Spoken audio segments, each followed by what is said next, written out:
the punishment prescribed for the offenses in counts 1, 2, 4, 5, and 6 is death penalty. Oh no! Pursuant to Section 1(2)(h) of the Terrorism Prevention Amendment Act 2013, my Lord, with all sense of humility, I say, sir, as a prosecutor, that this court has no discretion in that regard, and that the only sentence that your Lordship will impose for counts 1, 2, 4, 5, and 6 is death sentence. Oh no! It will not stand. It will not stand. Nobody is going to trample on me. Nobody is going to trample on Nnamdi Kanu. Nnamdi Kanu is not a terrorist. He's a man that was pursuing change. To pursue a separate nation of yours is not a crime. So in Nigeria today, if somebody says, don't be silly, you get convicted. Nnamdi Kanu may broadcast, and so what? And you convict him for terrorism for mere words in the Federal Republic of Nigeria. What kind of precedent is being laid? So from here, we are heading to the Court of Appeal.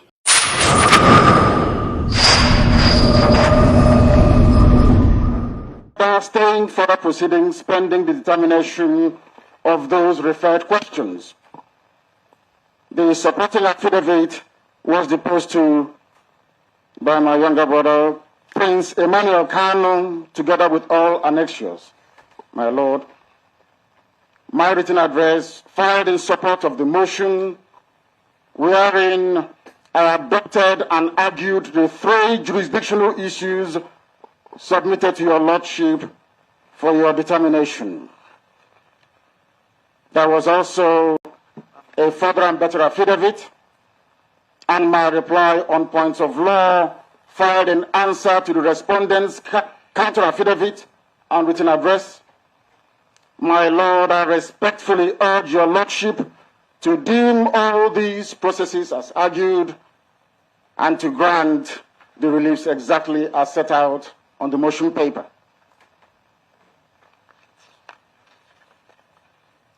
And in a brief overview of what is contained in my motion, my Lord, my contention is very simple. That ab initio, this court lacks jurisdiction to try me. That this very court is a material defiance of an appellate court judgment, the Supreme Court, with specific regards to count 7, which does not exist in the laws of this very country, and which the Supreme Court mandated this very court to amend. That hasn't happened. The presence of count 7 on this charge sheet, my Lord, nullifies this entire proceedings completely and totally, because count 7, my Lord, does not exist in the laws of this very country. The argument of the respondent, I'm sorry to say, collapses on just one single point, not many, just one.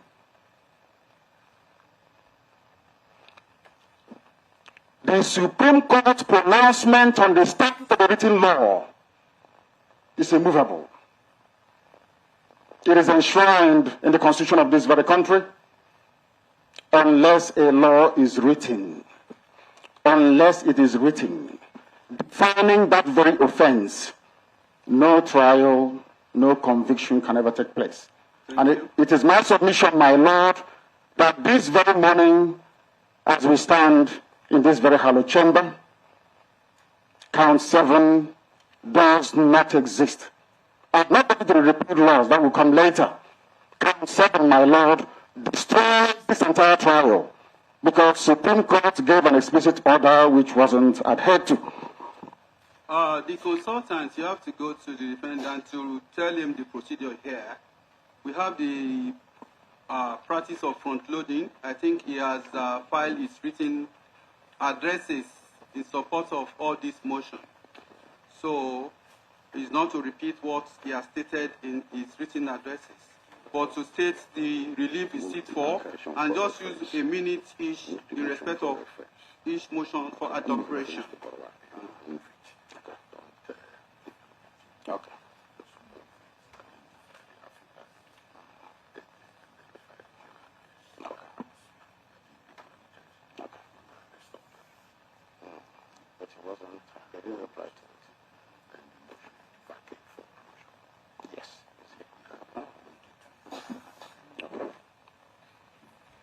I am most grateful, my Lord. I am, without flogging a dead horse, I am asking this very honorable court, my Lord, to please kindly grant my prayers as contained in the motion for reference to the appeal court, and may I also identify the affidavit in support. It is only a 6-paragraph affidavit, my Lord, deposed to by my younger brother, Prince Emmanuel Kanu, also dated the 12th day of November 2025. There is an accompanying affidavit of urgency, which was deposed by my humble self, also filed on the 12th day of November 2025, and also a written address. My Lord, in support of the motion on notice, praying for the orders I had earlier outlined, that too was dated on the 12th day of November. My Lord, may I most graciously ask my Lord to grant these prayers. Thank you very much. What about the other 2 motions? I should move them at some time? Yes. Thank you. I've made an order consolidating the hearing of the 3 motions. Okay. The next one, my Lord, is an application, a notice of my commitment to file a final written address, which was dated the 11th day of November and filed on the same 11th day of November. It is accompanied, my Lord, by grounds upon which this very application is predicated, and the grounds are 4 in number, my Lord, and I went on to elucidate the body of objection and then the constitutional foundation and jurisdictional limits of this very court. You will have the grounds stated? Yes, my Lord, you may. Ground number 1, my Lord, states here, the defendant, having called evidence through cross-examination of all the complainant's witnesses, has given evidence and entitled to the summation of those points through a final written address. So I have actually entered my defense, my Lord. What I did not do is to call a witness, because the evidence tendered by the prosecution were surgically demolished. The right to ground 2, my Lord, the right to final address is a fundamental constitutional right integral to fair hearing under Section 36, Sub 1 of the 1999 Constitution, and no court has jurisdiction to unilaterally order its waiver without the express, informed, and voluntary consent of the right holder, which is myself. The third ground, any order directing or implying a waiver or final address constitutes a breach of fair hearing, my Lord, which goes to the root of the court's jurisdiction and renders the entire proceedings a nullity. The court, ground number 4, the court lacks jurisdiction to extinguish or dispense with mandatory procedural stage of criminal adjudication, such as a final written address, as this would amount to an unlawful assumption of power beyond the limits prescribed by the Constitution and extant laws. And ground number 4, for reference purposes, my Lord, Section 36(1) of the 1999 Constitution, which I'm sure the court has taken judicial notice of. Those are my grounds, my Lord, in respect of the notice, seeking this court's discretion to allow me to file my final written address. Having entered my defense, I move that this very notice be adopted, my Lord, in its entirety.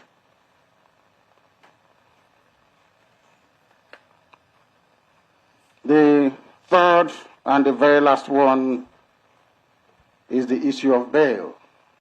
My Lord, the issue of bail. This was dated the 17th day of November 2025 and filed on the 17th day of November 2025. It's a very simple one. It is a notice, my Lord, brought pursuant to sections 35(1), 35(4), and 36(12) of the Constitution of the Federal Republic of Nigeria, 1999, as amended, sections 158, 162, and 165 of the Administration of Criminal Justice Act 2015, and under the inherent jurisdiction of this very noble court, I am praying, my Lord, for an order admitting me on bail, the defendant applicant to bail on liberal terms, pending the determination of the invalid charge presently before this court, an order, my Lord, declaring that the continued detention of the defendant applicant, my humble self, in the absence of a valid subsisting charge under a written law in force, is unconstitutional, null and void, my Lord, and for any other orders that my noble Lord may deem fit to make under the circumstance. This is supported by an affidavit of 9 paragraphs deposed to by Prince Emmanuel Kanu, and also by a written address which I urge, my Lord,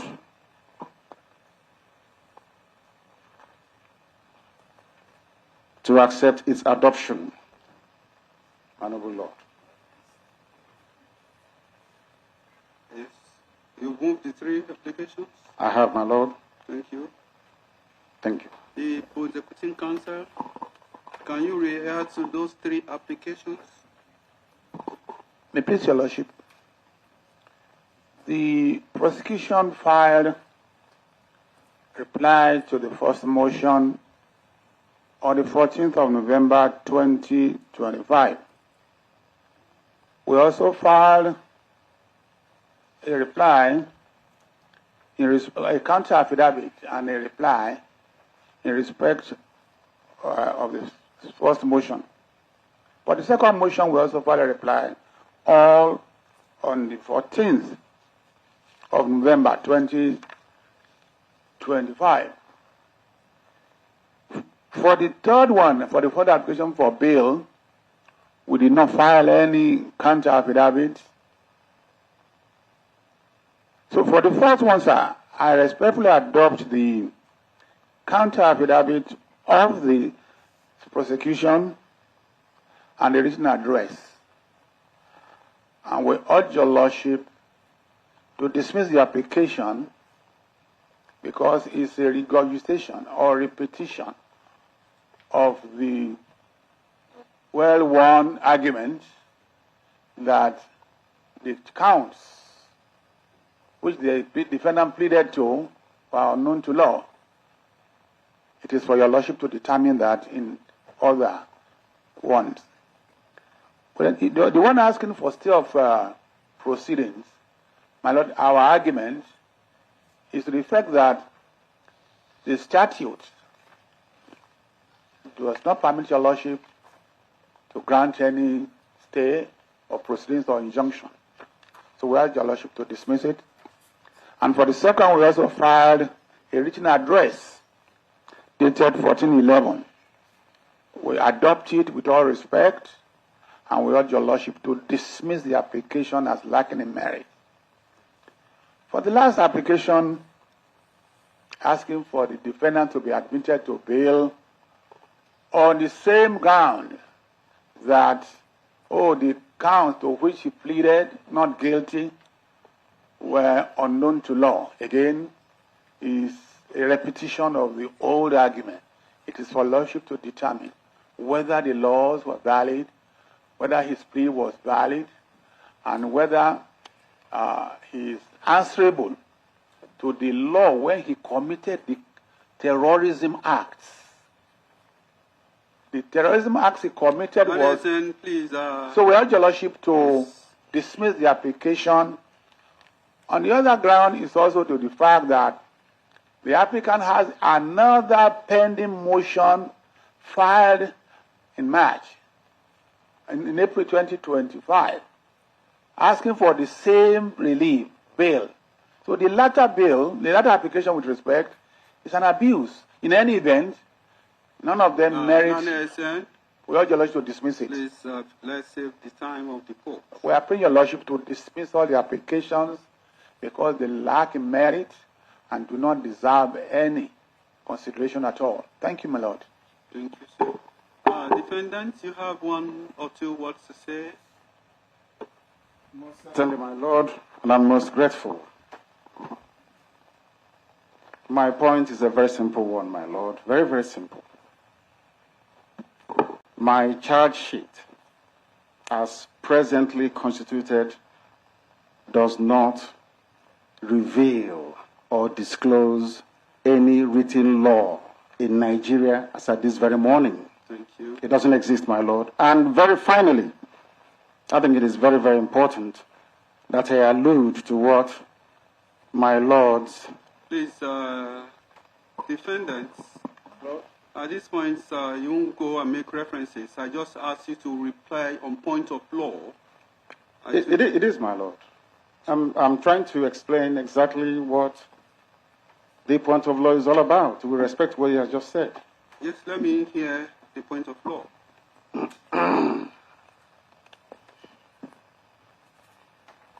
My Lord, I cite Eze v. I'm coming. Consultants, you may guide him properly.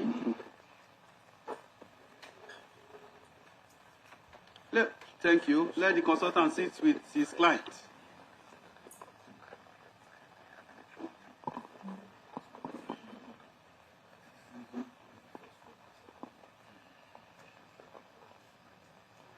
Or do we have all the consultants? Do they want to sit with their clients?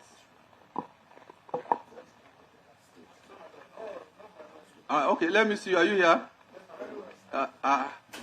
Mandela, you are here. Opara is okay. Where are the others? Ejiofor, where are the others?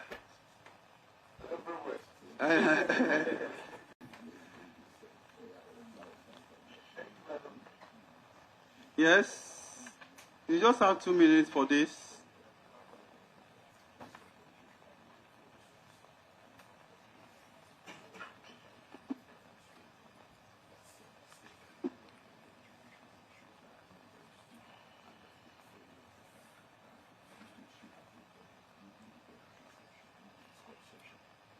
Yes.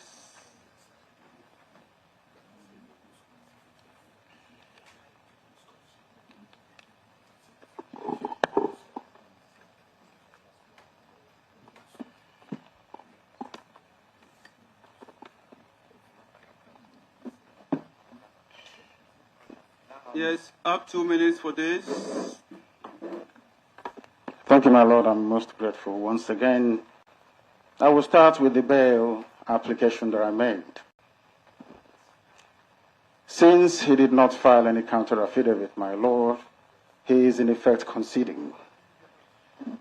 And I expect that this very application should be determined based on the affidavit that I filed. You may sit down.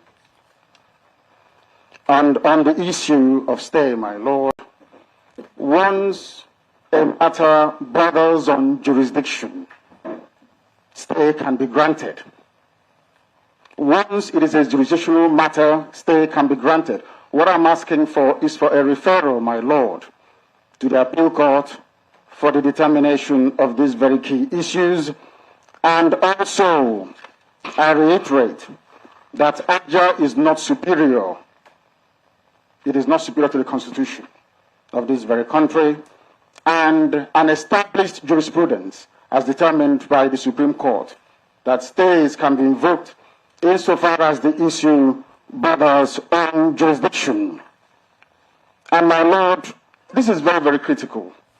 Not minding anything we may have said before, or I may have said, the fact of the matter is that the very count 7 laid under Criminal Code Act Cap C45, my lord, is not Nigerian law. It doesn't exist. It just doesn't exist.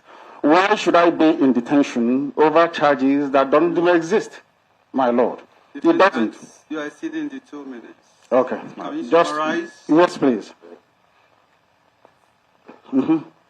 I ask, my lord, that I be granted bail on very favorable terms, given that a concurring judgment of the Supreme Court of Nigeria determined, my lord, and found that I did not jump bail. I never did. That was their finding. I did not jump bail. And that the revocation of my bail implied that. It's okay. Thank you, my lord. Thank you. That's it. You may sit down.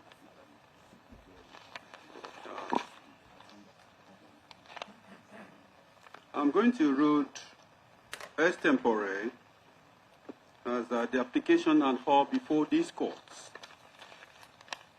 The defendant filed 3 applications after the matter was adjourned to today for judgments. The defendant filed a motion on the 17th day of November 2025, seeking for 2 reliefs. 1, an order admitting the defendant's applicant to bail on liberal terms pending the determination of the invalid charge presently before this honorable court. The second relief is for an order declaring that the continued detention of the defendant applicants in the absence of a valid subsisting charge under a written law in force is unconstitutional and void. The second application is the motion on notice dated and filed on the 12th day of November 2025, seeking for 2 reliefs.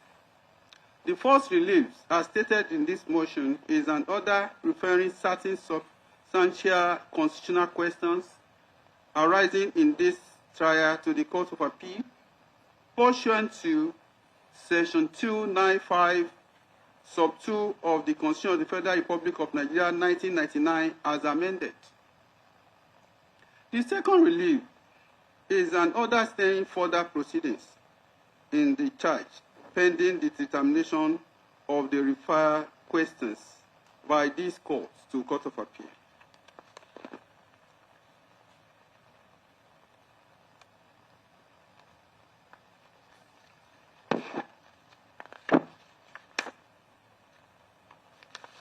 The third motion has to do with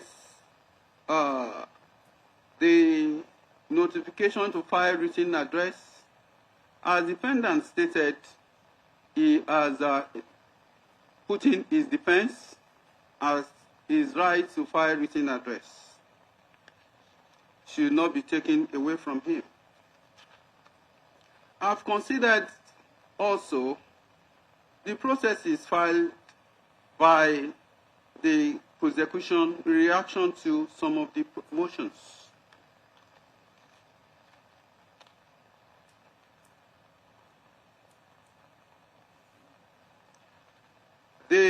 In the application seeking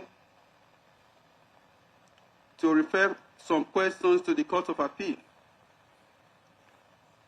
the defendant submitted inter alia that the court cannot proceed to give judgment on a defective charge not founded on a written law, and that the courts cannot rule on count 7 of the charge, contrary to the decision of the Supreme Court. I must say, most of the issues raised here in the application, save the application for bail, have been raised by the defendants severally in these courts. And these courts has made an order that all preliminary objections or issues shall be taken during the judgments. This court is bound by that order. However, the issue as regards to referral of questions to the Court of Appeal and the stay of proceedings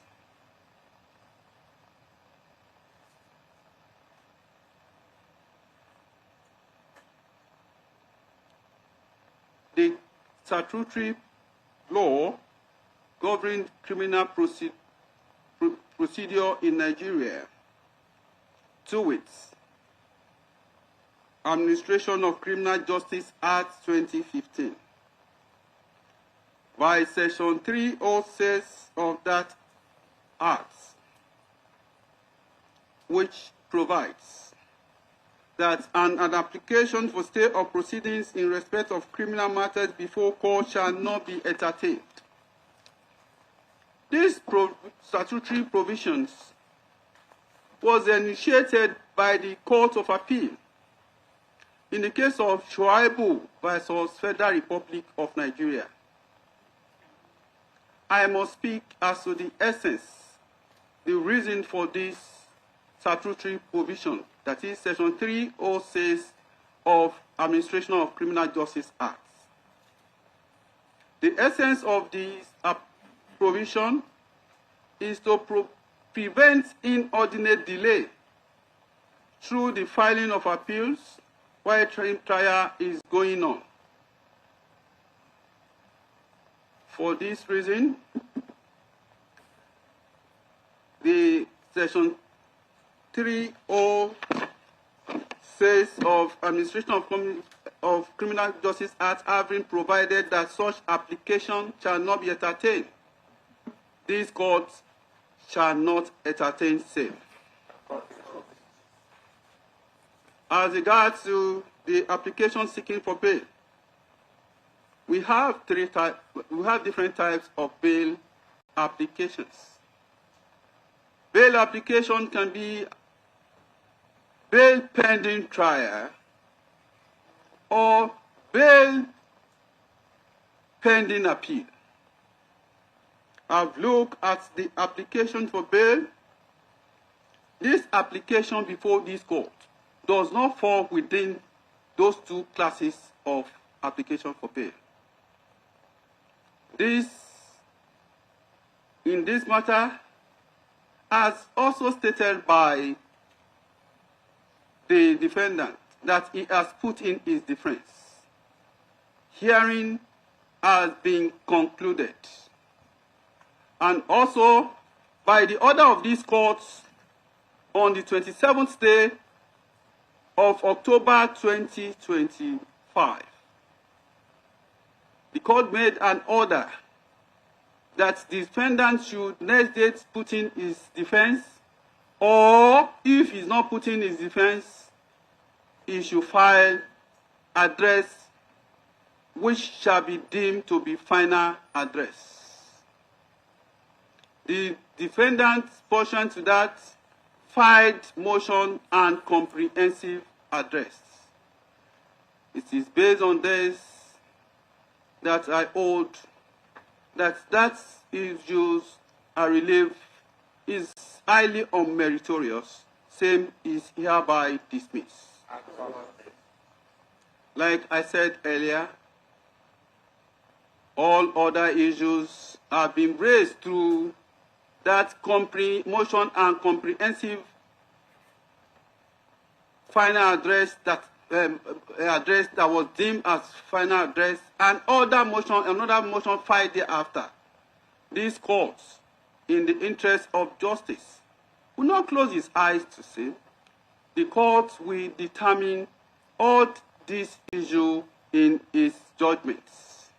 I proceed, I deliver my judgment. Judgment, please. My Lord, I have an objection. Let him take out. It's not possible.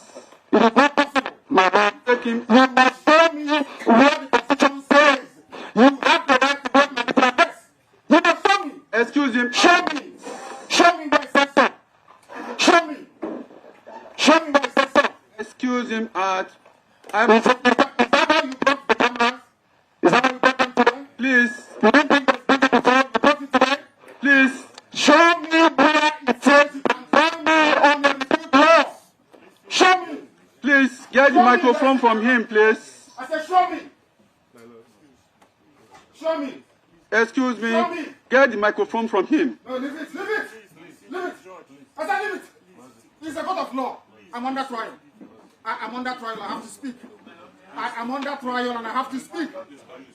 Listen to me. Listen to me, please. I'm under trial. I'm under trial. Please use the microphone. I'm under trial. And I must address the court. Wait. No, listen to me. Please. The judge must listen to me. No. Wait. Wait. I'm asking a very simple question. No. Wait. Please. Look, this is Supreme Court. Wait, hold on. This Supreme Court. You cannot show me. I'm a judge. You can't be a judge. You don't know law. You don't know law. Nonsense. Where is the family written address? Where is it? Which law gave you the right to wear my family written address? Which law gave you the right? You think I try this? You want to try with me? What's this one doing here? What are you doing here? What are you doing here? What are you doing here? What are you doing here? Ask me what are you doing here? This is idiot that attacked me. This is the fool that attacked me. That's idiot that attacked me. That's the fool. Don't touch me. Don't push me. I'm going. Don't touch me. I'm warning you. Don't touch me. I'm warning you. Don't touch me. Don't touch me. Don't touch me. I said, don't touch me. Don't. Smart people. You don't know law. Show me where it says you can wear my right foreign address. Show me the law. Show me the law. Omotosho, show me the law. You don't know law. They are demoting you. You are writing rubbish. Show me the law. Unaddressed affidavit. You say you were giving their job for them.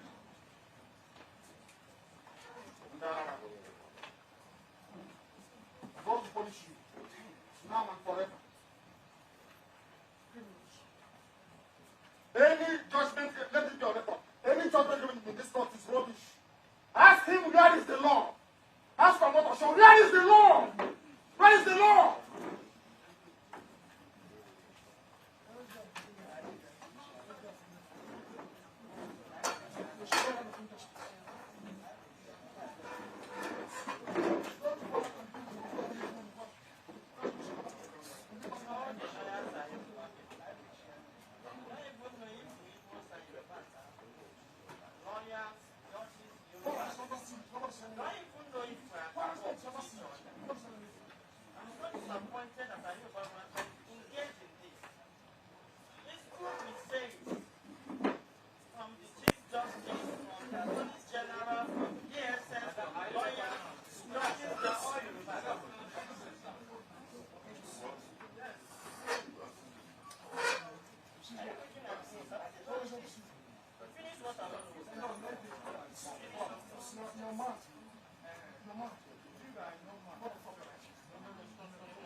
You may sit down, please.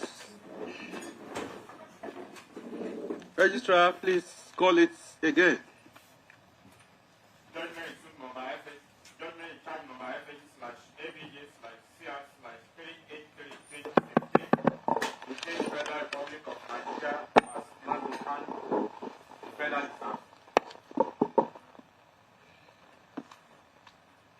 Yes.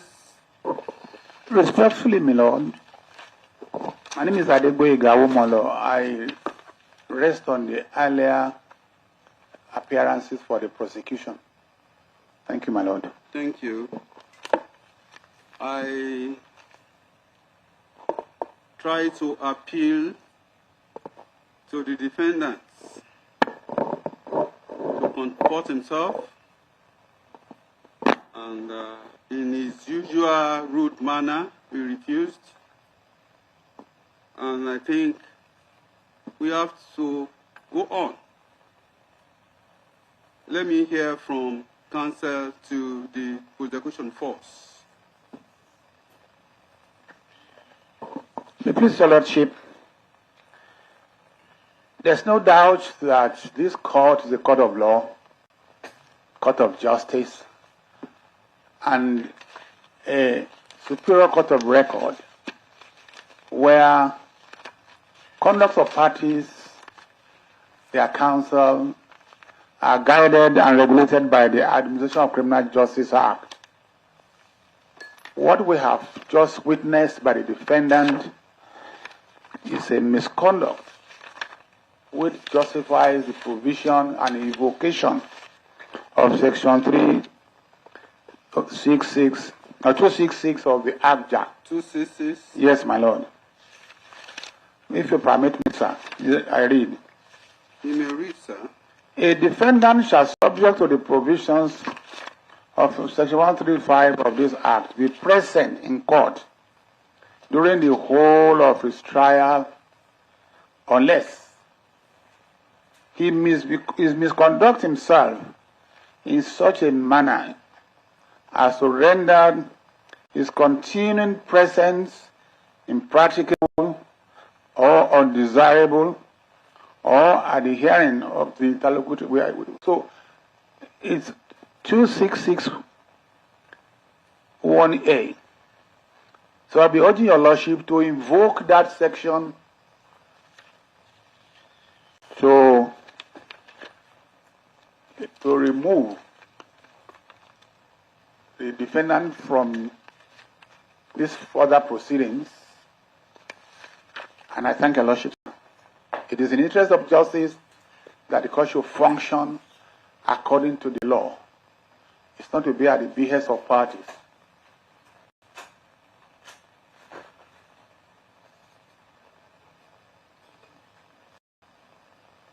Yes. Thank you, my lord. Well, I must say this. The presence of a defendant throughout the trial, it is a constitutional right, and it's contained in Section 36 of the Constitution of the Federal Republic of Nigeria 1999 as amended. Also, this temple of justice is temple of God. Because God himself established this temple for justice. So the sanctity of this temple must always be maintained. The unruly behavior of the defendant is not a new one, but he has gotten to a level that these courts have to make progress. We've seen instances where the defendant will beat his counsel to keep quiet and not talk where he's talking. We've seen instances where he will move against security officers. Let's come back to this morning. He acted unruly. I appealed to him severally. I asked him to be excused. I asked him to excuse us. The security officers moved to him. They begged him through severally. In his usual manner, he refused to comport himself. Institution must be respected. We must act according to rules and laws. Nobody is above the law. That is the essence of having court of law.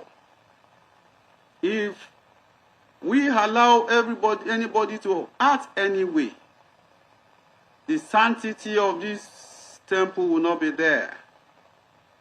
As a judicial officer, I'm bound to protect the sanctity of this temple of justice. Like I said earlier, the right to be present throughout the trial is a constitutional right. Even fundamental rights. But fundamental right is not absolute. It's opportunity to use that right that you have. Please don't open that door again, please. Once you have been given the opportunity and you fail to use that opportunity, such person cannot claim a breach of that right. This morning, the defendant was given that opportunity. He has raised the issue, he's raising severally. He has conducted himself in this manner severally. And I think this is the time to put a stop to it. It is right law that if a defendant misbehaves or acts unruly in the courtroom,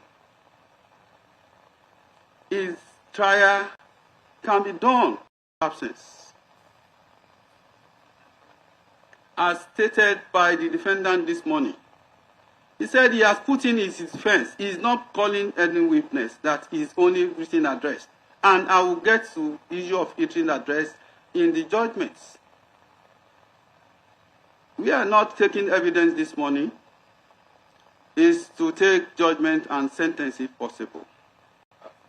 It is based on that I hereby make an order that because of the unruly behavior of defendants, his aggressiveness and violent nature, I hereby made an order that the judgment and other proceedings proceed in his absence.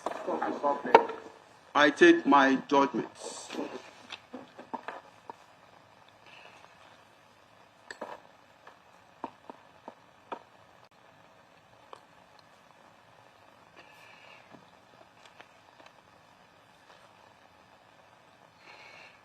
The defendant was arraigned before this court on 7-count charge, which reads thus. Count 1.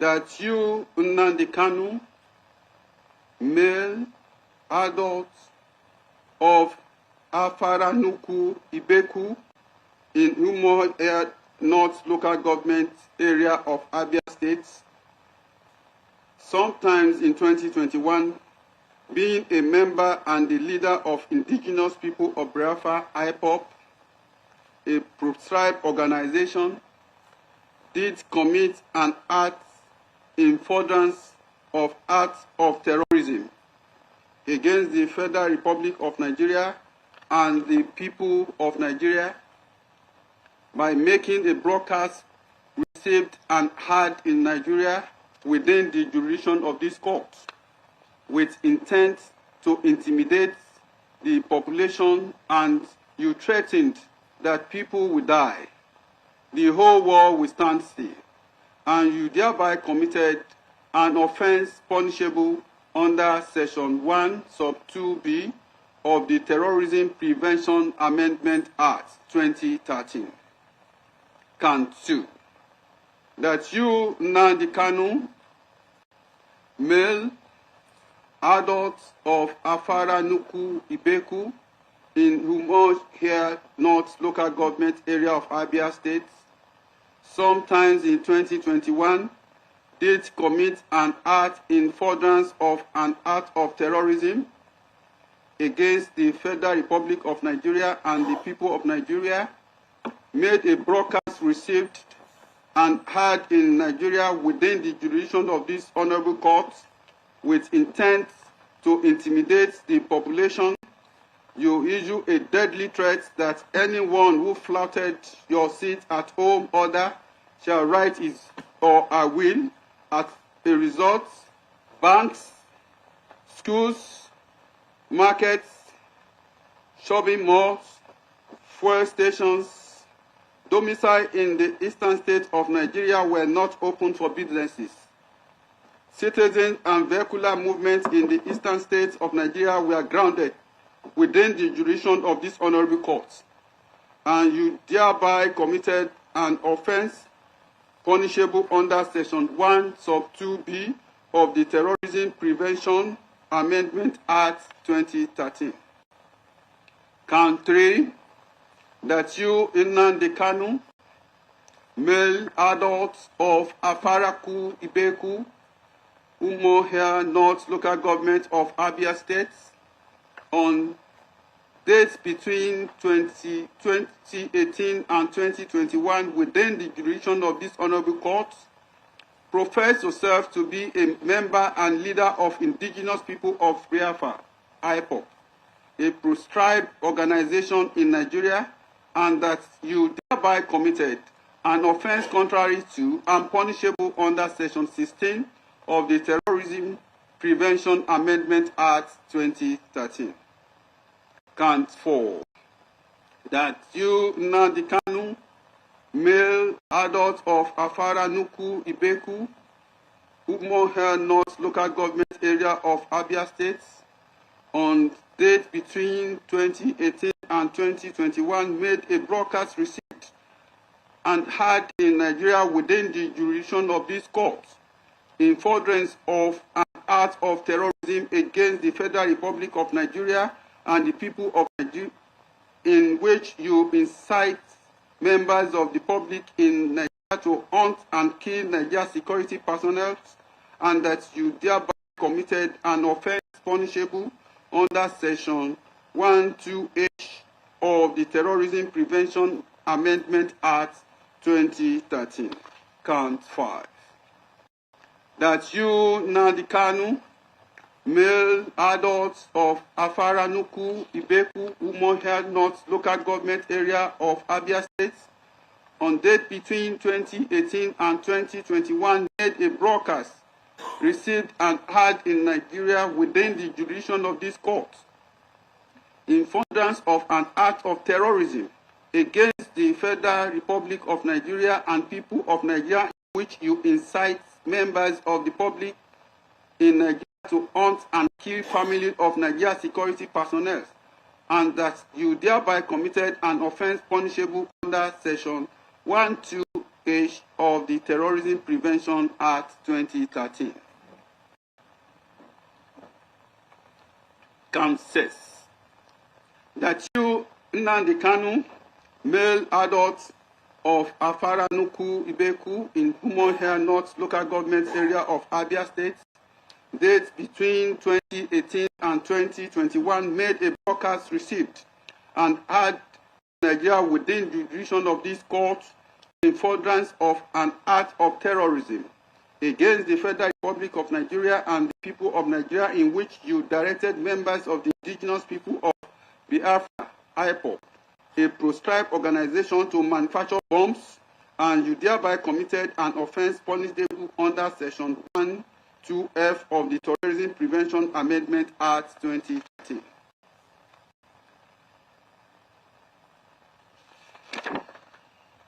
Count 7.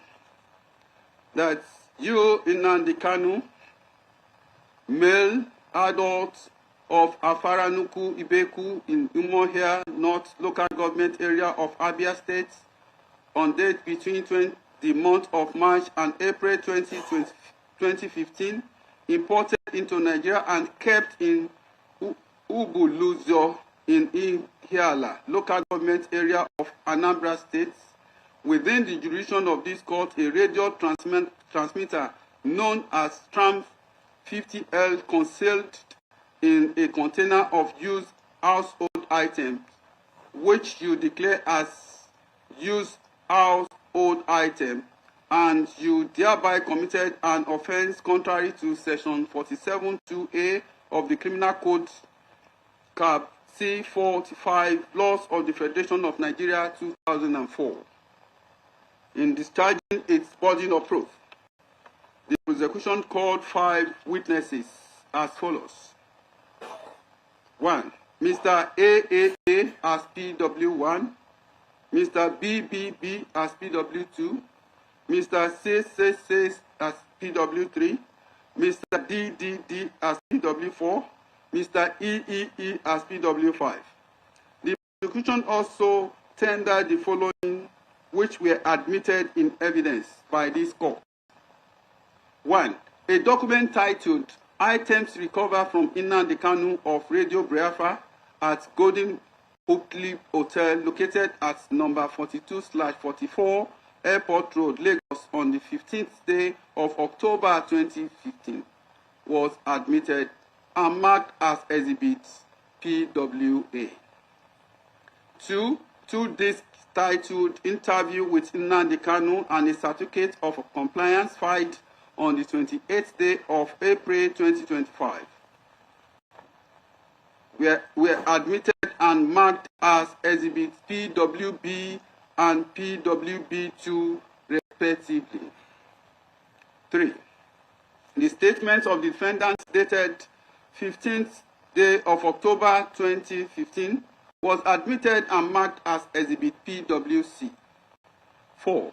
A process titled A List of Items of Nnamdi Kanu filed on the 19th day of March 2024 was admitted and marked as Exhibit PWD. 5. 4 bags as identified by PW1, Mr. AAA, were admitted and marked as Exhibit E-Bag A to E-Bag D respectively. 6. Items in Exhibit E-Bag A, as identified by PWA, were admitted and marked as Exhibit E-Bag A1 to E-Bag A13 respectively. 7. Items from Exhibit E-Bag B were admitted and marked as E-Bag B1 to E-Bag B32 respectively. 8. 10 items from Exhibit E-Bag C, Exhibit E-Bag C1 to Exhibit E-Bag C10 respectively. 9. Content of Exhibit E-Bag D were admitted and marked as Exhibit E-Bag D1 to Exhibit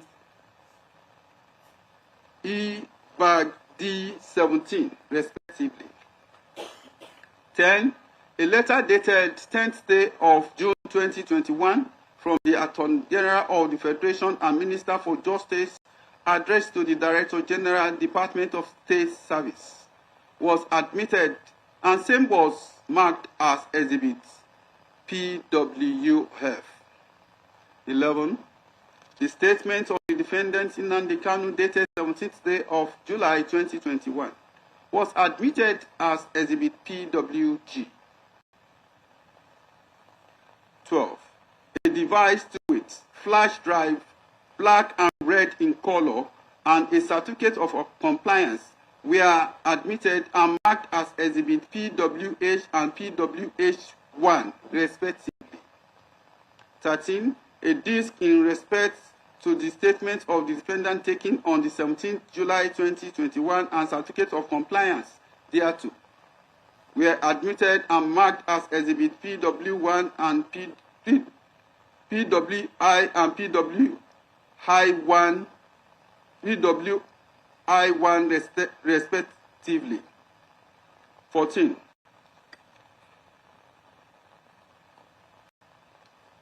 Federal Republic of Nigeria Official Gazette number 99 in volume 104, dated 20th day of September 2017, titled Terrorism Prevention Order 2017, was admitted and marked as Exhibit PWJ. A document to it, medical report titled Late Ahmed Gulak, hospital number 013931, dated 18th July 2021, was admitted and marked as Exhibit PWK. 16.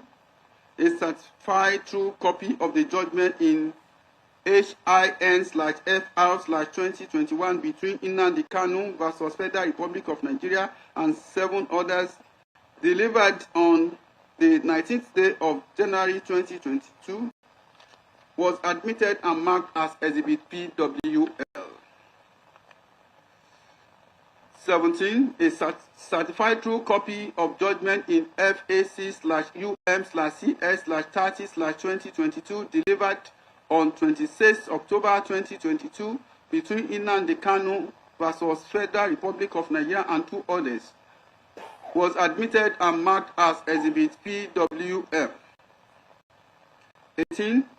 A certified true copy of the judgment in suit number E/2023 between Mazi Nnamdi Kanu applying for himself and on behalf of members of indigenous people of Biafra IPOB versus Federal Republic of Nigeria and 4 others, delivered on the 26th day of October 2023, was admitted and marked as Exhibit PWN.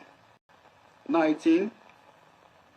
A document titled Lagos State Judicial Panel of Inquiries on Restitution for Victims of SARS-related abuses and other matters, was admitted and marked as Exhibit PWO.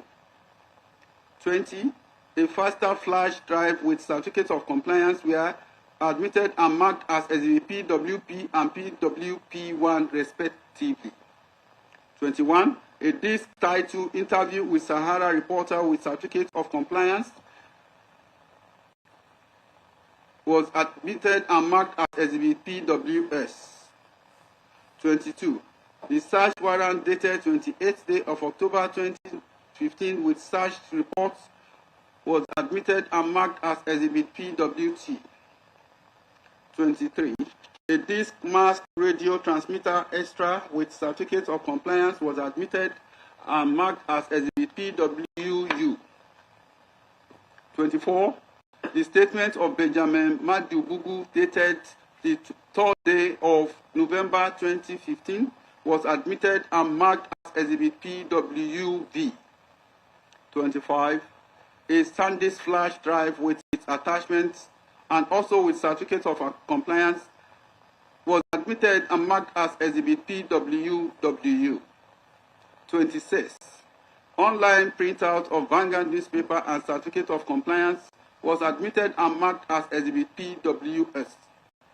27. A container was admitted and marked as Exhibit PWY.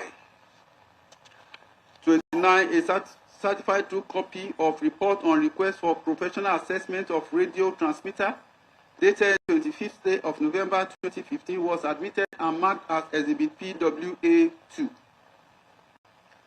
30. Certified true copy of Vanguard newspaper of 3rd day of July 2021 from National Library was admitted. Revenue collection receipt from National Library of Nigeria, receipt number 19128 of 7th June 2025 was admitted and marked as Exhibit PWC2.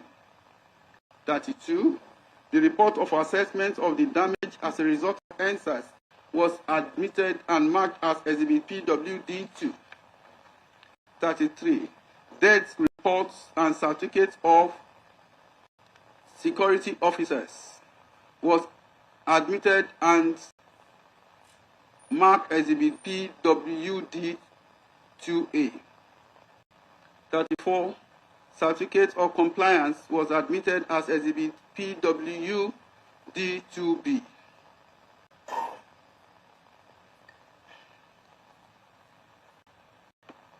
PW1. The evidence of the witnesses. Mr. AAA is an officer of the Department of State Service. His schedule of duties includes arrest, investigation, and taking of statements of suspects. According to him, the defendant is the leader of the indigenous people of Biafra group. He stated that his first contact with the defendant was on the 14th day of October 2015, when he was detailed by his commander in the Lagos office to go to Essential Airport Hotel to arrest the defendant. PW1 stated that he went with some other officers, with one of them named Bolaji Adeyemo. On arrival at the hotel, they introduced themselves and informed the hotel workers that they were there to arrest the defendants. PW1 even showed the receptionist the photograph of the defendants, but he was told that the defendant was not in the hotel. He then asked for the guest manifest, but the name of the defendant was not on the manifest. So PW1 reverted to his commander, who then ordered that they conduct room-to-room search. In the process, they enlisted the cooperation of the manager of the hotel, who availed them of the master key of the rooms. Shortly after, Bolaji called PW1, who was downstairs, with his director, informing him that he had found the defendant in room 303. On getting to the room, PW1 stated that he met a young lady who was later identified as Miriam Ibezimako. He introduced himself to the defendant and informed them of the purpose of their visits. Thereafter, they proceeded to arrest the defendants, who initially resisted arrest. PW1 further stated that during the encounter, Bolaji intervened to calm the situation after the defendant booted him, whereupon the defendant eventually agreed to follow them to the station. PW1 stated that the room looked like a broadcasting studio due to the broadcasting items mounted on the table, such as microphone, a tripod and airpod, transmitter, mixer, and cords. PW1 said they located the defendant at about 23 hours of the day. When they arrested him, they also arrested him with some of his baggage, which was listed in this sheet of papers, which the defendant signed. He said the items recovered were about 70, and it took some time for him to complete the inventory. PW1 stated further that on the following day at about 9 a.m., he was instructed to take the statement of the defendant. So he took him to the interview room and recorded the statements from him, which was captured on video. PW1 stated that at the time he took the statement of the defendant, the allegation against him was that he was the founder and leader of an organization known as the Indigenous People of Biafra, IPOB, through which he allegedly agitated for the violent cessation of Nigeria's southern eastern states, South states, and as well as 2 states from the north central region, namely Benue and Kogi. Also, that he founded Radio Biafra, through which he broadcast his intentions, inciting the general public, particularly his followers and those who are sympathetic to his cause, to violence to achieve the situation he was agitating for. PW1 then stated that he issued the defendant with this service statement form after administering the cautionary word onto the defendant, and then he proceeded to write down his statements. The defendant signed the statement and same was countersigned by him, PW1. PW1 stated further that the international passport of the defendant was recovered and brought to them the following day by the manager of the hotel, who found the passport on a bedside locker. Also, that the defendant used the name of Owenekeyi Ezebigo to book the hotel accommodation, and that was the name in the manifest. PW1 stated that during the interview of the defendant, he admitted to the allegation against him that he is indeed the founder and leader of indigenous people of Biafra Group, and that he operated Radio Biafra, which is not registered by the Nigerian Broadcasting Commission or any other government agency. In addition, the radio station broadcast information across Nigeria and the world at large. Under cross-examination, PW1 stated that he was one of the officers who interviewed the defendant, and that during the interview, the defendant's lawyer was not present.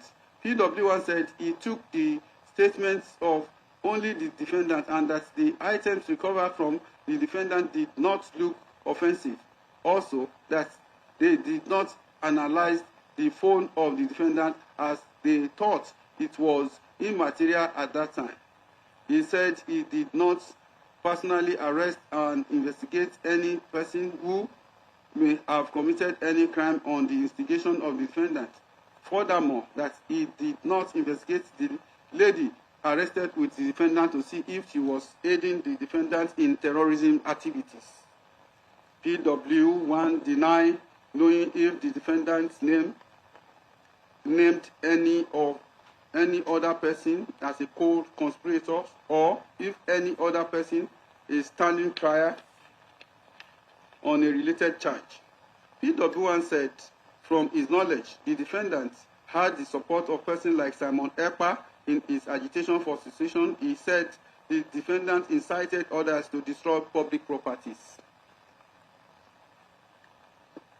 PW1 stated that even though there have been killings in other states, such as Kaduna, Zamfara, as far as he could tell, those killings were not product of agitations for separation. He said he knows that IPOB was prescribed in 2017, but he does not have other details of the matter. PW1 stated that there are people who carried out the order of defendants, including sit-at-home order, in which people have been killed for disobeying the directive. He stated that he is not aware that a charge against the defendant for inciting person to kill military officer was struck out by the court. Under re-examination, PW1 stated that the agitation of the defendant in this case is for a call for separation from the country for the southeastern, south-south, and some north-central states. PW1, Mr. BBB, is an officer of the Department of State Service. He stated that the defendant is a member and leader of prescribed terrorist group called IPOB, which means the indigenous people of Biafra. PW2 also stated that he was assigned to take the statement of the defendant on the 17th day of July 2021, and that the purpose for the statement was for him to answer to the allegation contained in the letter sent to them by the Honorable Attorney General of the Federation. PW2 stated that the defendant is also the founder of Eastern Security Network, which is the armed wing of IPOB, and that he also established and operates Radio Biafra illegally, which was not registered with the Nigerian Broadcasting Commission, that the defendant told him all this during their interactions. PW2 further stated that during this interview, he was with his director and 4 other officers, as well as the defendant and 2 of his lawyers, namely Mr. Aloy Ejimako and Abila Tokchak. That the defendant admitted that he made broadcasts inciting people to burn, kill, and collect weapons from police officers wherever they see them. That the defendant also made written statements on the same day.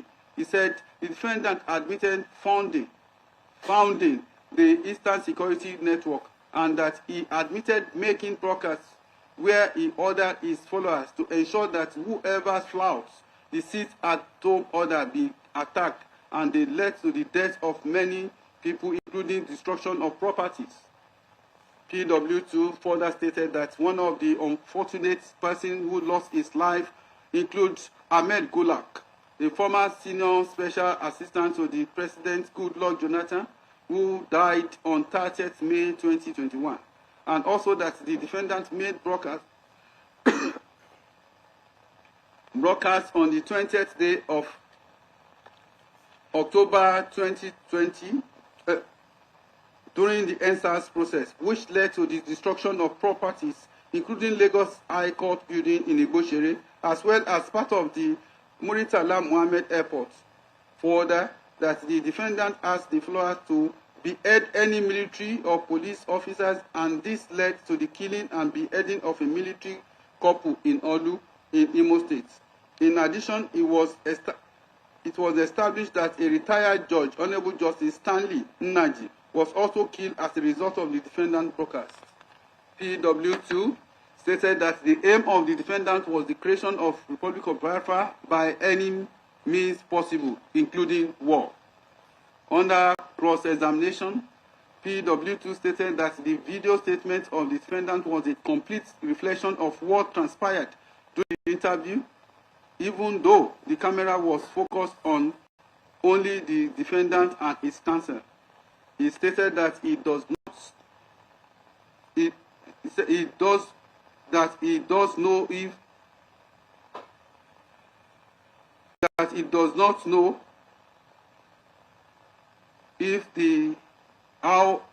and how long the defendant was kept in solitary confinement prior to the statement being taken. He also said during the interview, the defendant did not tell him that he was frustrated or angry. PW2 said further that he is not aware of the content of the charge against the defendant to know if any person was instigated or incited by the defendant to commit any crime. He also stated that he did not know if at the time of the DSS received exhibit PWF, the charges are already been pending against the defendant. PW2 stated that even though the governor of Southwest States formed the Amotekun group to tackle security in their region, he is not aware if the Attorney General of the Federation wrote to the DSS to investigate the activities, which led to the formation of Amotekun.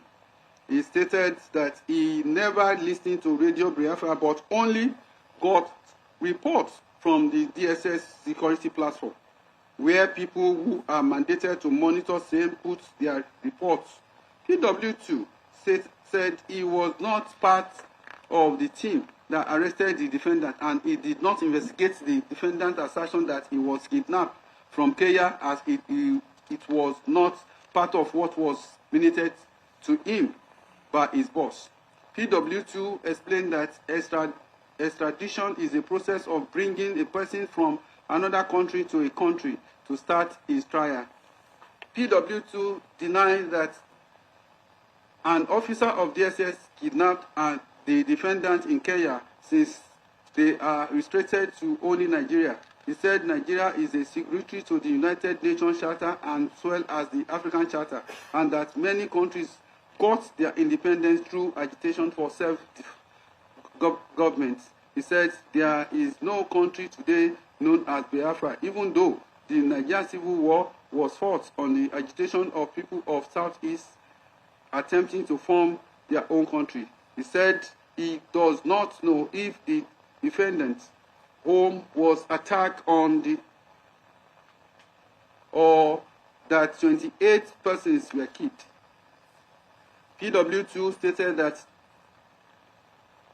he visited some of the places that were destroyed as a result of the broadcast of the defendant, such as police station in Ebonyi State. Also, that he is not aware of the status of Sarara reporters and whether it is registered. He said the defendant confirmed that he ordered seat at home in the Southeast.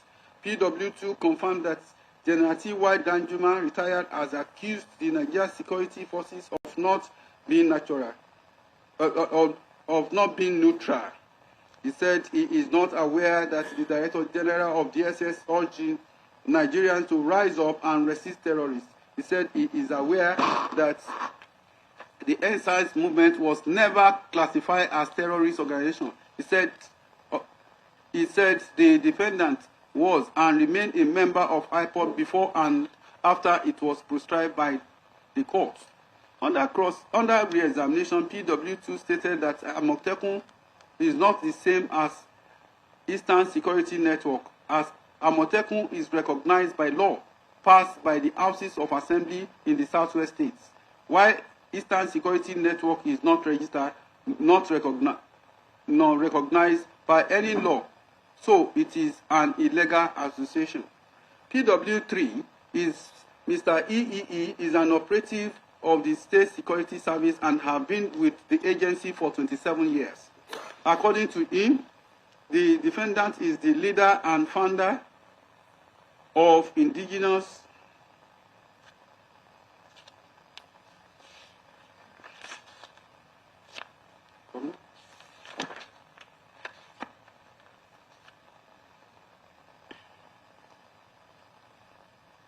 According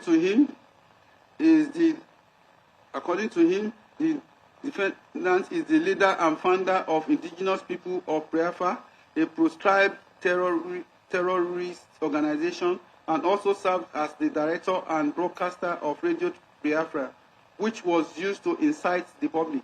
He stated that his first contact with the defendant was on the 21st day of October 2015, when he was instructed to interview the defendant and to take a statement regarding the allegation about his activities in operating Radio Biafra, and also the founder of IPOB. He stated that on the first day, he invited the defendant to the DSS interview room at the national headquarters, where he and 3 other officers interviewed the defendant, and also video recorded of the interview, which defendant consented to. He said the defendant did not reduce his statement in writing until 23rd day of October 2021 due to complaint of his being tired and needing to rest on the 21st day of October.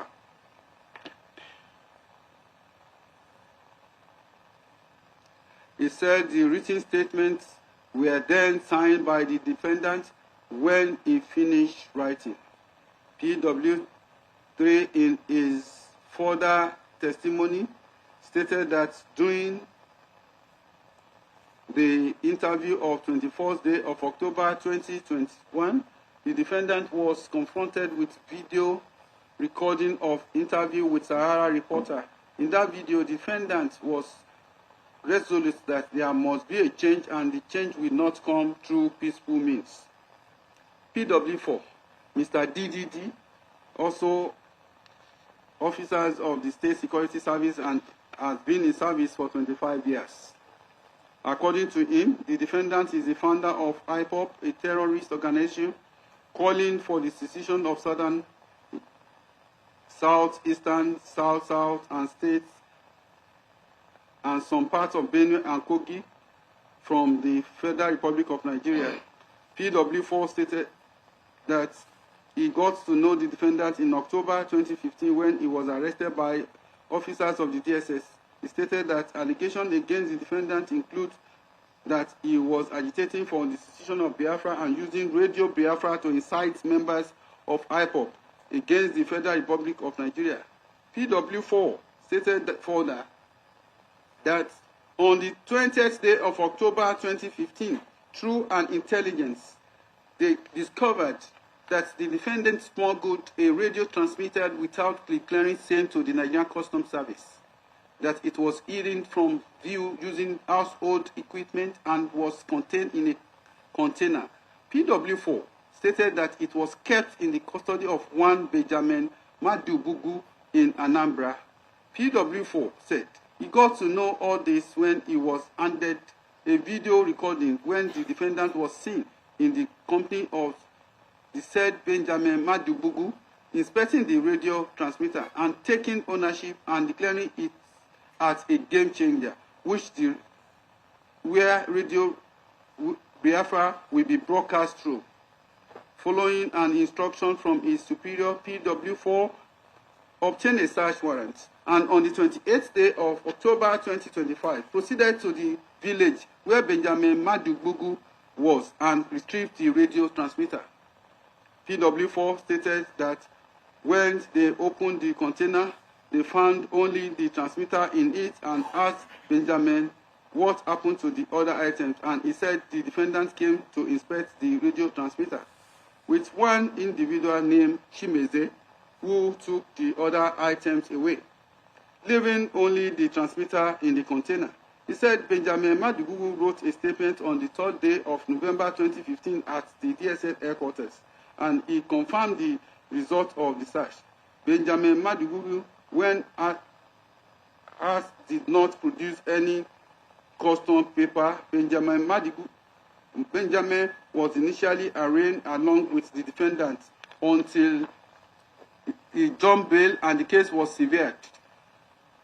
He said, IPOD has made life difficult in Southeast due to the sit-at-home order of the defendant, as well as the violence unleashed by IPOD. Further, the Eastern Security Network, which is the armed wing of IPOD, bears arms, engages in guerrilla warfare, where they attack security agencies such as the police and the Nigerian Army.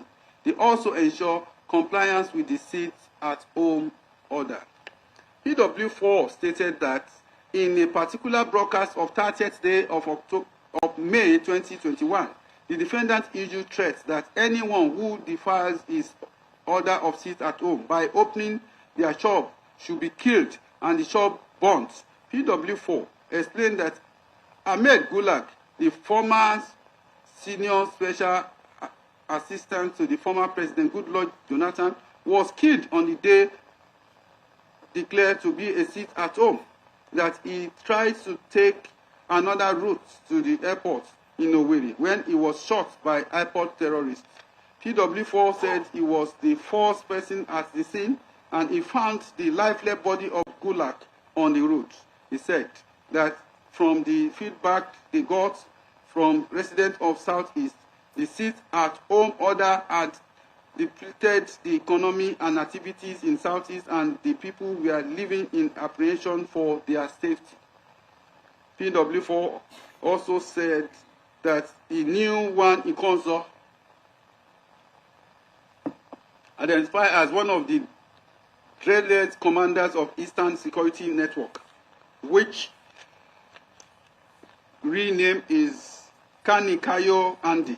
He described Ikonzo as a ruthless commander who took direct orders from the defendant. PW4 further stated that Ikonzo was killed on the 24th day of April 2021 after masterminding attack in Olu, Imo State, during which he mobilized Eastern Security Network members and other adherents of IPOD to attack the correctional centers and facilitate the escape of numerous inmates who were in lawful custody. He also attacked the police headquarters, and a lot of police stations or police officers were killed. However, he was involved in a shootout with security operatives after a manhunt was declared on him. The shootout led to his death. PW4 stated further that on the following day, 24th day of April 2021, the defendant made a broadcast in which he declared that Nkonzo would be buried specially in the manner of the Oba of Benin, meaning that he would be buried with human heads. Consequently, the defendant's order is meant to procure human heads for the burial of Nkonzo. The order was carried out by one of his junior commanders named Emery Uzoma Benjamin, known as Oye Ami. That when Oye Ami was arrested, he wrote in his statement that the defendant ordered him to get the heads, but he was only able to secure 30 human heads. At the scene of where the transmitter was kept in the premises of the Department of State Service, PW4 continued its evidence when he stated that the container containing the transmitter was recovered from the premises of one Benjamin Madugu, wherein the defendant had smuggled in the radio transmitter into the country. The container also had some household items in it, which were later removed. Upon the matter being adjourned back to the court, PW4 confirmed that Benjamin Madugu indeed made a statement before the DSS. During the statement taken, he had his lawyer, one Vincent Obeta, present with him. PW4 also stated that upon retrieving the radio transmitter, they brought the defendant and Benjamin Madugu together and confronted the defendant with the evidence. He stated that the defendant accepted ownership of the container and that the radio radio transmitter. He also exonerated Benjamin Madugu by stating that the items were only kept in his house and that Benjamin Madugu does not own the items. PW4 also stated that the DSS wrote to the Nigerian Broadcasting Commission to confirm and come and inspect the transmitter, which they duly came and wrote a report of the findings. The conclusion from the report as read by PW4 is that the station known as Radio Biafra was not licensed by the Broadcasting Corporation of Nigeria. Neither does he have any permits to operate in Nigeria. That for an organization to bring in a radio transmitter, it must apply for permission from the regulator, who is in turn right to the security agencies such as DSS and the National Security Advisor for clearance before the regulator issue a license to import this transmitter into Nigeria. That in this case, no such license permission was obtained by the defendant before importing this transmitter. PW4 referred to a newspaper story where the defendant had ordered an attack on prison in Imo. The defendant had ordered members of IPOD to kill security operatives. Also, that investigation revealed that the defendant, having ordered members of IPOD to bury Nkonzo in special way by using about 2,000 human heads. His men were only able to get 30 human heads. Efforts were made to arrest these IPOD members in Olu, in a village bordering Anambra Valley. They met some members of IPOD with human heads hanging from a wire mast, and they also saw some of them eating human flesh, which they claimed was for spiritual fortification. They also saw as well where they dumped victims and beheaded bodies into. PW4 stated that he was part of the operation which comprised the DSS and the Nigerian Army. He also stated that the defendant has never denied making those state broadcasts and was even proud of making them. PW4 also stated that record shows that between 170 and 200 security agents of the federal government were killed by IPOB and Eastern Security Network all over Nigeria. He knows some of these murdered agents, which include his driver, one Shinemere Ereke, and their tactical leader who were killed in Umuma local government area of Imo State. PW4 stated that the defendant was in the habit of making inciting statements ordering his men to carry out attack on security agents as well as political figures, such as Hope Uzodinma, the governor of Imo State. He stated that their mode of operation is that they move in group in Siena and others confiscated vehicles, and from there they launch attack on security operatives. They also set up checkpoints where they hijack other vehicles in good working condition. The group also engaged in activities aimed at terrorizing their community. That this group is so brazen that they even write to traditional rulers, informing them of their intention to attack them. They attack even in broad daylight, kill people, burn down palaces and properties. PW4 continued its evidence by stating that the IPOB group are even more brazen in their attack on police stations like the one at Njamba local government area of Imo State. That they raided the station, killed everyone there, and turned it to their base. Similarly, the police station in Umoma in Oru East local government area of Imo State was sacked in the same way, and that the group even attacked a police headquarters where they shouted away arms and ammunition from the armory and burned down the place. He stated that on the 30th day of May 2021, the defendant had ordered a seat at home in Southeast, but the late Ahmad Gulad was unfortunate, caught in the storm as he was trying to catch flight out of Owerri that day. PW4 said he was the first to get to the scene of that attack where he found the disease in a pool of his blood. He was informed by the divisional police officer in the area that the disease was in a taxi heading for the airport when the IPOD and Eastern Security Network armed combatants identified him as one of their checkpoints and opened fire on him. The driver of the taxi identified himself as an Igbo man, but the disease, even though he claimed he was an Igbo man, could not speak the language, and having observed a prayer mark on his forehead, his attacker shot him. The body was later moved and conveyed in a plane to Abuja on the directive of the former secretary to the government of the Federation, Boss Mustafa. PW4 stated that between 2019 and 2022, he was in charge of security enforcement in Imo, and he witnessed firsthand the activities of the defendant and his men. PW4 stated that the defendant is the leader of indigenous people of Biafra, IPOB, as well as the founder and operator of Radio Biafra. He testified that the defendant used the same with federal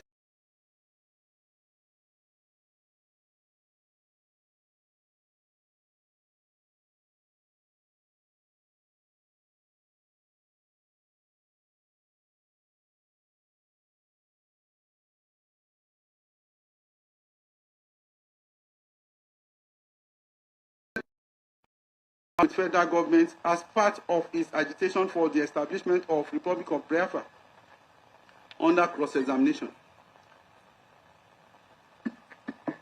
PW4 stated that he did not sign any of the investigation reports, and also that the transmitter came in the country through the Tinkan port in Lagos. He said he did not find out the date the transmitter came into the country, as same was smuggled into the country, and that it was not part of his schedule to find out the date. That there are no records to show it came in through Lagos, save for the statement of the defendant that it came through the Lagos port. He also stated that IPOB was formed outside Nigeria and that Radio Biafra was operated outside Nigeria but broadcast within the territory of Nigeria as it was an online platform. He further stated that the defendant was arrested in Lagos with his broadcasting equipment. He said it is not the duty of the DSS to find out if Radio Biafra was registered in London. PW4 stated that he and one of the officers were sent to Ubulu-Nozo to recover the transmitter, that they reported to the DSS headquarters in Oka, and from there they proceeded to where the container was located using coordinates on video showing the containers. They testified that the container contained one other items, including 2 pump action guns, one of which was found in the bedroom of Benjamin Madubulu, that the said Madubulu is facing a charge of illegal possession of weapon before Inyako jail. He also stated that even though the defendant stated that he does not like violence and crime, and that churches and other places of worship should not be attacked, his broadcast of 20th, 24th, 25th October 2020 clearly incited people to kill others. That the main crux of the defendant broadcast is the killing of Fulani herdsmen by raiding the forest of Southeast with AK-47, killing the innocent. He said he is not aware of any Fulani herdsmen being prosecuted for attacking people in Eastern states. PW4 admitted that Gulak conducted the primary elections that led to the emergence of the governor of Imo State, Hope Uzodinma, and that satisfaction over the declaration of Hope Uzodinma was still festering. He stated further that even though Ahmad Goodluck was with 2 other persons in the taxi, he was the only one killed. IPOB sometimes do not kill Igbo person who violates the sit-at-home order. He admitted that the defendant said IPOB will compensate the person which lorry of onions was hijacked, but he does not know if the promise was fulfilled by the defendant. PW4 stated that it was the police who investigated the killing of Ahmed Gulak. He said during the sit-at-home, everywhere, including farm, are usually deserted, and it is dangerous for anyone to be outside. PW4 also stated that the Nigerian Broadcasting Commission monitors the frequencies of every radio station in Nigeria, and they were able to monitor the frequency of Radio Biafra. He stated that the DSS could not arrest Abubakar Shekau due to him trying an explosive device to himself at the point of arrest. He said during his time in Southeast, he did not arrest any native doctor making sham for kidnappers. Also, that the checkpoints of police and the army are still functional in the Southeast today. PW5, Mr. EEE is an officer of the Department of State Service in the National Headquarters, Abuja. According to him, in July 2021, he was instructed to lead a team of officers of the police and the DSS, photographers and other investigators to travel around country to obtain and collect record of activities that occurred between 2020 and 2021 relating to the NSAS movement. He stated that the assignments included obtaining records from head of security agencies in the states visited, particularly the states in the Southeast and the FCT, obtaining reports of deaths and death certificates of security personnel who died, as well as public properties destroyed as a result of NSAS protests and riots. PW5, while referring to Exhibit PWD2A, stated that 8 policemen were killed in Abia, 19 in Anambra, 13 in Ebonyi, 6 Akwa Ibom, 16 in Cross River. There were 6 police officers killed in Lagos, 9 in Rivers, bringing a total of 128 policemen killed. With respect to military officers, a total of 37 killed. The DSS had 10 casualties. A total of 167 police stations were destroyed during the protest. Then 9 INEC facilities were damaged and destroyed. Under cross-examination, PW5 stated that he only investigated the death of security operatives who were killed during the NSAS protest following the incitement by the defendant, who instigated protesters to kill security agents and even thought to Biafra or is a member of IPOB. He said he is aware that the police brutality was one of the causes of the NSI's protest and that the defendant is no part of the report stating the activities of IPOB or ESN. He also said all protocols relating to taking of photograph were duly observed. He said from pages 669 of the report. There are some visible dates on the photograph. PW1 stated that there is no portion of the document signed by himself as secretary of the Presidential Ad Hoc Committee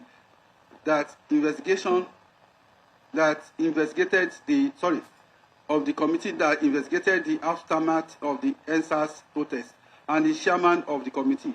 However, he stated that he certified the document and that the document was not certified after the proceedings of 12th day of June 2025.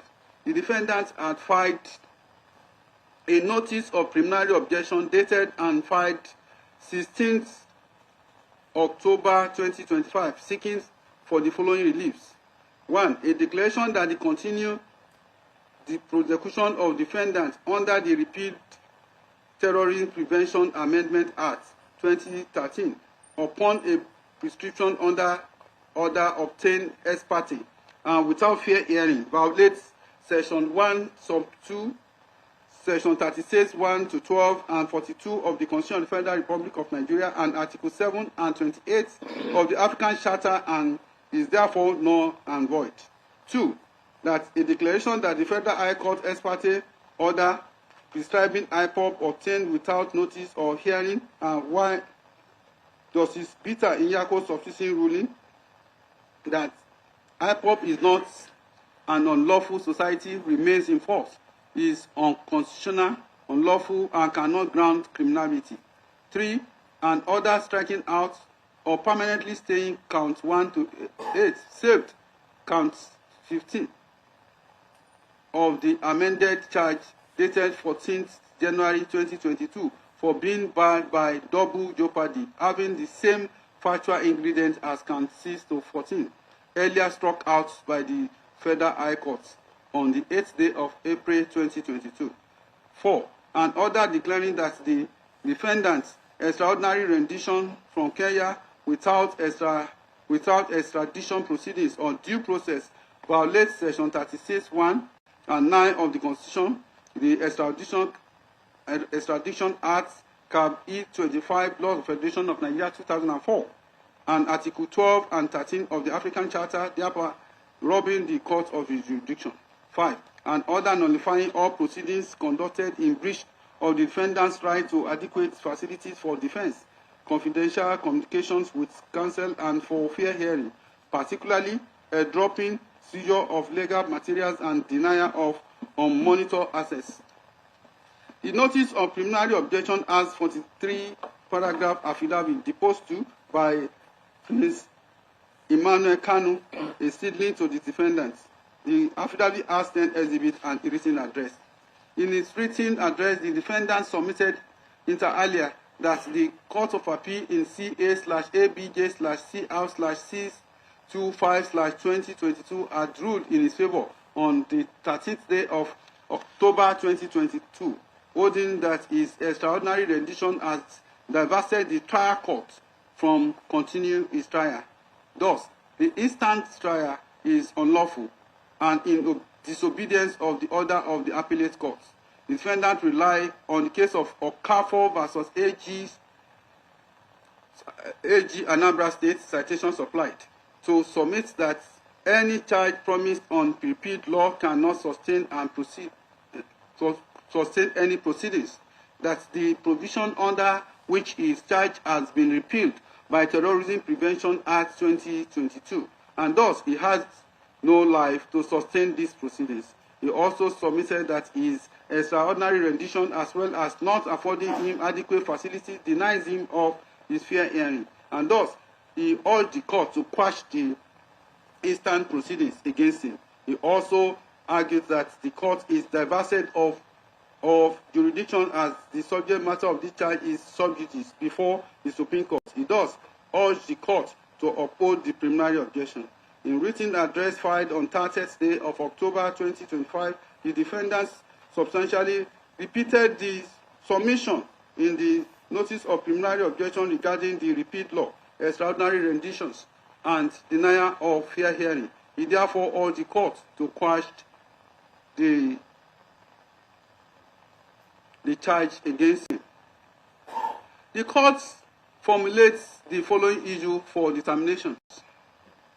After going through the evidence, the address of the defendants deemed to be final written address and that of the prosecution, the court formulates this issue. 1. Whether the defendant was denied his right to fair hearing in these circumstances of this case. 2. Whether the claim of extraordinary rendition of the defendants from Kenya invalidates the trial in this case. 3. Whether the provisions under which the defendant is being tried are repeat law and inoperative. 4. Whether the prosecution have established the charge against the defendant beyond reasonable doubts. Defendant has challenged the jurisdiction of this court as well as the competence and validity of the trial before this court. He premised his objection on the legality of the extraordinary rendition from Kenya in 2021, upon which he was brought back to Nigeria to face trial. He also raised an objection to the denial of his right to fair hearing, and that the charge was premised on repeat law, and thus the charge ought to be struck out against him. This court will painstakingly consider this jurisdictional issue before going to the substantive issue if need be. Jurisdiction is a general term referred to the extent of power and authority exercised by a court over a particular matter. It is seen as a threshold issue which determines how a court should handle a matter where jurisdiction is lacking. Any other action taken by the court amounts to nullity. Kindly see the position of my noble Lord Abiru, JSC, in NIMR versus Akin, Olugbade, and others. Citation supplied. Equally, see the enunciation by my Lord Ada, JSC, in Abu versus Sule, and others. Citation also supplied in this regard. On issue 1, with respect to the alleged denial of right to fair hearing of the defendant, the tenet of fair hearing is to the effect that both sides in a dispute must be heard as expressed in the Latin maxim or the alteram partem, that a party can not be a judge, or the alteram partem, and that a party cannot be a judge in his own court, as expressed in maxim nemo judes in casasua. Fair hearing is enshrined in Section 36(1) of the Constitution of the Federal Republic of Nigeria, and it provides, in the determination of its civil rights and obligations, including any questions or determination by or against any government or authority, a person shall be entitled to a by law and constituted in such manner as to secure its independence and impartialities, unquote. Also see the case of MFA versus Inoga, citation supplied, where it was held, and I quote, fair hearing within the meaning of Section 36 of the Constitution of the Federal Republic of Nigeria 1999 means a trial or hearing conducted according to all legal rules formulated to ensure that justice is done to the party, that no judge should preside over a matter in which he has personal interest or involvement, unquote. Also, my noble Lord, late Nikki Toby, GSC of blessed memory in INEC and Musa, citation supplied, held and enunciated on the principle of fair hearing. The defendant claimed that he was denied his right to fair hearing by the court, foreclosing him in the entry of his defense, at the risk of repeating myself, I will repeat my ruling of 7th November 2025, wherein I recounted the history of this case and proceeded to foreclose the defendants.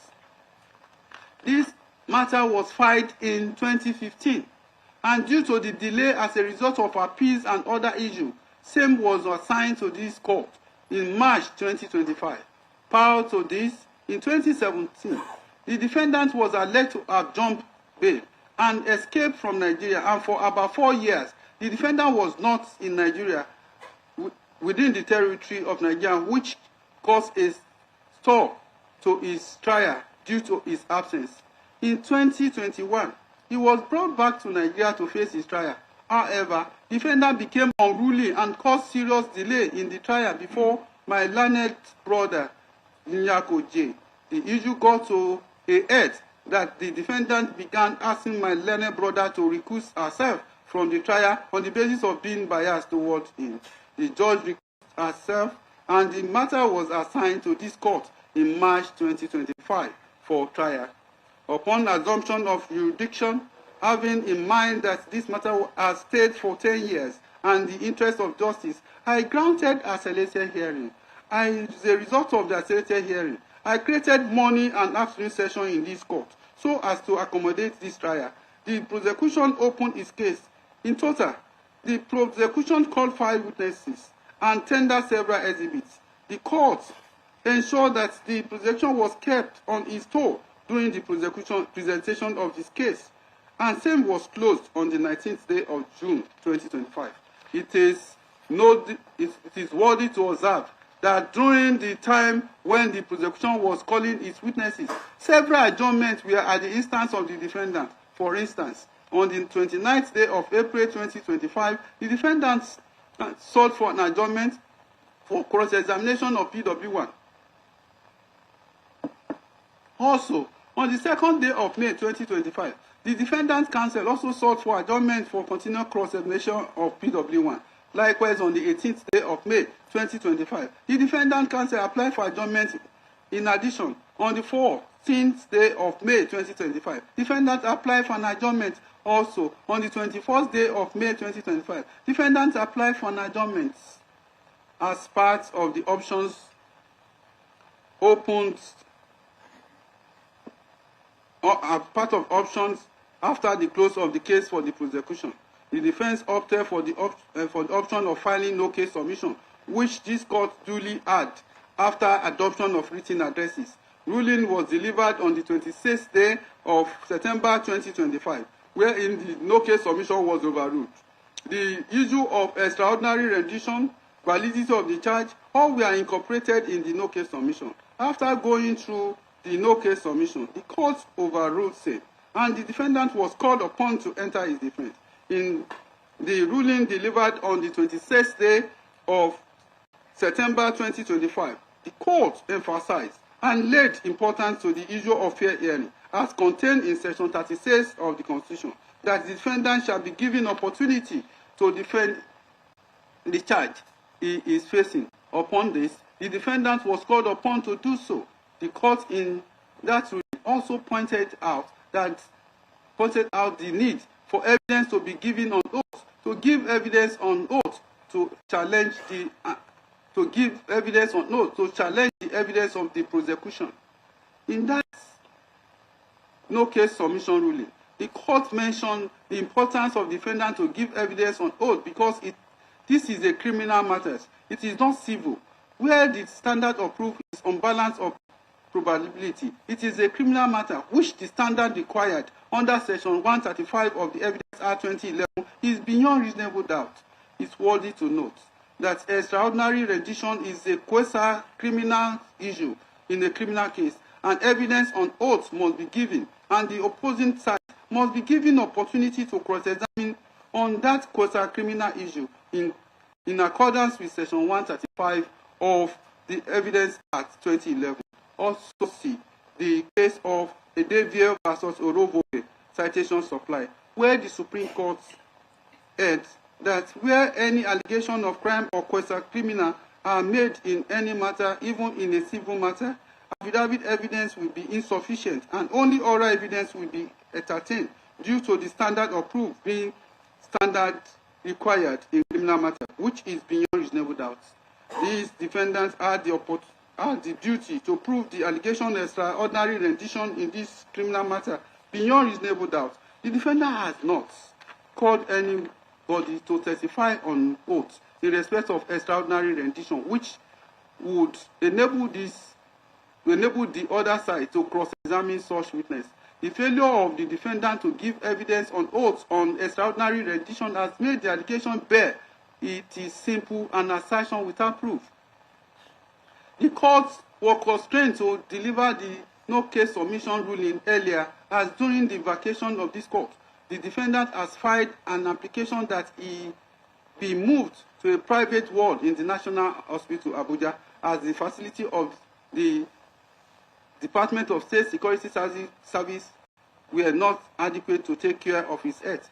The court had quickly rushed back due to the importance of health of the defendant. The court ordered the president of Nigerian Medical Association to constitute a panel of experts to carry out tests on the defendant to ascertain his health status and whether he is fit to stand trial.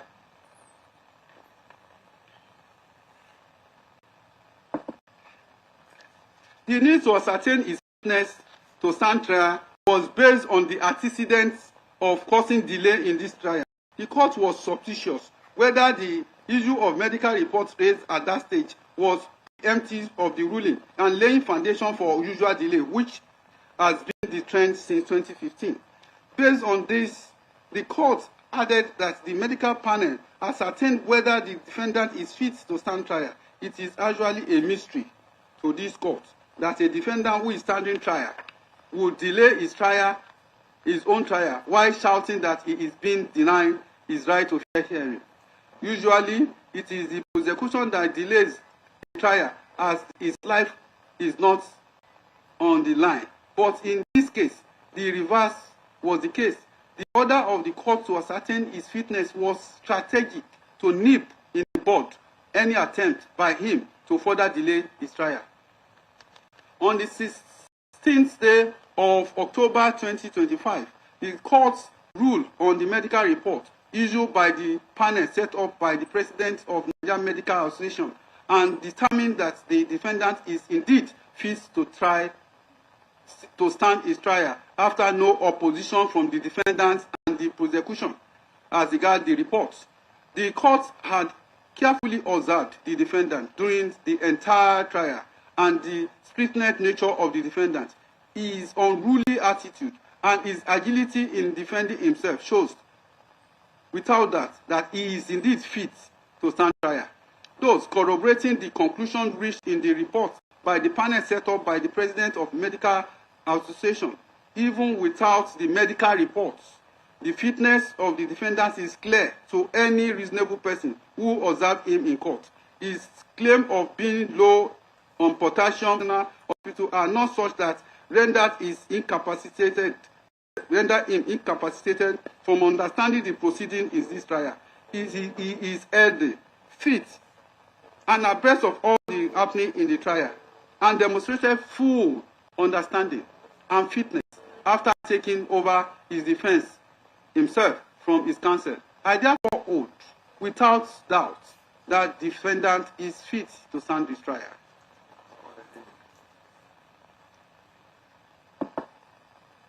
The court then proceeded to give the defendant 6 consecutive days to open and close his defense. Counsel to the defendant, Chief Kanu Agabi, had prayed the court to allow the private consultation between the defendant and his counsel in preparation for his defense.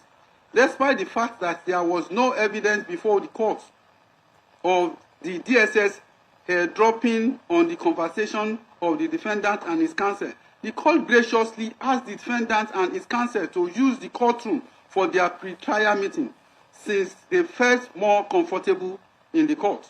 The development meant that the court had to clear the courtroom, and it meant that the court could not conduct hearing in the morning of 22nd day of October 2025, just to accommodate the defendant and his counsel. The court then adjourned the hearing for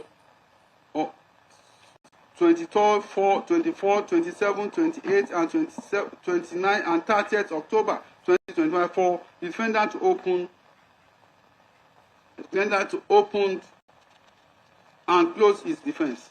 On the 23rd of October 2025, the learned C representing defendants including Kanu Agabi SN, Onyechikpe Azu SN, Bolokoro SN announced to the court that they wished to withdraw their appearances as the defendant has indicated that he wanted to defend himself. The defendant confirmed the development and informed the court that he wished to represent himself at the trial.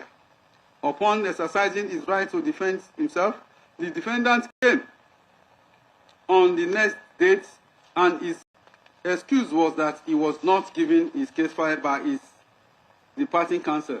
This was no doubt another cause of a delay on his part. The following day, the defendant appeared for himself and began challenging the decision of the court, arguing that there was no charge against him and that the medical report certified him fit was allegedly doctor. The court patiently explained to him that some of these issues he is raising have been treated in no case submission, and some of other issues could be raised during the final address. The court then advised him to engage counsel who are experts in criminal litigation due to the seriousness of the charge against him. The court also offered to secure the service of counsel from the legal aids or a private legal practitioner willing to take the matter pro bono, which were all rejected by the defendants. The court continued to appeal to him and even went as far as begging him in the name of God to please engage counsel and open his defense, all of which fell on the deaf ear. At a point, the defendant informed the court that he wanted to call about 28 persons as witnesses, some of whom he claimed are foreigners as witnesses in his case. He applied for witness summons. The court graciously immediately approved the witness summons. However, the defendant abandoned these said witnesses and began claiming that he had gone through the case file and he found that there was no law providing for the offenses he is being charged with, that he could not defend a charge not found on a law. By this time, the defendant has still not opened his defense. Neither was there any seriousness on his part to put in his defense. The court, in discharging his duty to do justice, calmly and patiently advised the defendant to be cautious of the path he tended to take, as it was tantamount to resting his case on the part of the prosecution, which means that he admits the fact, evidence against him, but believes that it is insufficient to secure conviction against him. This court has been extremely patient and lenient with the defendant. He is only entitled to be given opportunity to defend himself as part of his right to fair hearing. Failure to use that opportunity granted by this court will be entirely his fault. He cannot complain thereafter of fair hearing. The right of a defendant to defend himself, herself, is a fundamental right, provided under Section 36 of the Constitution of the Federal Republic of Nigeria as amended. Such rights cannot be taken from a defendant except where a defendant expressly or by conduct waives same. See Segun Ogunsoya and the state citation supply. The defendant refused to open his defense, despite the court informing him that it was minded to extend the day if he opened the defense on the 7th of November 2027. The court on the 27th of October 2027 made an order that defendant come on the next day to put in his defense or file his final written address, or any written address filed by him will be deemed as his final written address in this suit. Pursuant to this order of the court, on the 27th October 2025, the defendant filed a motion on notice / comprehensive written address on notice on address on non-existence of a cognizable charge and the unconstitutionality of continuing of trial filed 30th of October 2025, and same will be deemed to be his final written address. That address is deemed as ordered by this court to be his final written address. The import of treating the written address as a comprehensive written address cannot be overemphasized. The word comprehensive, as used in that written address by the defendant, means, according to the online version of the Oxford Dictionary, is, and I quote, including, dealing with all, nearly all elements or aspects of something, unquote. The defendants in the motion on notice and comprehensive written address prayed for reliefs, including 4. The court to discharge him, which is a typical prayer in final written address in criminal matter. No doubt, the defendant clearly knew what he was doing by opting for final written address in form of motion/comprehensive written address in compliance with the order of this court made on the 27th day of October 2025. This would therefore be treated as the final written address of the defendant, and same have been treated and considered in the entirety.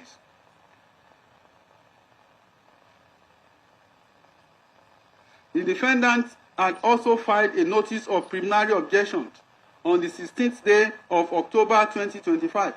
These two should be considered in the interest of justice, as the court having ordered that all preliminary objections will be determined in the judgments. Also, the preliminary objection filed on 16th October 2025 is also considered thoroughly in these judgments. Another aspect of denial of fair hearing raised by the defendant is that he was misled into taking his plea in the charge. When the charge was read to be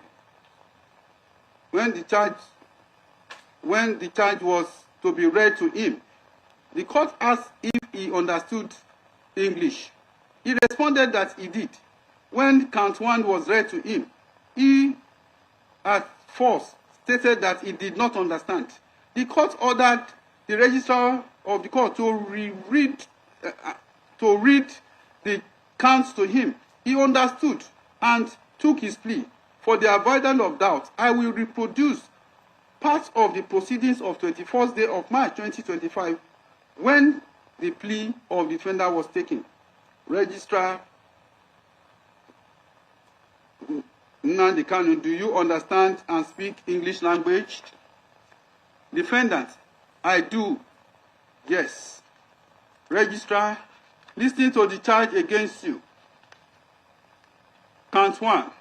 Registrar, after reading, do you understand count 1 I read to you? Defendant, I don't. Court, take it again. Count 1. Registrar, after it, did you understand count 1 I read to you? Defendant, I do. Yes. Registrar, are you guilty or not guilty? Defendant, not guilty. Count 2. Defendant, do you understand count 2 I read to you? Defendant, I do.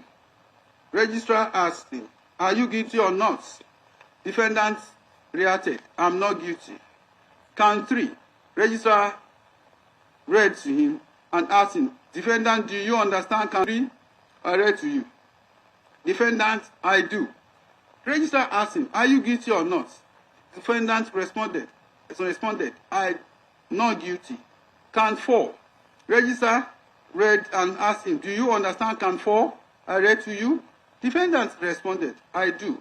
Registrar asked him, are you guilty or not guilty? Defendant responded, not guilty. Count 5. Registrar read and asked him, do you understand count 5 I read to you? Defendant responded, I do. Registrar, are you guilty or not? Defendant responded, not guilty. Count 8, now count 6. Registrar read and defendant, do you understand count 6 I read to you? Defendant said, I do. Registrar, are you guilty or not? The defendant responded, not guilty. Count 15, original 15, now count 7. Registrar read and said, defendant, do you understand count 7 I read to you? Defendant responded, I do. Registrar asked him, are you guilty or not? Defendant responded, not guilty. The defendant clearly understands English language, being an educated man on that day, he had his counsel, including senior advocates such as Kanu Agabi, SN, representing him on that day. The court complied with the procedure of taking the plea of the defendant in accordance with Section 271, 2, and 3 of the Administration of Criminal Justice Act 2015, which provide thus: 1. The defendant to be tried on a charge or an information shall be A. brought before the court unfettered unless the court says cause otherwise to order, and the charge and information shall be read over and explained to him to the satisfaction of the court by the registrar or other officer of the court. B. Called upon to plead instantly unless, where the person is entitled to service of the information, he objects to the non-service, and where the court finds that he has not been duly served. 3. The court shall record the fact that he is satisfied that the defendant understands the charge or information read over to him and explained to him in the language he understands, and shall record the plea of defendant to the charge or information as nearly as possible in words used by him. Looking at the above statutory provisions of Administration of Criminal Justice Act, the procedure adopted by this court, the defendant cannot turn round to claim he was misled to take plea after the prosecution has closed his case. It is nothing but the usual habitual flaw of the defendant to cause delay and make the matter to start de novo. This court will not allow matter to be on its court list ad infinitum. On the issue of denial of adequate facilities, the defendant claimed that he was not allowed to consult with his legal representation in confidence at DSS, as the DSS officers were dropping on their conversations. The defendant is facing criminal trial and is entitled to the right to adequate time and facility in preparation for his defense. He enjoys the constitutional rights to fair hearing, and in consequence to this right, has the right to adequate facilities as his defense.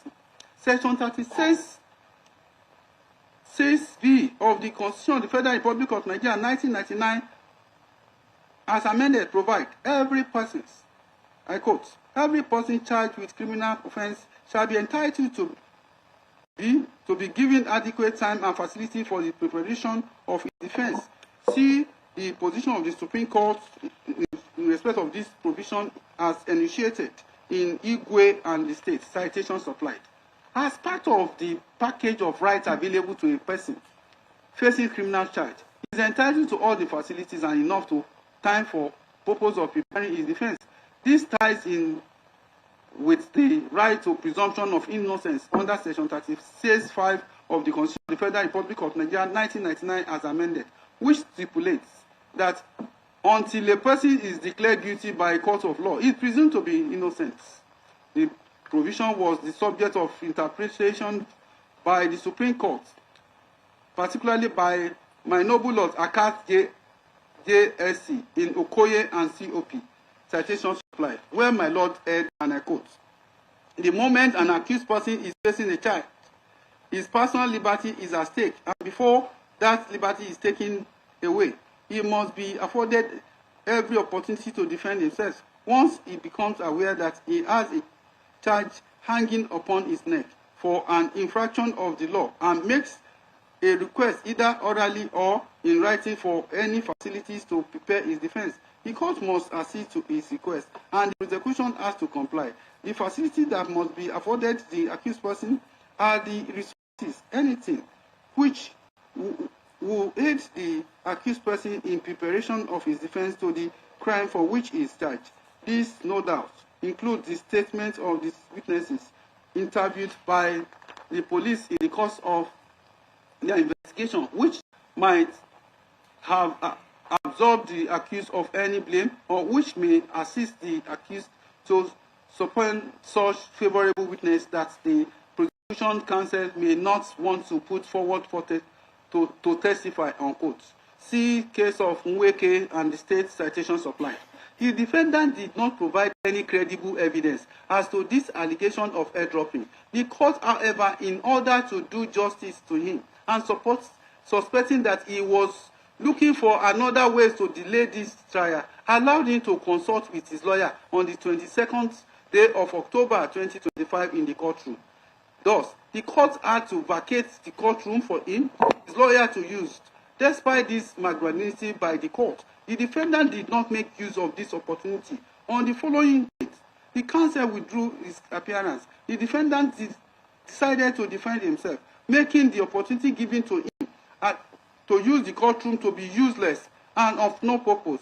Despite the fact that he is not a legal practitioner, he began using some of his counsel, who he had earlier disengaged, to act as legal consultants to him. The court even kindly ordered the DSS to allow these consultants have free access to him. This is in compliance with Section 36 of the Constitution of the Federal Republic of Nigeria, which provides for access to legal practitioners. Most of these legal consultants were always present in court. There is nothing to show that he was denying adequate facilities to prepare for his defense. He had enough time to prepare. That has been represented by senior advocates such as Kanu Agabi SAN, Onyeshi Impe Azu SAN, Emeka Ikpabas SAN, Paul Urokoro SAN, How do not get SAN, among others, before they were suddenly disengaged. And the defendant decided to represent himself, which this court suspected was also to cause another delay in the hearing of this matter. His allegation holds no warranties in this case. Consequently, this issue is resolved against the defendant.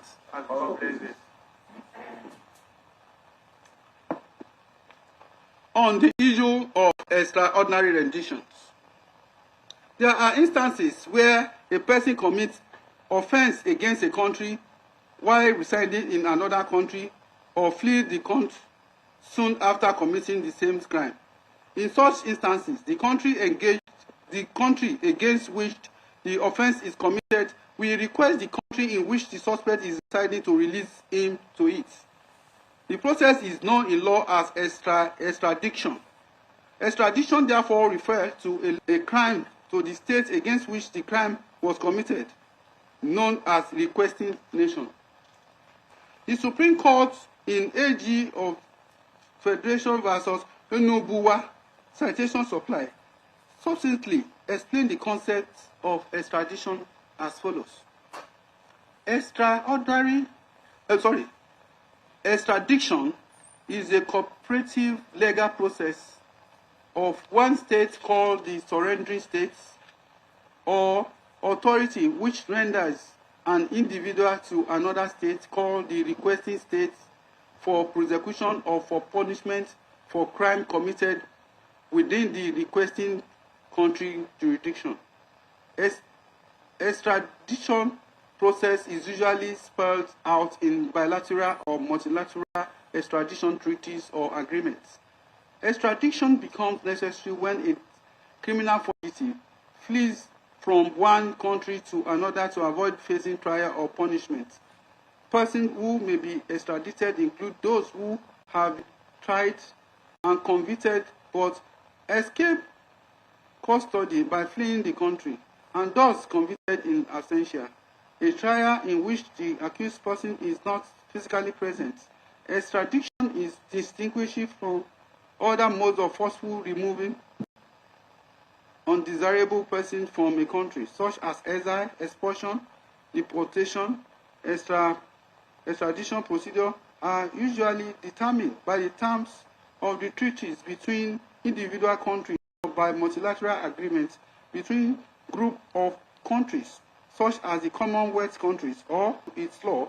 Its treaties specify obligations to the requesting nation and decide whether or not to extradite the persons named in the warrant.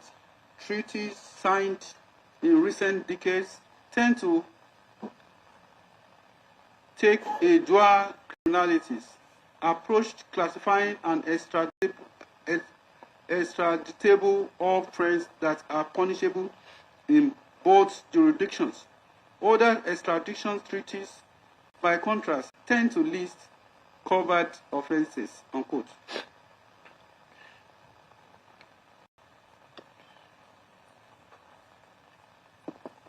Usually, the requesting and surrendering nation have a treaty or agreement which allows for such transfer. Nigeria, for instance, is signatory to regional agreements like the ECOWAS Convention on Extradition and other multilateral schemes such as the London Scheme for Extradition, which within the Commonwealth. The London Scheme for Extradition within the Commonwealth enables Nigeria to request and surrender fugitives to member nations of the Commonwealth. On the other hand, extraordinary rendition is an extrajudicial measure to forcefully bring suspect or defendant to the country against which an offense is committed. These extraordinary measures may include adoption. This versus Nnamdi Kanu in SC/CR/13C12022, where my noble Lord Agim JSC held, and I quote, generally, abduction or kidnapped or any form of illegal removal of an accused from the territory of a state to another to face criminal trial or for a reason is prohibited by law. Extraordinary rendition or any other transfer without due process is unlawful. There is no doubt that the illegality in the process of bringing the respondent to Nigeria for the criminal case brought by the appellant against him in Nigeria, the attendant massive violation of his rights, render his prosecution by the appellant unfair and oppressive. While extraordinary rendition measures may, unquote, while extraordinary rendition measure may seem illegal on the face of it, the way and manner in which the attendance of a defendant is secured does not vitiate his trial. In the United States of America, this is known as Kelfibril doctrines. This doctrine developed through the case law, notable cases of Kel versus Illinois, 119, U.S. 436, 342, U.S. 519, 1952, where a messenger forcefully kidnapped the defendant from Peru and brought him back to the United States, even though he had been sent to Peru with a valid warrant and instructions to obtain the defendant with the cooperation of the local authority. Addressing Kel's due process challenge, the Supreme Court of the United States held that, and I quote, such forceful adoption is not sufficient reason why the party should not answer when brought within jurisdiction of the court, which has the right to try him for such an offense and presents no valid objection to his trial in such case. In Freebreeze v. Collins, 342 U.S. 519, 1952, it was a case where the defendant was tried and convicted in the state of Michigan after being adopted by Michigan authority from Chicago, Illinois. Applying its decision in care, the Supreme Court upheld the conviction of the conviction over challenges based on due process and federal kidnapping law. The essence of Kel's Freebreeze doctrine is that even though the act of rendition is illegal, a trial court may assert jurisdiction over the person regardless of the legality of the adoption under international law. In recent times, the Supreme Court relied on Kel's Freebreeze doctrines in United States versus Alvarez Merchant in 504 U.S. 65, 1992. Alvarez Merchant, a Mexican citizen, was adopted and brought to the United States at the direction of the Drug Enforcement Administration. The Supreme Court of the United States held that despite his forceful adoption from Mexico by United States officials, it did not affect the validity of his trial in the United States. As said earlier, the issue of extraordinary rendition is quasi-criminal issue, which must be proved beyond reasonable doubt in accordance with Section 135 of the Evidence Act 2011. The law in Nigeria is strict that even a civil matter, once a criminal element is introduced, it must be proved beyond reasonable doubt. For instance, where an allegation of forgery is introduced in a civil proceeding, the standard of proof is proved beyond reasonable doubt. See the case of Minister of FCT versus Finance Consultancies Services. Every forgery involves an alteration of documents, but not every alteration of documents amount to forgery. Forgery involves alteration with a fraudulent intent. The fact and incident of forgery must be specifically pleaded and proved even in civil matters, as in this case, beyond reasonable doubt. The appellant in this appeal has made allegation of forgery, but failed to prove same. In a case of forgery, both the original document and the fake must be produced in court for examination. The appellant failed to produce any document in proof of these forged documents. Allegation of such forgery in any civil matters is criminal in nature. Therefore, proof is beyond reasonable doubts. See also the case of Muni versus Federal Republic of Nigeria, among other authorities. The evidence in proving an unlawful extraordinary rendition must be oral evidence obtained, which allows the adverse party to cross-examine the defendant on his oral evidence. The defendant only swore to an affidavit. So the fact that the affidavit evidence is best used in civil proceedings, where the standard of proof is on balance of probability. The affidavit filed by the defendant is grossly insufficient to establish if indeed he was extraordinarily rendited or he was illegally brought to Nigeria. The gaps in evidence will therefore means that no evidence was led regarding the extraordinary rendition. Assuming, without conceding, that there was evidence regarding the extraordinary rendition, the court will consider the effect of the extraordinary rendition on the validity of the trial of the defendant. The defendant, in his recent address, has argued strenuously that the way he was brought back from Kenya was illegal and thus vitiates his trial before this court. He relied heavily on the decision of the Court of Appeal in Federal Republic of Nigeria versus Kanu, in appeal number CA/ABJ/CR/625/2022, delivered on the 13th day of October 2022 on the issue. The court held, and I quote, "The consequence of this session, I hold that the respondent is prohibited from being detained, tried, or otherwise dealt with in Nigeria for or in respect of any offense allegedly committed by him before his extraordinary rendition to Nigeria. The lower court thus has no jurisdiction. I further hold to try the appellant on counts 1, 2, 3, 4, 5, 8, and 15, which were retained by it, being charges allegedly committed by the appellant prior to his extraordinary rendition.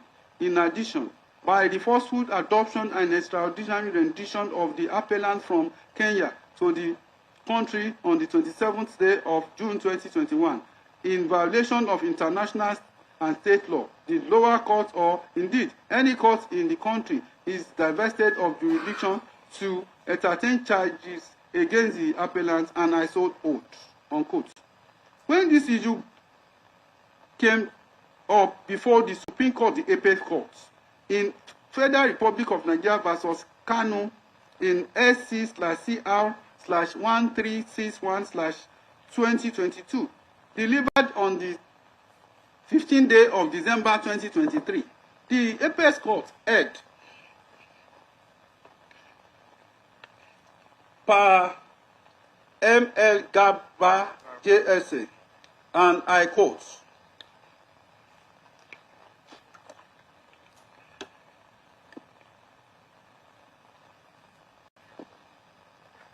I quote my noble Lord M.L. Gabbard, JSC. I agree with the learned senior counsel for the appellant that the procedure used in bringing or producing the respondent before the trial court for the trial of the offences in the counts of the charge in questions in respect of which he was validly arraigned did not affect or even go to the statutory jurisdiction of that court to proceed with that trial. The procedure, mode, manner by which the respondent was produced before the court is in before the trial court is in law extraneous to the statutory jurisdiction vested or conferred on the trial court to try or adjudicate over the offences in question, particularly after the valid arraignment of the respondent and his plea thereto. The procedure used in producing the respondent to face his trial after the arraignment and plea to the offences and after jumping the bail granted to him by the trial court cannot reasonably be said to deprive or rob that court of the requisite statutory jurisdiction to adjudicate over or try the offences in questions. In the above premises, the lower court, which is with the respect due to it, took its eye off the balls when it filed off the statutory jurisdiction vested or conferred on the trial court to subject it to procedural law dealing with the procedure for the arrest, extradition, or rendition of runaway fugitive offender to and from the foreign country. The provision of Extradition Act Cap E25, Laws Federation of Nigeria 2004, articles and parts of the UDHR 1964 and pronouncement of foreign courts on them referred to and solely relied on by the lower courts to hold that the procedure used or employed to produce the respondent before the trial court to continue his trial had robbed that court of jurisdiction to adjudicate over or try the offences in question, did not create, define or punish the said offences, neither did any of them confer or vest the statutory judicial power and authority or jurisdiction to try adjudicate over the offences in respondent, was charged with and validly arraigned for. Rather, they all merely provide or prescribe for the general procedure to be adopted in respect of their respective subject matter that do not include and have nothing to do with creating, defining, or punishing offences, and vesting or confining judicial power and authority or jurisdiction on courts to advocate over or try such offences. Once again, these laws and rules, conventions, etc., do not take away, deprive, or rob the jurisdiction of the trial court to adjudicate over or try the offences the respondent was arraigned for on the basis of procedure used or employed to bring or produce him before the trial court for continuation of his trial. I must emphasize that even this court, as the apex court in Nigeria, cannot, by pronouncement, take away, deprive, or even fetter the jurisdiction or conferred or vested on the court of record by the constitution or a statute, let alone pronouncement by foreign courts on such foreign international convention, treaties, and agreements, or even if domesticated. In these results, the issue is resolved in favor of the appellant to the effect that the trial court is statutorily vested or conferred with the requisite jurisdiction to adjudicate over and try the offences in the retained counts of the charge the respondent was validly arraigned for, and that the procedure used and employed to bring or produce him for the continuation of his trial did not rob or deprive that court of jurisdiction. It was an error in law for the lower court to resort to and hold that the procedural law or entirely different subject matter of arrest, extradition, or rendition of runaway fugitive offenders accused person from foreign country deprived or robbed the trial court of the statutory jurisdiction. My Lord argued in the same case also adds, and I quote, the established case law through the cases is that even though a strict alliance to statutory prescriptions concerning pre-trial criminal processes, the processes for bringing the accused to court for trial is a sine qua non for fair trial. Violation of the fundamental rights of an accused person or other unlawful action by the prosecution at the pre-trial stage give the accused person the right to action for remedy for violation of his fundamental rights and other civil remedy, and has no effect on the validity of the whole criminal proceedings against him and the jurisdiction of the court to entertain the proceedings and try him, provided the facts alleged against him disclose an offence created by written law and a reasonable basis for suspecting he committed the offence. So the established case law in Nigeria is that violation of fundamental rights of an accused person and any illegality in pre-trial or extraordinary process in relation to an accused person should not affect jurisdiction of the court to try ensuring criminal cases and the validity of such case. That is the basis for the admission of relevant evidence obtained from illegal searches and seizures or searches that violates the accused person's fundamental right to privacy. In Nigeria, there is hardly any case where the jurisdiction of a court to try a case is declared to be ousted by or validity of the case declared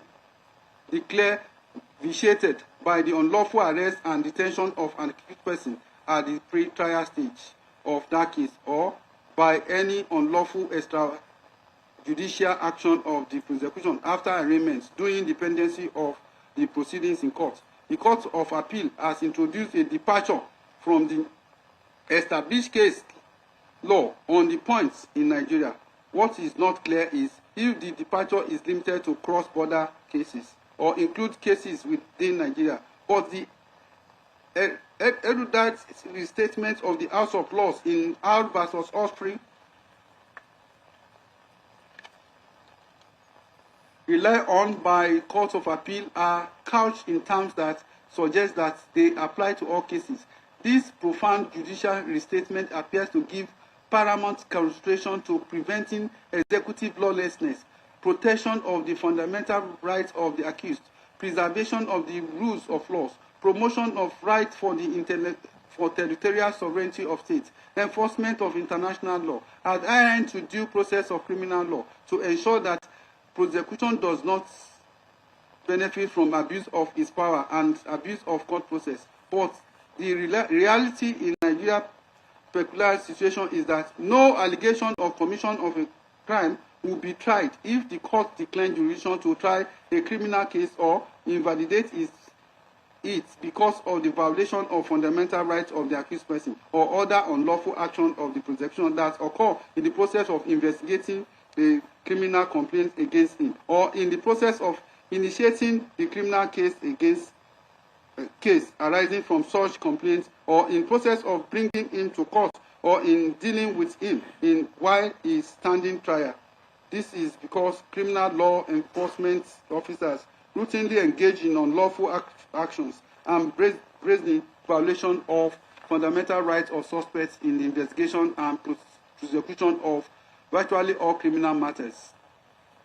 The effect of the holding of the Supreme Court is that, notwithstanding the legality or otherwise of how the defendant was brought back from Kenya, it does not invalidate his trial. The court will curtail the line set by the Supreme Court as the apex court of the land. Its decisions are final, override all other courts, including the Court of Appeal, which defendants has erroneously relied on heavily. Kindly see Section 235 of the Constitution of the Federal Republic of Nigeria 1999 and the case of Adama Tanker Brokering Services Limited against CBN citation supply. The fact in this case is more distinguishable. The fact in this case is more distinguishable even than in Kelfibri case in US. With respect to the effect on the jurisdiction of court to try the defendant as held by the Supreme Court per Gaba, JSC.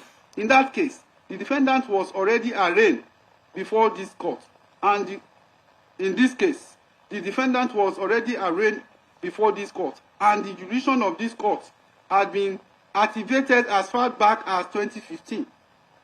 More so, he had been compensated monetarily in suit he filed in Kenya, unlike in Kel Freebridge case, where the defendants were not on trial before their rendition. Despite the fact that in Kel Freebridge they were not arraigned before the extraordinary rendition, their trial were not invalidated in US. The defendant in this case, on being granted bail, was alleged to have done bail by leaving Nigeria, and for 4 years. The trial was granted until he was rearrested in 2021 in Kenya. This action of the defendant makes him a fugitive. In this case, the trial has begun, and the charge has been filed and read to the defendant before the alleged extraordinary rendition. He cannot then claim that the trial is vitiated by the extraordinary rendition. The alleged rendition of 2021 will not deactivate the jurisdiction of the court activated since 2015. I hold without hesitation that this is an exception to the effect of extraordinary rendition in international law. Even if the extraordinary rendition was wrongful, the remedy for it is at best monetary damages in civil proceedings. The court is aware that a court in Kenya had ruled on this issue and awarded monetary damages to the defendant. The court in Kenya had awarded monetary damages against the Kenyan government for gross violation of defendant's rights, fundamental rights.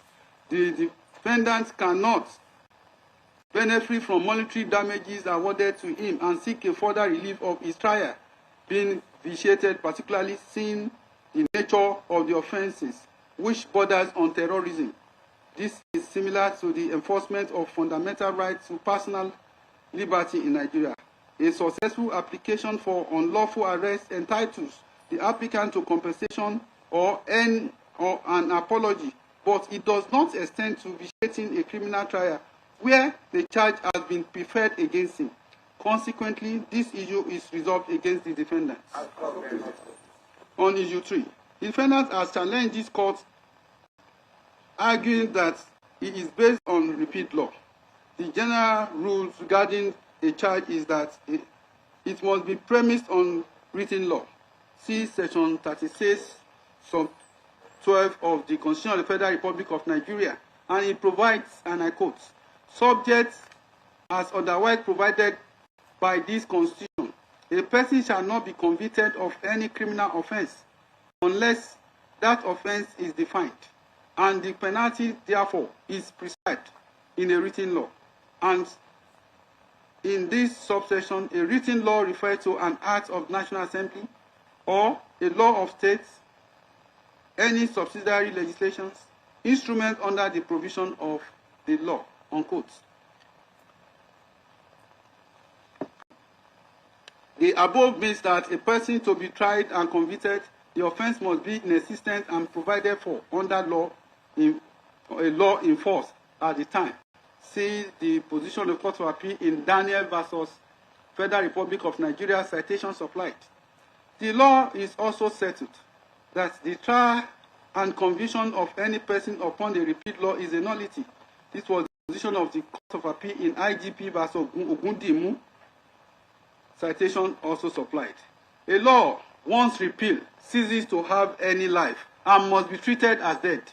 And the Supreme Court in State versus Egigia has initiated on this, and I quote, the law is settled that a repeat law no more has legal life.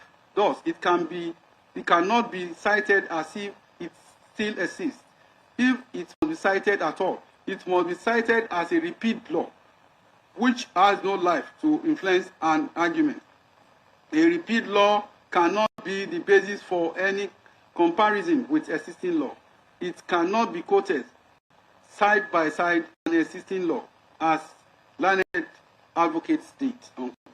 Now, the defendant argued that the Terrorism Prevention Act 2013 have been repealed by the Terrorism Prevention Act of 2022.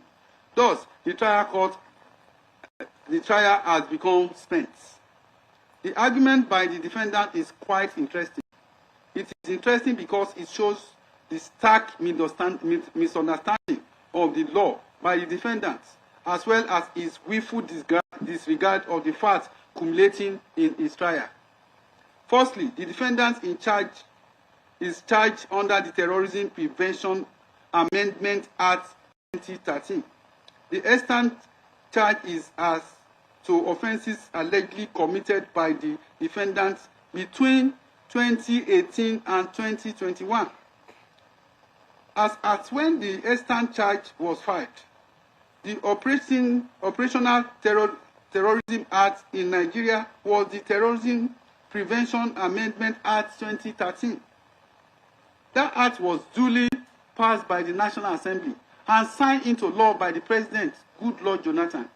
It empowered the court to try terrorism-related offences and also outline what constitutes act of terrorism under Section 30 of the 2013 amendments. The act provides thus, and I quote, "The Federal High Court located in any part of Nigeria, regardless of where the offence is committed, shall have jurisdiction to try offences under this act." Unquote. Section 1(2) of the same law defines terrorism as follows, and I quote, "Any act deliberately done with malice, aforethought, which may seriously harm or damage a country or an international organization, is intended to intimidate a population, compel a government to act or abstain from acting, destabilize a fundamental political, constitutional, economic, or social structure of a country," unquote. The above provisions were enforced 2 years before the defendant's arrest in 2015, meaning this court had requisite jurisdiction to try him then. His initial trial, therefore, was based on an existing and valid legal foundation as at then. This instance means that at the time he was charged, the Terrorism Prevention Amendment Act 2013 was the extant law of the land. It would have been different if the defendant's offences were allegedly committed after the Terrorism Prevention Act 2022 have been enacted. The Terrorism Prevention Amendment Act 2022 comes into effect on 12th day of May 2022, which is a later date compared to when the alleged offences were committed. The Supreme Court in Federal Republic of Nigeria versus Kanu Supra, the present defendant in this case also ruled on that issue and held, and I quote, "Now, even a casual look at the offences stated in count 1, 2, 3, 4, 5, and 8 of the charge, pleaded to by the respondent before the trial court, readily shows that they are offences provided for in 2011 Act, as amended, and by the 2013 Act, under which the charge was filed and brought, and the respondent was properly and validly arraigned before the trial court.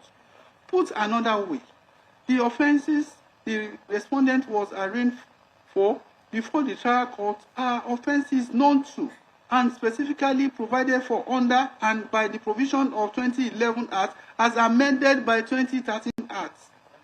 The offences are therefore recognized, cognizable in law, to be legally grounded and backed by the provision of extant and existing law that was / is in force at the material time and now.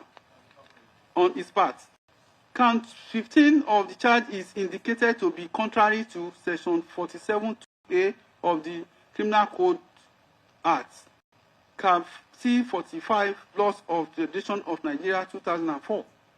There can be no reasonable dispute that the Criminal Code is an extant and existing statute or act that was or is in force in Nigeria, which the court has the duty to take judicial notice in this appeal, pursuant to provision of Section 122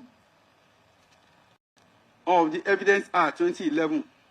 In addition, the court is also entitled to take judicial notice of the codification and publication of all the acts or statutes, the subsidiary legislations, enactments or passed by the National Assembly as contained in the laws of the Federation of Nigeria, published by or under the authority of the Federal Ministry of Justice of Nigeria at various times, because we here are concerned with laws of Federation of Nigeria 2004, in which the Criminal Code Act is indicated to be. I have noted and pursued the laws, perused the law and acts codified and published in the laws of Federation 2004 as published. The Criminal Code Act is published in Volume 4, comprising of Chapter C24 to Chapter C48. It is in Chapter C38, which is subsequently indicated as Cap 38. The Criminal Code Act is in Chapter 38 of the Laws of Federation of Nigeria 2004, and it's also called or shown to be Chapter C38 in Volume 4 of the publication. It is apparent, therefore, that the Criminal Code Act is not Cap 45 or Cap C45 in Volume 4 of the Laws of Federation of Nigeria, as indicated in Count 15 of the charge against the respondent. Rather, Criminal Code Act is Chapter 38 or Chapter C38 in the Laws of Federation of Nigeria 2004. However, the same Laws of Federation of Nigeria 2004, Chapter 45 or Cap C45 is the Custom and Excise Management Act. A calm reading of the details of the facts stated as constituting the offense mentioned or named therein will clearly and undoubtedly reveal that it deals with offense punishable under the provision of Section 47(2)(ba) of the Custom and Excise Management Act C45, Laws of Federation of Nigeria 2004, which provide as follows. 47(2) if any person A imports or causes to import any goods or conceal in a container holding goods of different description, he shall be sentenced to imprisonment for 5 years without the option of fine.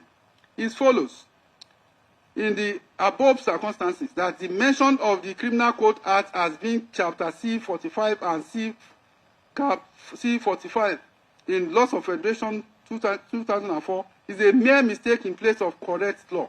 The Custom and Excise Management Act, under which the facts alleged to constitute an offence in Cap 15,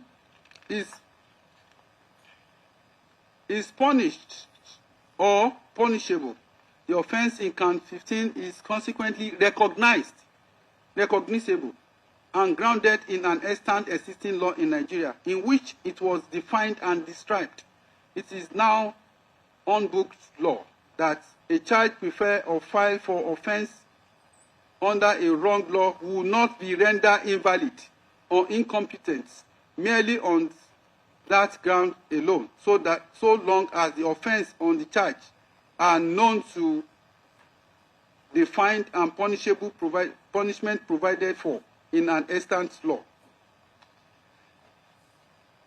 In the results, the answer to the answer posed earlier in this affirmative in both two counts, that the Terrorism Prevention Amendment Act 2013, under which the offences of count 1, 2, 3, 4, 5, and 8 as well as Cap C45 and Cap C45, Custom and Excise Management Act, all contained in Laws of Federation of Nigeria 2004, are extant and existing law, which provide for, under which the offences in the counts of the charge retained by the trial court are punishable and punished. The offences, once more, are recognized cognizable, and ground instance and existing law in force in Nigeria. Assuming without considering that at the commencement of the Terrorism Prevention Amendment Act, the Terrorism Prevention Amendment 13 was repealed, and such is liable to affect the validity of the defendant's trial. I refer to Section 98 of the Terrorism Prevention Amendment Act 2022, which provides 98.1. The Terrorism Prevention Act number 10, 2011 is repealed. 2. Any regulation, order, requirements, certificates, notice, direction, restrictions, authorizations, consents, applications, ongoing cases in courts,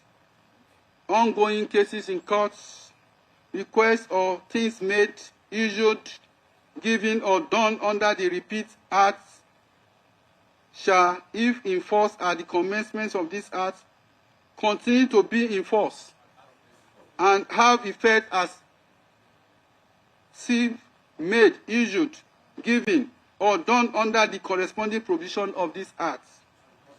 98.3 provides any proceedings, prosecutions, sentence, judgments, charge, or cause of actions pending or existing immediately before the commencement of this act under any of the repealed acts in respect of any rights, interest, obligation, or liability may be continued and commenced as the case may be, and any determination of any court of law, tribunal, or other authorities or person may be enforced to the same extent that such proceedings, prosecutions, sentence, judgments, charge, course of actions, or determination might have been continued, commenced, or enforced as if the act has not been made, unquote. The imports of this provision, particularly Section 98.3, it serves as a saving provisions, which ensure that the amendment of the Act does not affect the validity of trial begun under the Repeal Act.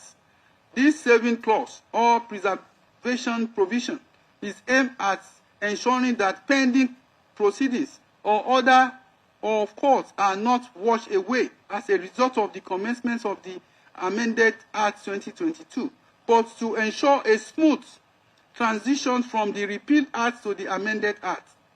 The sum total of this is that the enactment of the Terrorism Prevention Amendment Act 2022 does not vitiate the trial of the defendant rightly commenced under the Terrorism Prevention Amendment Act 2013.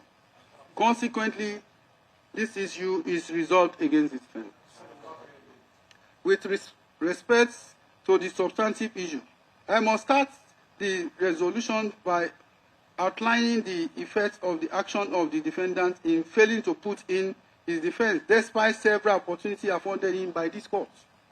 Generally, in criminal trial, the defendant has the three options available to him. Upon the closure of the prosecution case, he has the option of making a no-case submission to argue that the prosecution has not made out a prima facie case against him to warrant him to enter his defense, or that the evidence led by the prosecution so far had been so discredited under cross-examination that it would be unsafe for the courts to convict him.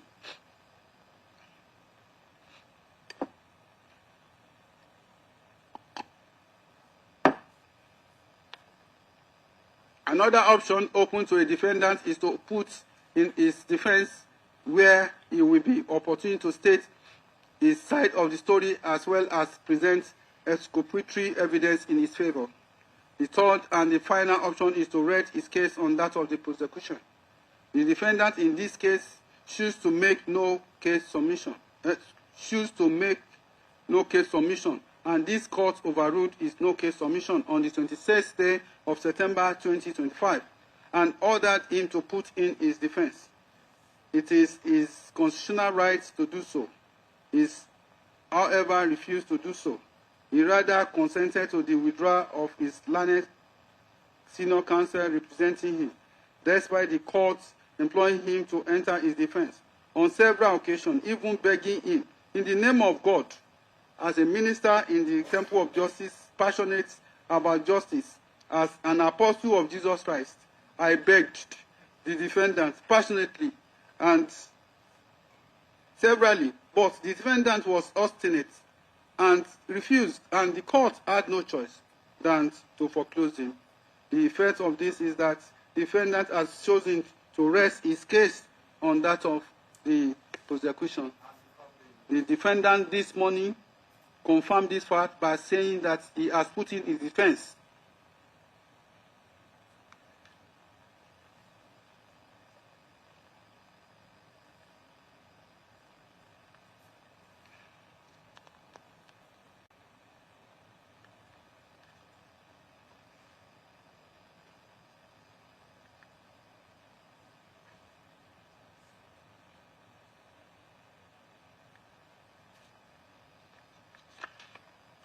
The effect of the defendant resting his case on the prosecution is that it is a gamble, a risky option, which may boomerang if the evidence adduced by the prosecution is believed by this court. The Supreme Court in Adamu and States, citations supplied, held, and I quote, "The law is generally settled that an accused person who, at the close of prosecution case, decided to rest his case on that of the prosecution as presented against him is only exposing himself to risk and gamble. The reason being that if the case is such that even if all the prosecution witnesses are believed, yet the offense as charged is still not proved, then the accused may get away with the risk of resting his case on that of the prosecution. By that choice, the accused will have decided not to explain any fact in rebuttal of the allegation made against him. See also the position of the Supreme Court in the case of Ajibade and State citation supply, where the court held, and I quote, "Appellant elected not to give evidence in his defense, but to rest his case on that of the prosecution. The election is within his rights under the law, but the legal effect of the said election is to leave the court of trial free to accept the uncontroverted evidence of the prosecution in proof of the charge, which the court rightly did, in my view," unquote. See also the case of Hakim Idriseyin versus Olajide, citation supplied. The defendant in this case deliberately refused and failed to call any witness and present evidence through his witnesses in rebuttal of the case of the prosecution. The implication is that he admits the case of the prosecution, and the court is entitled to rely on the uncontroverted evidence led by the prosecution. With respect to count one of the charge, the defendant is facing a charge of committing an act in furtherance of an act of terrorism against the Federal Republic of Nigeria by making a broadcast received and heard in Nigeria with intent to intimidate the population and threaten that people will die and the whole world will stand still, thereby committing an offense punishable under Section 1(2)(b) of the Terrorism Prevention Amendment Act 2013. The subsection provides a person or body corporate who knowingly in or outside Nigeria, directly or indirectly, willfully commit an act preparatory to or in furtherance of an act of terrorism, commits an offense under this act and is liable on the conviction to maximum of death sentence. The ingredients of the offense as drawn from the above are: 1. The defendant must be a person or body corporate. 2. The defendant must have done an act preparatory to or in furtherance of an act of terrorism. 3. The defendant must have done the act preparatory to or in furtherance of terrorism act knowingly or willfully, and same may be directly or indirectly. See the case of Ada versus Federal Republic of Nigeria, citation supplied. Looking at the first ingredient, there is no doubt that the defendant in this case is a person. He is known as Nnamdi Kanu. A man is in 50 who stood trial before this court. Thus, the first ingredient is resolved in favor of the prosecution. For the second ingredient, the prosecution led evidence showing that the action of the defendant in making broadcasts threatening that people will die constitutes a terrorist act. Terrorism or a terrorist act, according to online Oxford Dictionary, is, I quote, the unlawful use of violence, intimidation, especially against citizens in the pursuit of political aim, unquote. It is also important to explain what constitutes terrorist acts. Section 1(2) of the Terrorism Prevention Amendment Act 2013 provides us, and I quote, in this section, act of terrorism means an act which is deliberately done with malice, aforethought, and which A, may seriously harm or damage a country or international organizations. B, is intended or can reasonably be regarded as having been intended to: 1. Unduly compel a government or international organization to perform or abstain from performing any acts. 2. Seriously intimidate a population. 3. Seriously destabilize or destroy the fundamental political, constitutional, economic, social structure of a country or international organizations. 4. Otherwise influence such government or international organization by intimidation or coercion. C. Involve or causes, as the case may be: 1. An attack upon a person's life which may cause serious bodily harm or death. 2. Kidnapping of a person. 3. Destruction to governments or public facilities, transport system, and infrastructural facilities, including an information system, a fixed platform located on the continental shelves, a public place, private properties, likely to endanger human lives or result in major economic loss. 4.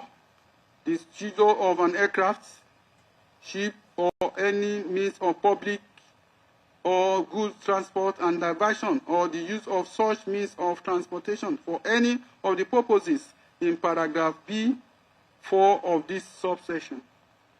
5. The causing of fires, explosion, or flood, the effect of which is to endanger human life. 7. Interference with or disruption of supply of water, power, or any other fundamental natural resources, the effect of which is to endanger human life. D. An act or omission in or outside Nigeria which constitutes an offense within the scope of counter-terrorism protocol and convention duly ratified by Nigeria. The Supreme Court, by my noble Lord Kekere Ekun, JSC, now the CJN, heard in Abdul Mumuni versus Federal Republic of Nigeria, and I quote, Section 15(2) of the EFCC Act provides, any person who commits or attempts to commit a terrorist act or participates in it facilitates the commission of a terrorist act, commits an offense under this act, is liable on conviction to imprisonment for life. Section 46 of the Act provides terrorism means any act which is a violation of the criminal code or the penal code and which may endanger the life, physical integrity, freedom of, or cause serious injuries or death to any person, any number or group of persons, causes or may cause damage to public properties, natural resources, environmental or cultural heritage, is calculated or intended to intimidate, put in fear, force, coercion, or induce any government body or institution, the general public, or any section thereof, to do or abstain from doing any act or to adopt or abandon a particular standpoint, or to act according to certain principles, or to disrupt any public service, the delivery of any essential service to the public, or to create a public emergency or create general insurrections in a state. Any promotion, sponsorship of contribution to command, aim, incitement, encouragement, attempt, threats, conspiracy, organization or procurement of any person with the intent to commit any act referred to in paragraph A, 1, 2, and 3, unquote. It was further added, and I quote, the crucial aspect of offense of terrorism is the creation of intense fear and anxiety, both physical and psychological, in the mind of members of the public, which has the effect of coercing, forcing, intimidating them to do or abstain from doing any act or to adopt or abandon a particular view, policy, or position to act according to certain principles, unquote. See also the case of Berende versus Federal Republic of Nigeria, citation supplied. In my research, I came across a handbook from the United States Institute of Peace titled Teaching Guide on International Terrorism. Definition, causes, and responses, where several definitions of terrorism were given as follows.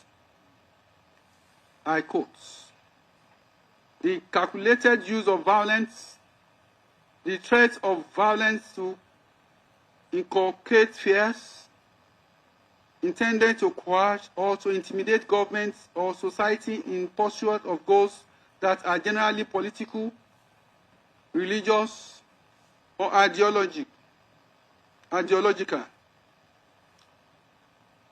Terrorism constitutes the illegitimate use of force to achieve a political objective when innocent people are targeted. Terrorism is defined here as the current use or threatened use of political motivated and clandestine organized violence by a group which aim is to influence a psychological target in order to make it behave in a way which the group desires. See JMT Drag. The unlawful use of force or violence against persons or properties to intimidate or coerce governments, the civilian populations, or any segment thereof in furtherance of political or social objective is derived from Federal Bureau of Investigations. What therefore, unquote, what therefore constitutes a terrorist act from all the definition above is an act of violence, threat of violence intended to cause fear, put the recipients of such violence or threat in a state of fear. Applying the above definition to the facts of this case, the defendant in several of these broadcasts made several threatening harms to the federal government of Nigeria, the general Nigerian populace, including its own people who claim to fight for, who he claimed he fight for. In an interview with Sahara reporter, in an interview with Sahara TV, contained in Exhibit PWW, the defendant was interviewed by one Rodolphe Okonkwo. He was introduced as the founder and director of Radio Biafra. When the defendant appeared on the screen, his nameplate was Nnamdi Kanu, director Radio Biafra. While speaking on the national conference in Nigeria, which was organized at that time, the defendant mentioned the name of some of the representatives from the Southeast as the conference, and he said, if you go there and negotiate any other thing apart from Biafra, you better not come back, because our people will be waiting for you, that very person, unquote. When he was asked about the consequence for this representative, including one Ike Nwanchuku, the defendant was unequivocal when he said, things have changed, and that because the only language that people in the zoo understand is language of violence and force. After all, that very contraction was put together by Frederick Lugard by force. That is what many people don't understand. Lugard killed many people to put Nigeria together, and the killing of people to disintegrate the zoo shouldn't come to anybody as a surprise. Our promise is very simple. If they fail to give us Biafra, Somalia will look like a paradise compared to what will happen to the zoo. It is a promise. It is a pledge. Also a threat to them. They must understand it, that we have had enough of this nonsense. Unquote. It is not noteworthy that defendants in the said interview kept referring to the southeastern part of Nigeria as Biafra. The defendants made some comments, such as the governor of the southeastern states being the stooge of Hausa Fulani godfathers. He even stated that Rochas Okocha, former governor of Imo, had institutionalized the entire state to satisfy his Hausa Fulani godfather. He said nobody had asked Governor Peter Obi about Izu River and the person dumped in the said river. Further, during the interview, the defendants, while answering a question about whether he will embrace a peace separation or choose a violent path, stated at about 7 minutes 30 second mark of Sahara TV interview in Exhibit PWW, which is a flash drive containing all its broadcasts, said, and I quote, if they do not give us Biafra, there will be nothing living in that very zoo called Nigeria. Nothing will survive there, I can assure you, unquote. He also made reference to the Nigeria Civil War when he said, in 1967 to 1970, is not 2010 to 2015. Then we had scientists, but now we have people who can make things happen even better than what we had in the late 60s. So that should ring a warning that we are not joking. 8 minutes mark in the flash. He said, I do not believe in peaceful actualization of whatever rubbish is called. I have never seen where you will become free by peaceful means, unquote. The defendant also lent support for violent acts when he said he welcomed what a group known as Biafra Zionist group did when they unleashed violence at the Enugu State Government House. He even said he hoped more people will come out to join his group to overthrow the corrupt and inept persons in administration of the government, stating that Biafra must exist and it is their rights to make sure it happens. In the broadcast of 16th May 2021, also contained in Exhibit PWW, the defendant in the beginning of the broadcast stated thus: "My name is Omotosho Nnamdi Kanu. I am the leader of indigenous people of Biafra, IPOB, and director of Radio Biafra and Biafra Television. I will remain a loyal servant of the people of Biafra." He further stated around 51 minutes mark, and I quote, "If God is on our side, which I know He is, the army of Nigeria will die in Biafra land. Everybody will die. I will be the one leading it. By God's grace, everything called Nigeria will perish in Biafra land. The world must be prepared for what is to come. I want to let Katrina Lungs and the British government to know that we have chosen the path of death, and people are dying every day. We have to develop the mindset of after this, which even though NATO is there, NATO is there, we say that we are ready to die, and everyone that comes to kill us will die also, because things will start happening in the next 14 days. In the next 2 weeks, the slaughter will begin to happen. You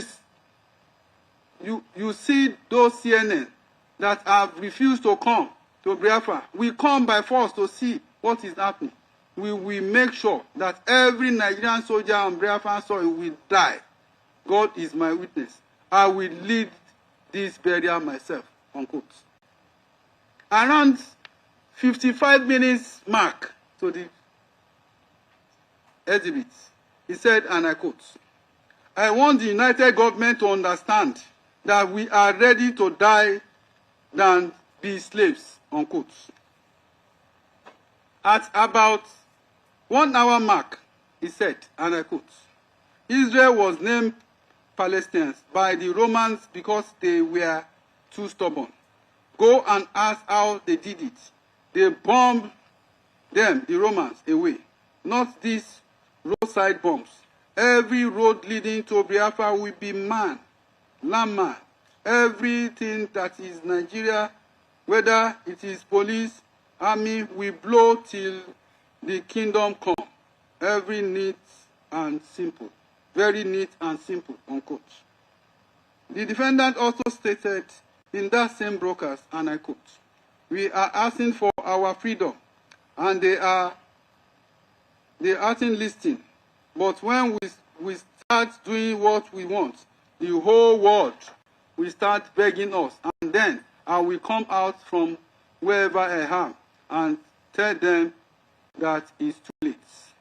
Throw away your phones. Remain incommunicado as we are in the state of war. It will not kill you to do away with your phones.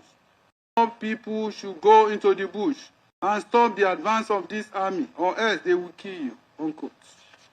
These words spoken by the defendants in those broadcasts were not mere words, as they bear heavy traces of threats to harm people, including international representatives representing their nation in Nigeria. The said broadcasts were several in numbers, and defendants kept repeating his rhetorics that people will die if Biafra is not created. The defendant planned to commit the terrorist act did not only manifest in his broadcast, but was shown in a meeting he had with other Igbo people in the United States. At a World Congress, Igbo Congress meeting held at the 4 Points Hotel in Los Angeles, in the United States of America, as contained in Exhibit PWW, the defendant, while speaking to the audience, stated, and I quote, "We must not miss this golden opportunity. We are bound to suffer in this time to come. You must come out to support what we are doing. We need guns. and we need bullets. I know we love life so much. Without it, Hausa will overrun us. They have succeeded in imposing Okoroshan on us. They are coming. Boko Haram is coming in Igbo land, unquote. A female participant stood up to ask the defendant of his objective, as well as why need for weapons. The defendant responded, and I quote, "We now know that the best way to defend ourselves is to be armed because Boko Haram is everywhere in zoo called Nigeria. So we need guns and bullets, and those of you in America will give it to us." Also, on the 22nd day of this month, something will happen called the blood moon. Most of you don't know that just before the Civil War, there was blood moon.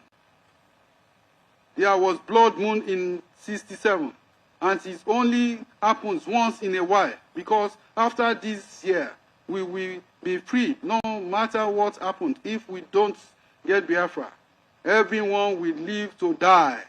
We are not joking. Unquote. His intention was quite clear.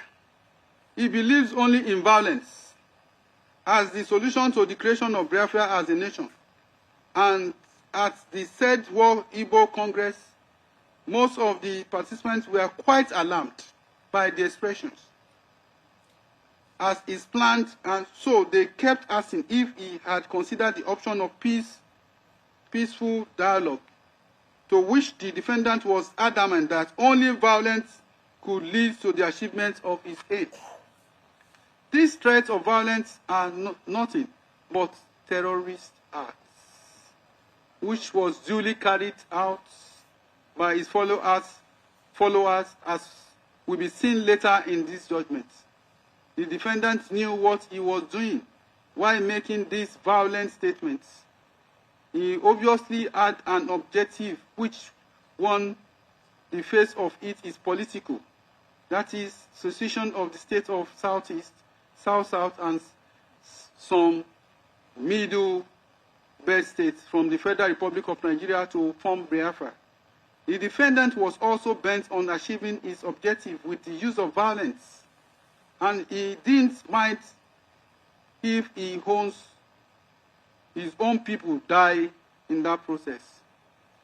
As one of the crucial elements in establishing crime, the intention and the knowledge with which defendants carried out the acts can be expressed by him.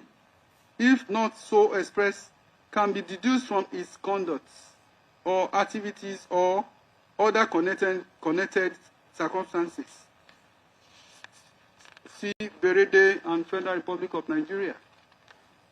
From the uncontroverted evidence led by the prosecution, particularly the broadcast contained in Exhibit PWW, it is clear that the defendant committed acts preparatory to and in furtherance of terrorist acts. The defendant had the opportunity to explain, but failed and deliberately refused to take that opportunity. Thus, he did not place any evidence before this court to explain the context of the said broadcast or any reason which may be exculpatory in his favor. Having failed and deliberately refused to enter defense or give explanation, the court will rely on the uncontroverted evidence of the prosecution. This court therefore holds that the prosecution has established count one of the charge beyond reasonable doubt.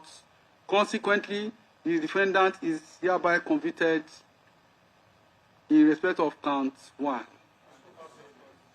With respect to count two of the charge, the defendant was charged with making a broadcast received and heard in Nigeria with intent to intimidate the population, issue deadly threats that anyone who flouts said a sit-at-home order should write his will, as a result of which banks, schools, markets, shopping malls, fuel stations, domiciled in the eastern states of Nigeria were not opened for businesses. citizens and vehicular movements in the eastern states of Nigeria were grounded. This offense is also punishable under Section 1(2)(b) of the Terrorism Prevention Act. The ingredients are similar as contained in Count 1, except that the prosecution must establish that the defendant indeed issued a threat to anyone who flouted his sit-at-home order in the southeastern state of Nigeria. The evidence as led by the prosecution shows that the defendant issued a sit-at-home order wherein he threatened the residents of the southeast states from going out. He further threatened that any church, markets, schools, banks, or shops which opened will be destroyed. This was the purpose of his broadcast of 30th day of May 2021, where he stated that he had an announcement to make regarding the shutdown of the entire Southeast. He stated exactly at 9 minutes 10 seconds in the broadcast contained in Exhibit PWW DOS, and I quote, "Tomorrow being the 31st day of May, there is complete lockdown, no church, no markets, and nobody should be seen outside tomorrow. I do not want violence. I do not want anybody to resort to violence. I condemn it completely and totally. We do not want to spill the blood of the innocent. Therefore, I am urging restraint across board. I am urging our people to honor the memory of people who died. There will be no school, no church, markets, banks, car on the roads. There will be complete shutdown. If you want to be alive, do not come out tomorrow." What I'm saying is that do not come out tomorrow. If you value your life, there will be complete shutdown of Biafra land tomorrow. Any community that allows vehicles to pass tomorrow will be in trouble. Anybody in any car or lorry except in ambulance will be in trouble. I know some people are very foolish, trying to open their shops around 12. If you open that very shop, we will burn you inside it. Especially Enugu, Umuahia, Abakaliki people. You are very stupid. Tomorrow we will show you, unquote. This statement at first sounded peaceful and even seems as if he was only persuading people to honor the memory of some people. However, the defendant, in his typical aggressive way of speaking, began issuing threats to those who might want to obey his order, that might not want to obey his order. The people of the Southeast are Nigerians, and I take judicial notice substantially are Christians who go to church, and merchants that are into trade, and their children who were threatened against going to church, their places of business and schools. This cause wonders if this can be said to be agitation for self-agitations. Unequivocally, I say no. The people of the southeast of Nigeria are entitled to their right to personal liberty, freedom of movement under Section 35 and Section 41 of the Constitution of the Federal Republic of Nigeria 1999 as amended. The said section provides, and I quote, "Every person shall be entitled to his personal liberty, and no person shall be deprived of such liberty, save in the following cases and in accordance with the procedure permitted by law. A. In execution of the sentence and order of court in respect of criminal offence of which he has been found guilty. B. By reason of his failure to comply with the order of court and in order to secure the fulfillment of any obligation imposed upon him by law. C. For the purpose of bringing him before a court in execution of order of court or upon reasonable suspicion of his having committed a criminal offense. D, in the case of a person who has not attained the age of 18 years for the purpose of his education or welfare. E, in the case of persons suffering from infectious or contagious disease, person of unsound mind, person addicted to drugs or alcohol, vagrants for those people or purpose of those care or treatment or protection of community. F, for the purpose of preventing the unlawful entry of any person to Nigeria or of affecting the expulsion, extradition, or unlawful removal from Nigeria of any person or the taking of proceedings relating thereto. Provided that a person who is charged with an offense and who has been detained in lawful custody awaiting trial shall not continue to be kept in such detention for a period longer than the maximum period of imprisonment prescribed for him. Section 41 provides, every citizen is entitled to move freely throughout Nigeria, to reside in any part thereof, and no citizen of Nigeria shall be expelled from Nigeria or refuse entry thereby, or exit therefore. They are also entitled, unquote, they are also entitled to their right to freedom of religion as expressed under Section 38 of the Constitution of the Federal Republic of Nigeria. The right to personal liberty, movement, religion are complementary of each other. Court jealously guides these rights, and they are basic rights which denote to them as being human beings.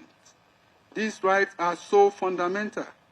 Kindly see, my Lord Agagu JCA has initiated on this in Okafor versus Lagos State Government and others. Citation supplied. The people of the Southeast cannot be ordered to sit at home by a person, especially for someone who is not a legally recognized official of the federal government or an official of any of the states. The only person entitled to restrict movements of persons within Nigeria is the President of the Federal Republic of Nigeria under emergency power under Section 305 of the Constitution of the Federal Republic of Nigeria 1999 as amended. The President can order for a coffee area where there is a crisis or natural disasters. The defendant is not the President of the Federal Republic of Nigeria, thus lacks any power to so declare a seat at home in any part of the country. The defendant arrogated to himself power to he lacks, and with the threat of violence, order the residents of the southeastern states to stay at home or face the consequences of their disobedience. This is an unconstitutional act which is subversive and amounts to nothing more than a terrorist act. It is also a notorious fact that the people of Southeast have been subjected to sit-at-home threats on Mondays for years now. PW4, who stated that he was stationed in the Southeast, especially in Imo State for some years, gave evidence that Monday sit-at-home is a usual occurrence wherein the town are deserted, even the farmlands. PW4 also gave evidence on the death of one Ahmad Goodluck, a former aide to the former President Goodluck Jonathan, that the said Ahmed Goodluck had been killed by airport men in pursuant to the order of defendants. Ahmad Goodluck was trying to catch a flight out of Owerri on the 30th day of May 2021 when he ran into a checkpoint by airport and was shot dead. PW4 stated that he was one of those who got to the scene first. It must be noted that 30th of May 2021 was a Sunday, not a Monday, but notwithstanding, it leads to the death of a person trying to move around due to the directive of the defendant as shown in Exhibit PWK. Is a medical report from the Nigerian Police Medical Services, Owerri. The report is dated 18th July 2021 and it states, to whom it may concern, medical report. Late Ahmed Goodluck Ahmed, hospital number.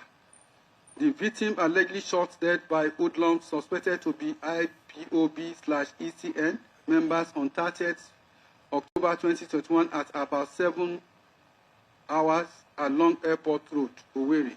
Picture of lifeless man seen, body of disease buried, information.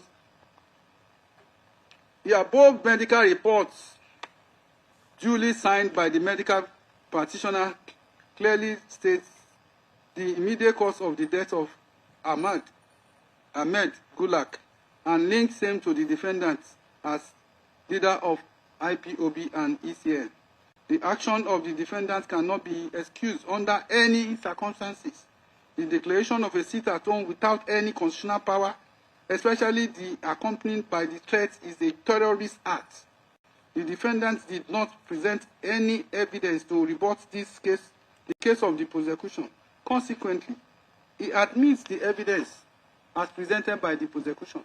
The prosecution has successfully proved count 2 beyond reasonable doubt.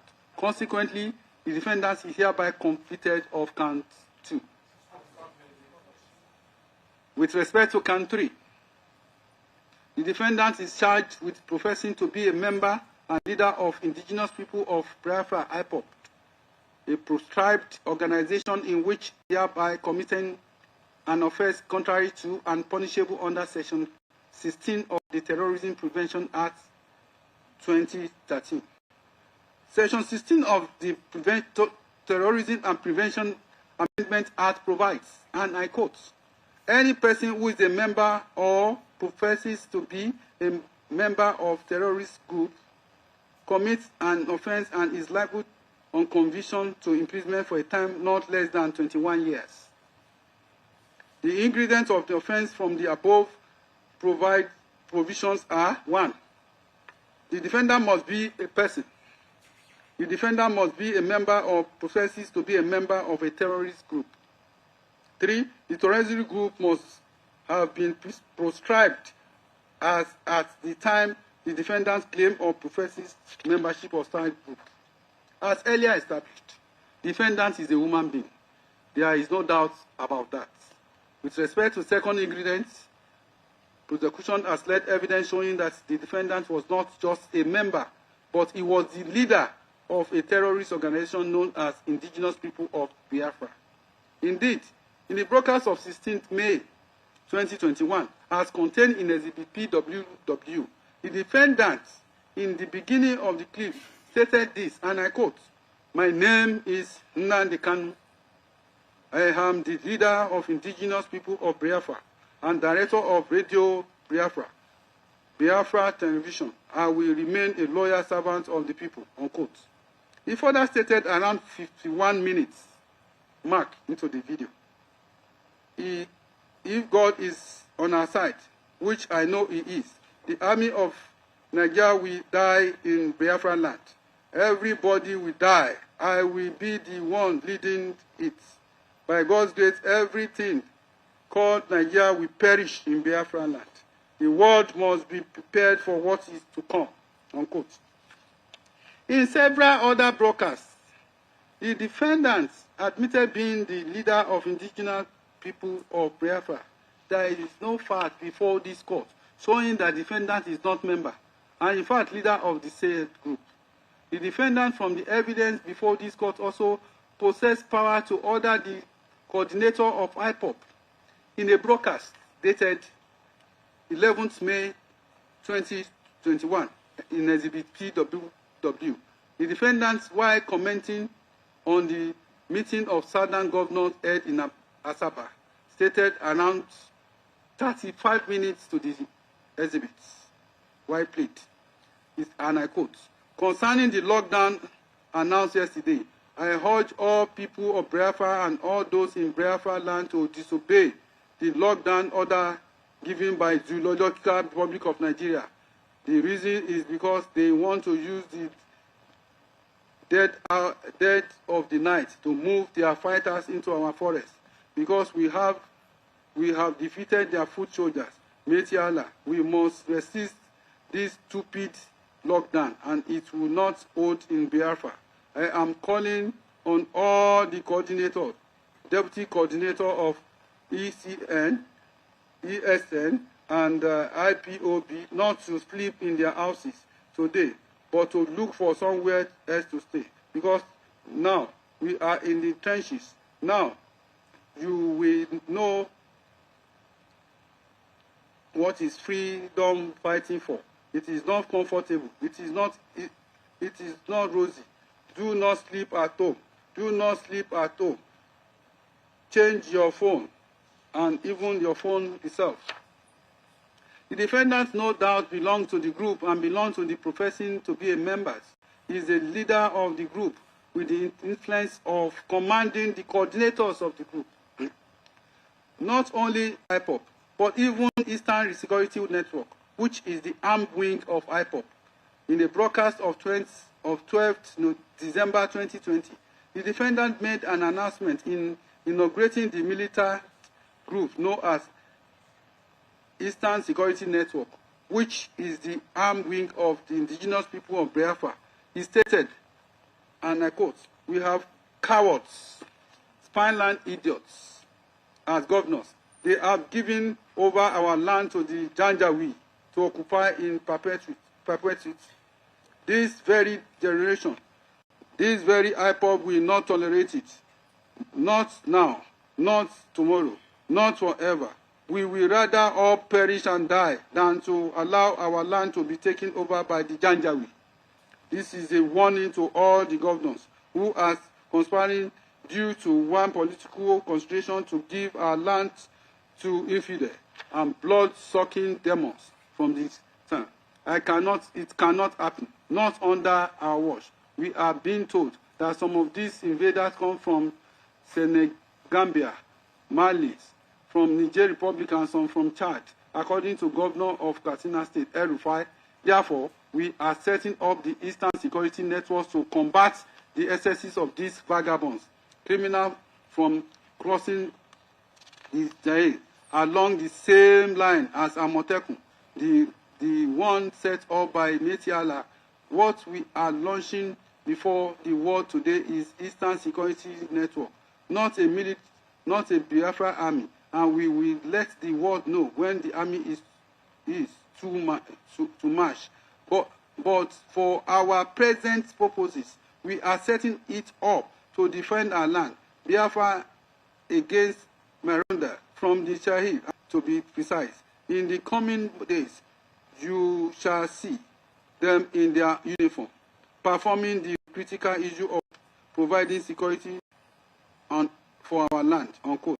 The defendants, who was visibly agitated, continue in the broadcast by stating, no governor in the Southeast and South-South have been able to form a security outfit.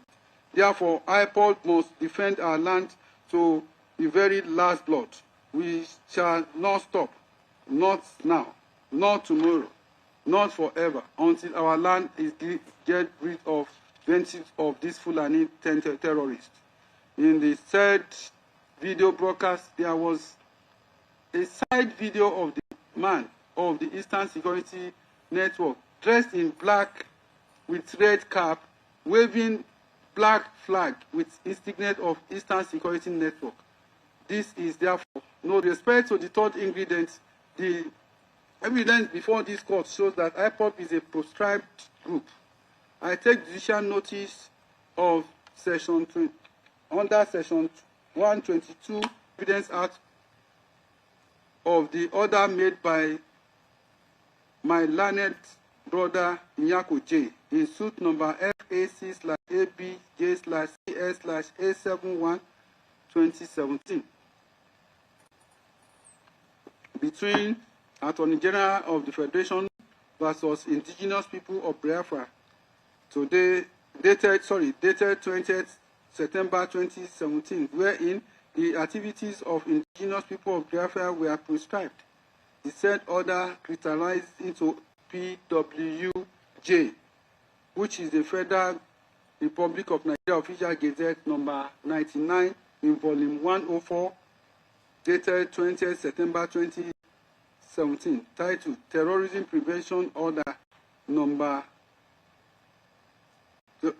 Terrorism Prevention Order of 2017. The Gazette reads, and I quote, Notice is hereby given that by the order of Federal High Court in suit number FAC/ABJ/CS/871/2017 dated 20th September 2017, as per the schedule to this notice, the activities of indigenous people of Biafra are declared terrorist and illegal in any part of the country, Nigeria, especially in the southeast, south-south region of Nigeria, as prescribed pursuant to Section 2 of the Terrorism Prevention Act 2011 as amended. 2.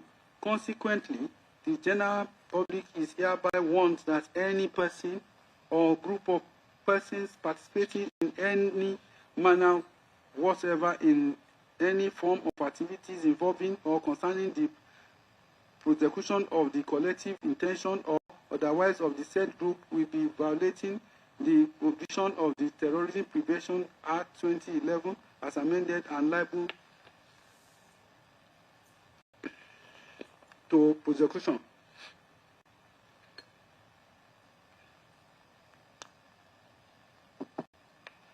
The import of the above is that beginning from the commencement date of 20th September 2017, any person claiming to be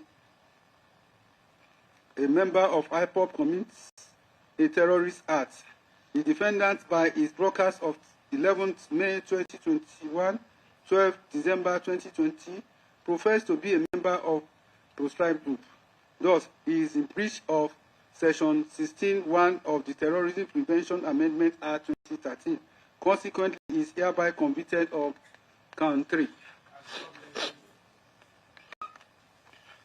On count 4 and 5, which are closely related, the defendant is charged with inciting members of the public in Nigeria to hurt and kill Nigeria security personnel and their family members, thereby committing offense under Section 1, Sub 2H of the Terrorism Prevention Amendment Act 2013.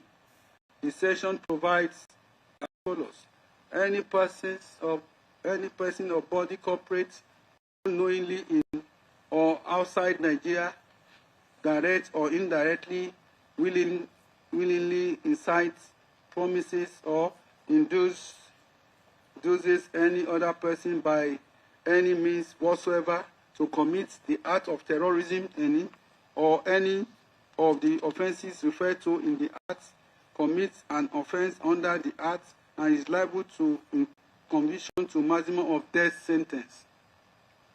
The ingredients of the offence which the prosecution must establish beyond reasonable doubt are: 1. The defendant must be person or body corporate. 2. The defendant must have directly or indirectly incite, promise, or induced other persons by any means whatsoever to commit the terrorism act. 3. The defendant must have directly or indirectly incited, promised, or induced other persons by any means whatsoever to commit the terrorist act willingly or knowingly. The defendants have been established to be a human being by the prosecution. For the second ingredient, it is important to understand what incitement means. According to the Supreme Court per Nikitobi DSC of blessed memory in CASA and the state citation supplied, hold and I quote, an encouragement here means an act of making someone to feel brave or confident enough to do something by giving active approval in support of the crime. Incitement also have the element of encouragement. By incitement, the person is provoked by a strong passion or feeling to commit an offense. The word set is a word of quite a number of synonyms. The two words set on connotes the resemblance of causing to attack or chase, like one may be say the fisherman prepare the bait to set on the fish. It also has the element of antagonism. And instigation, the act of instigating, means something happened by the actions or conduct of a person who is the starter. By the act of instigation, the co-accused is propelled or gingered to commit an offense, unquote. Likewise, the online Oxford Dictionary defines incitement as follows: the action of provoking unlawful behavior, urging someone to behave unlawfully, unquote. The Cambridge Dictionary also defines incitement as follows, and I quote: the act of encouraging someone to do or to feel something unpleasant or violent, unquote. Drawing from the above definitions, the incitements involve provoking or instigating people to do an unlawful act and in their instant terrorist acts. The prosecution has led evidence showing that the defendants made broadcasts inciting public to take up arms against the security personnel in Nigeria to kill them and their family members. The broadcast of 21st day of October 2020, as contained in the PWW, the defendants said, and I quote, Radio Biafra is now in the hand of the enemy of our freedom. I don't know how much they paid for it, but I know that Britain spent over 4.8 billion a few days ago to suppress what is happening. That is what they have done. I told you a while back that Britain was now in charge of what is happening in the zoo, and you thought that I was joking. They have now come with their clamp down, but they are now going. They are not going to succeed. Radio Biafra belongs to us, but why is it not playing out our program right now, unquote. The defendant also stated, I am telling you, you people, to go to the bush, safety convoy. You attack them. Whenever you see a police convoy, attack them. They are human beings and they also bleed. Any person with a police uniform or any army in any army uniform is an enemy of the people, unquote. Around 57 minutes to this video marked, the defendant stated, and I quote, they came to Tinubu. It is surprised that after British High Commissioner came to Tinubu, they opened fire on protesters in Lagos. You should know, you should not buy chalk, that the woman is a devil, a big devil. She too will get a comeuppance, unquote. The defendant was referring to Katrina Link, the British High Commissioner at that time. The defendant also said, from what will happen in Aba between to places like Aba, like toll gates and other parts of Lagos, Ibadan, Abuja, Jos, Abia State, even one Jacob called from Nasarawa State. And the defendants kept giving orders for these callers and other listeners to kill every police and soldiers. The defendant even told the people how to build an improvised bomb. He asked them to go to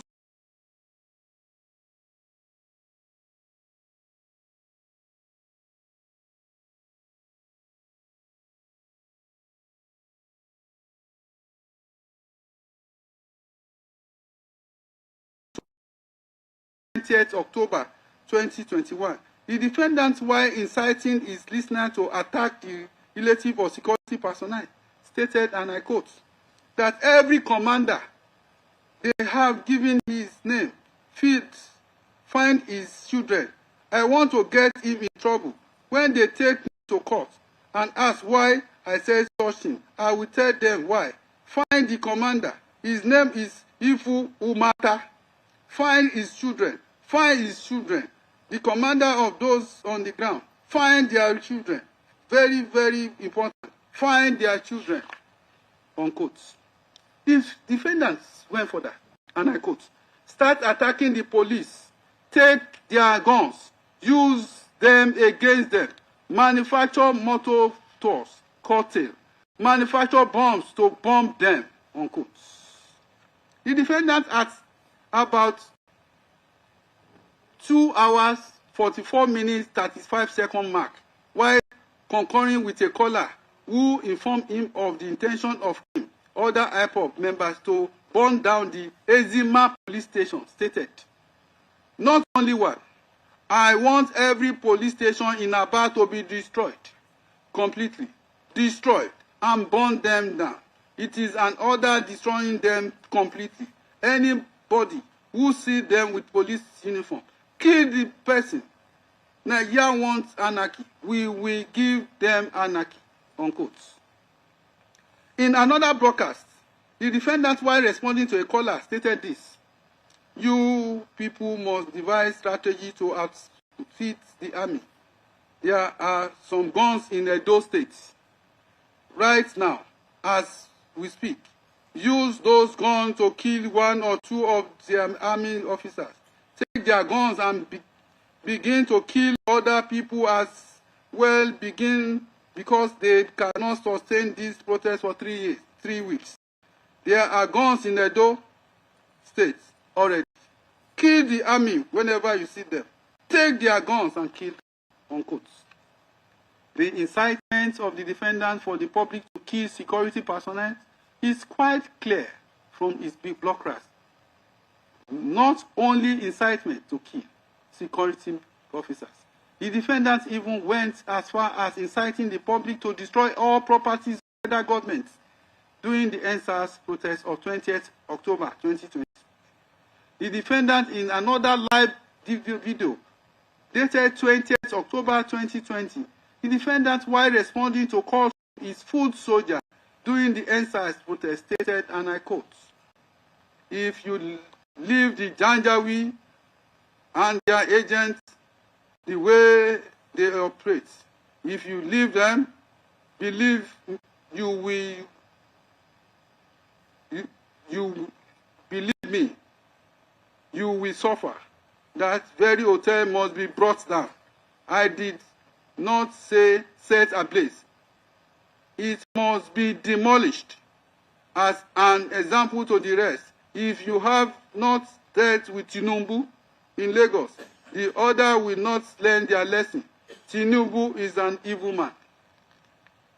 The hotel referred here to is Oriental Hotel in Lagos, which the defendants alleged belonged to Tinubu. While responding to a caller, the defendant urged his callers to ambush the security forces during the protest and cut them off. He said, and I quote, "Go to the bush.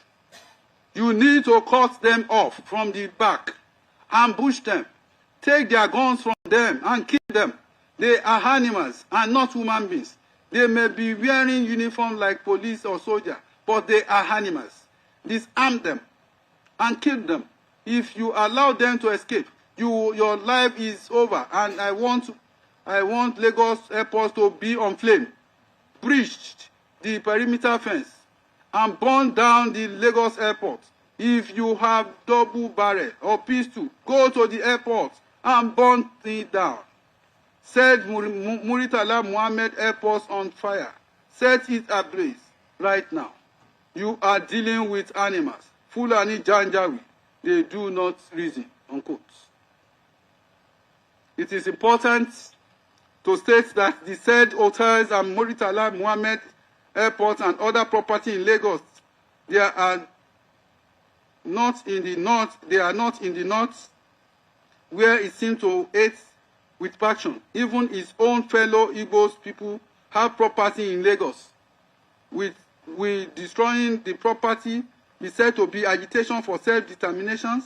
The threats and destruction which follow were corroborated in Exhibit PWD2, which is a pictorial pictures of the assessment of damage done to the Nigerian police alone in the state of southern states. So many of these police stations and even police officers were killed as a result of the incitement by the defendant. Also, Exhibit PWD2A, which is a compilation of death reports and certificate of death of security officers in the report, the number of police officers who were killed was given as 128. Military officers were 37. Other security officers as 10. Number of police stations attacked were 164. INEC facilities destroyed were 9 in number. This clearly shows the extent of damage caused by the defendants through his inciting statements. Another caller called into the program informing the defendant that he was at Oshodi Apapa Expressway and that they are killing them. The defendant, annoyed by this information, stated for, and I quote, "How many police or army did you kill? I don't want to hear that. They are killing you. How many did you kill?" Unquote.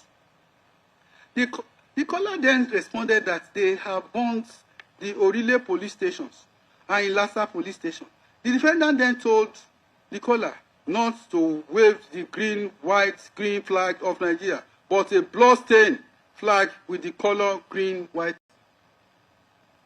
red. He further responded to another caller by saying, "What I want them to do is to set ablaze the United building along Marina on fire. Every federal government property in Lagos should be burnt. That is what is going to be signal to the world that people have had enough. I want every federal government building in Lagos to be on fire. Every federal government vehicle or anything belonging to federal government, burn it. Go to the Muritale Mwane airport, burn it. How many soldiers do they have?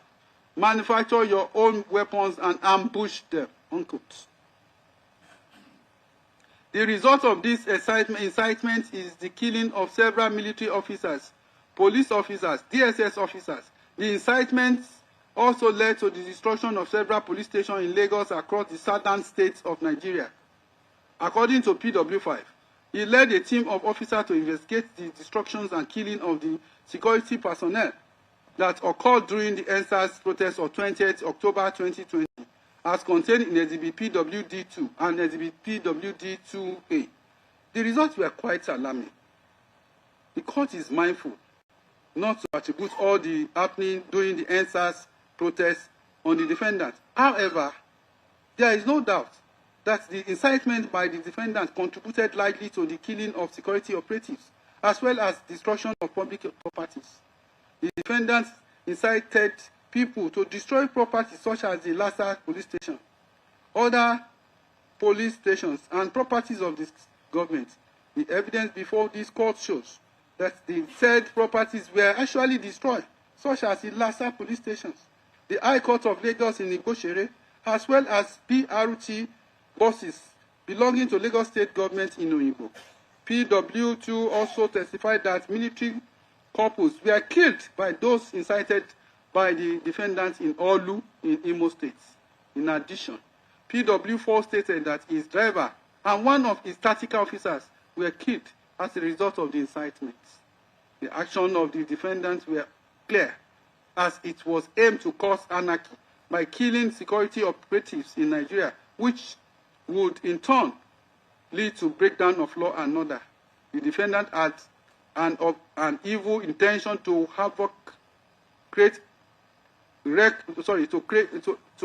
wreak havoc on the people and government of Nigeria. Are all these actions consistent with agitation for self-determination? The answer to this is in negative. His violent outbursts, as well as his instigations of the public to attack and kill security officers in southern Nigeria without provocation, was downright barbaric and without any conscience whatsoever. The defendant did not feel any concern for the family of the officers who were slain. He turned himself to a tyrant who could take life anytime he pleased. Such persons cannot be allowed to remain in society of sane minds. His shocking instigations to kill other human beings was incomprehensible And this court hereby condemn it. But I must say that the evidence extracted is minute compared to the avalanche of... I must say that evidence extracted in this judgment is minute and very small to the avalanche of evidence and broadcast before these courts by the defendant.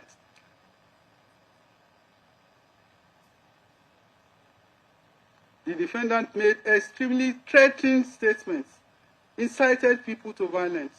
The prosecution has successfully discharged his burden of proving counts 4 and 5 beyond reasonable doubt. Consequently, the defendant is hereby convicted of the said counts 4 and 5. Now, count 6. For count 6, the defendant is charged with the offense of making a broadcast received and heard in Nigeria within the jurisdiction of this court, in furtherance of an act of terrorism against the Federal Republic of Nigeria and the people of Nigeria, in which he directed members of the indigenous peoples of Biafra, a proscribed organization, to manufacture bombs, thereby committing an offense punishable under Section 1(2)(f) of the Terrorism Prevention Amendment Act 2013. Section 1(2)(f) of the Terrorism Prevention Act 2013 provides: 2. A person or body corporate who knowingly in or outside Nigeria directly or indirectly, willingly, F. assists, facilitates, organizes, or directs the activities of person, organization engaged in any act of terrorism. The ingredients of the offense expected to be established are: 1.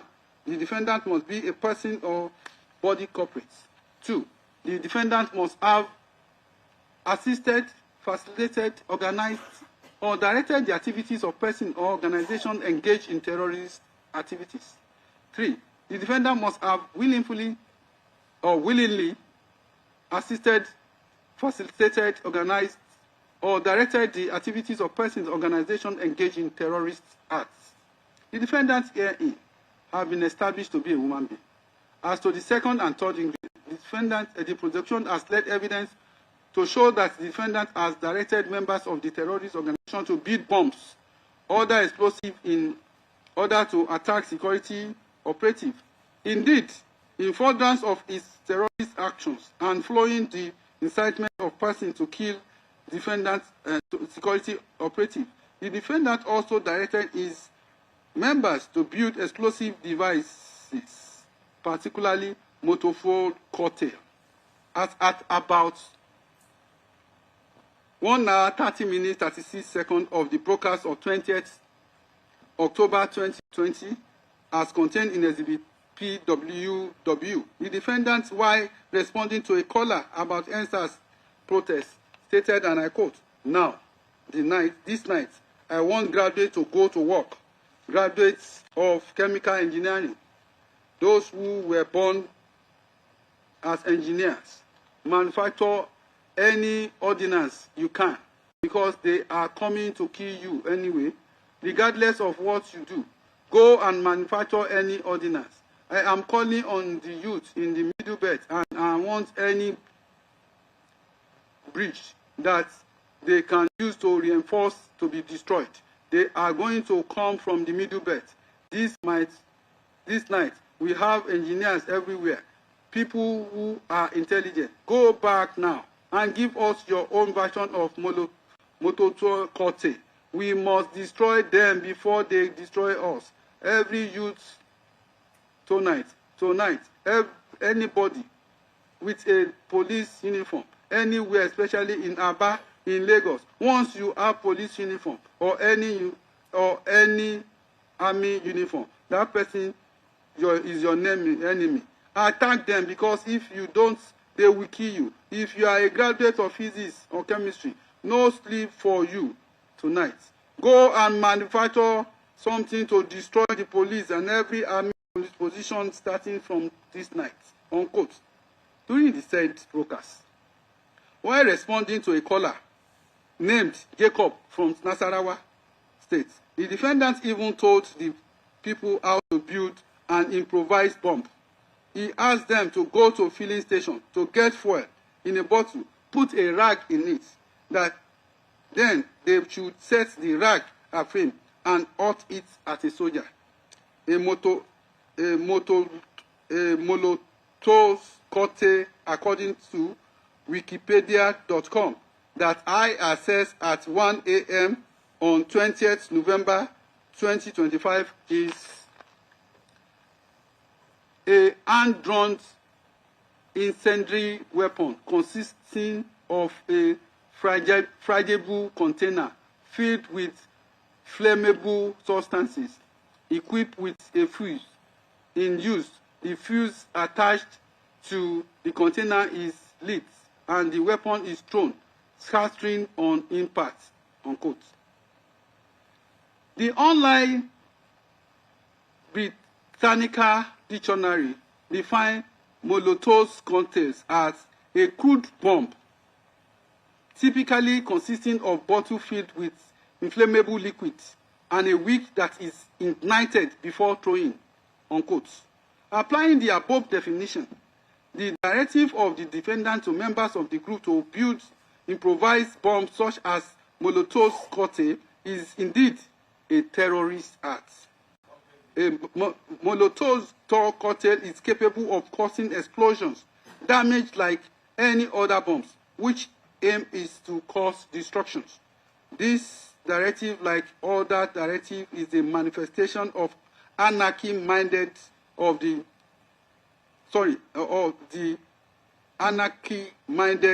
defendant, which is set out to express through his Biafra radio, which he claimed to be the founder and director. The defendant, through the Radio Biafra platform, carried out so many terrorist attacks, which led to the destruction of lives and property in Nigeria. The defendant is not only confirmed to local terrorists, but I hold without hesitation that he is an international terrorist, flowing from his threats to attack British High Commission against the British High Commissioner to Nigeria at the time, Catherine Lyons, a known woman of peace. In a broadcast of 21st October 2020, the defendant stated thus, and I quote, "Radio Biafra is now in the hand of the enemy of our freedom. I don't know how much they paid for it, but I know that Britain spent about 4.8 billion a few days ago to support what is happening. That is what they have done. I told you a while back that Britain was now in charge of what is happening in the zoo, and you thought that it was a joke. It's not playing our program right now," unquote. The defendant also stated, "I am telling you people to go to the bush. Wherever you see a military convoy, you attack them.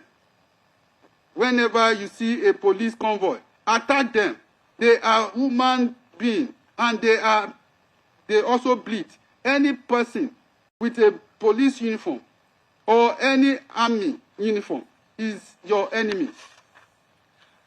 Around 57 minutes mark into that video, the defendant directed his threat at Catherine Lyons, the British High Commissioner. He stated, and I quote, "They came to Tinubu.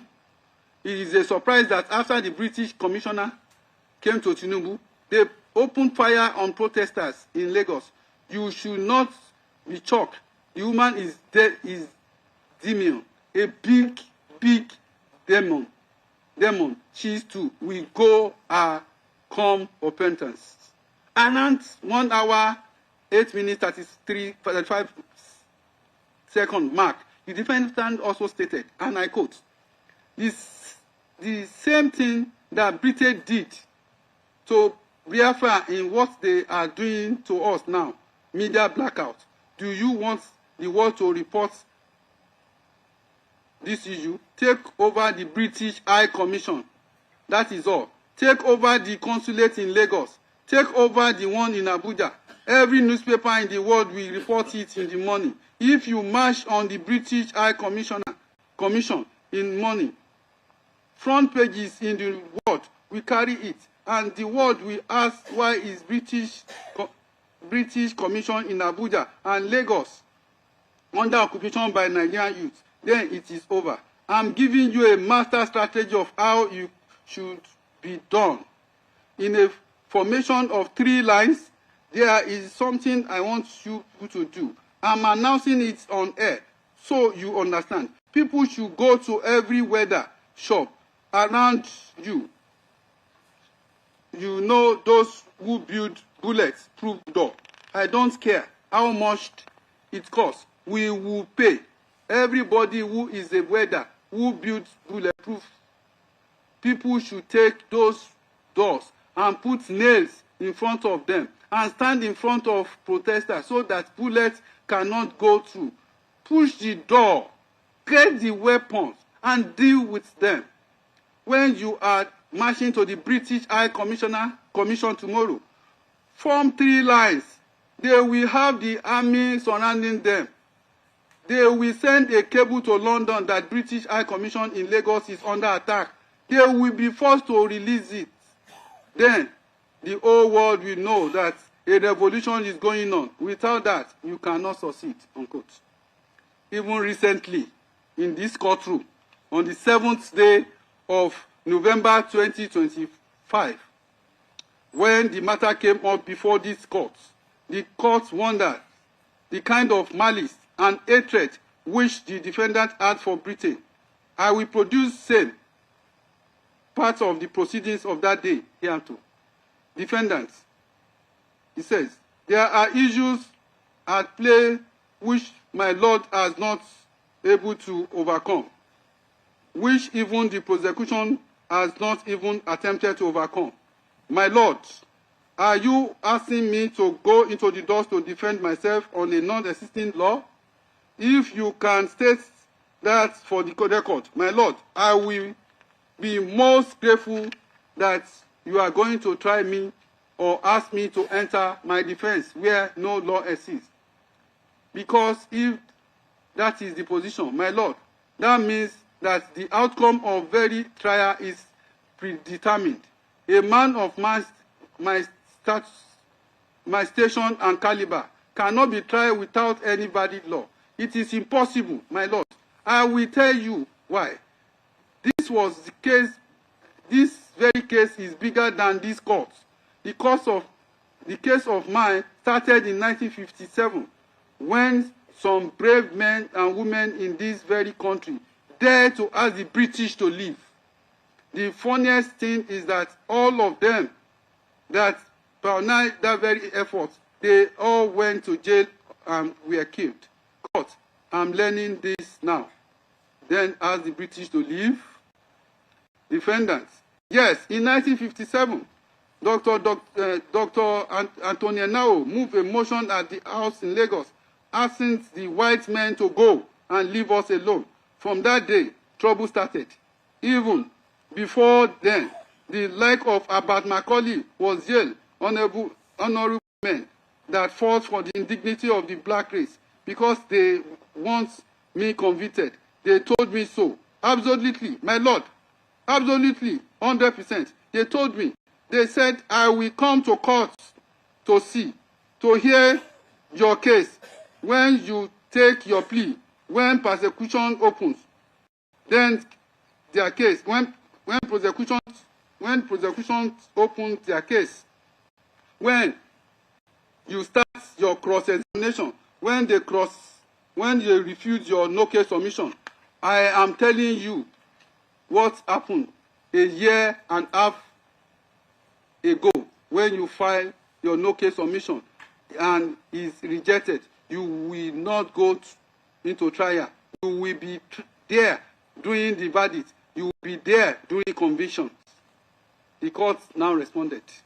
Let me just clarify this.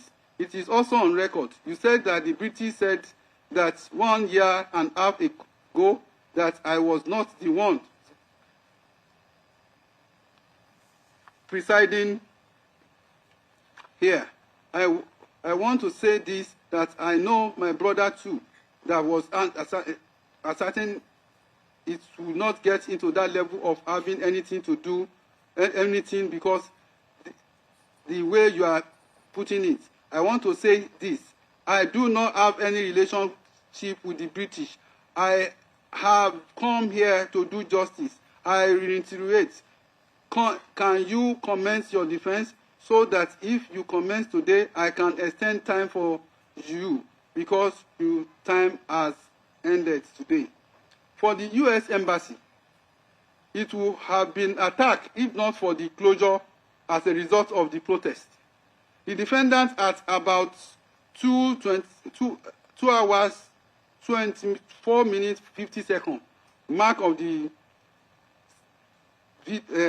video of 24th day of October 2020 broadcast in Exhibit PWW stated, American embassy is shut down. Why won't they shut down? People are protesting. This statement regarding the embassy of United States of America is quite loaded. The statement could mean several things, none which are palatable or peaceful. What exactly does the defendant mean by the American embassy is shut down? Was he trying to attack the embassy if it has not shut down as a result of protest, or incite others to do same as he did in British embassy?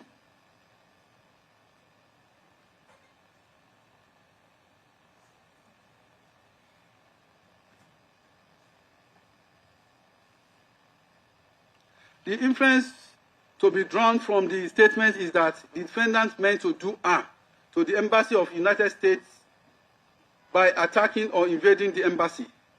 Under international law, the premises of an embassy or high commission of a foreign nation is deemed inviolable. That means that even though the land belongs to host country, it cannot invade such premises. See Article 22 of Vienna Convention Article 22 of Vienna Convention on Diplomatic Relations, 1961. It provides thus: the premises of missions shall be inviolable. The agent of the receiving state may not enter them, except with the consent of the head of the mission. 2. The receiving state is under special duty to take all appropriate steps to protect the premises of the mission against any intrusion or damage, and to prevent any disturbance of the peace of the mission or impairment of its dignity. 3. The premises for execution, unquote. Thus, from the above, it can be said that the defendant incited for people to invade British High Commission and is threat against British High Commissioner Catherine Lyons and American Embassy is an act of international terrorism.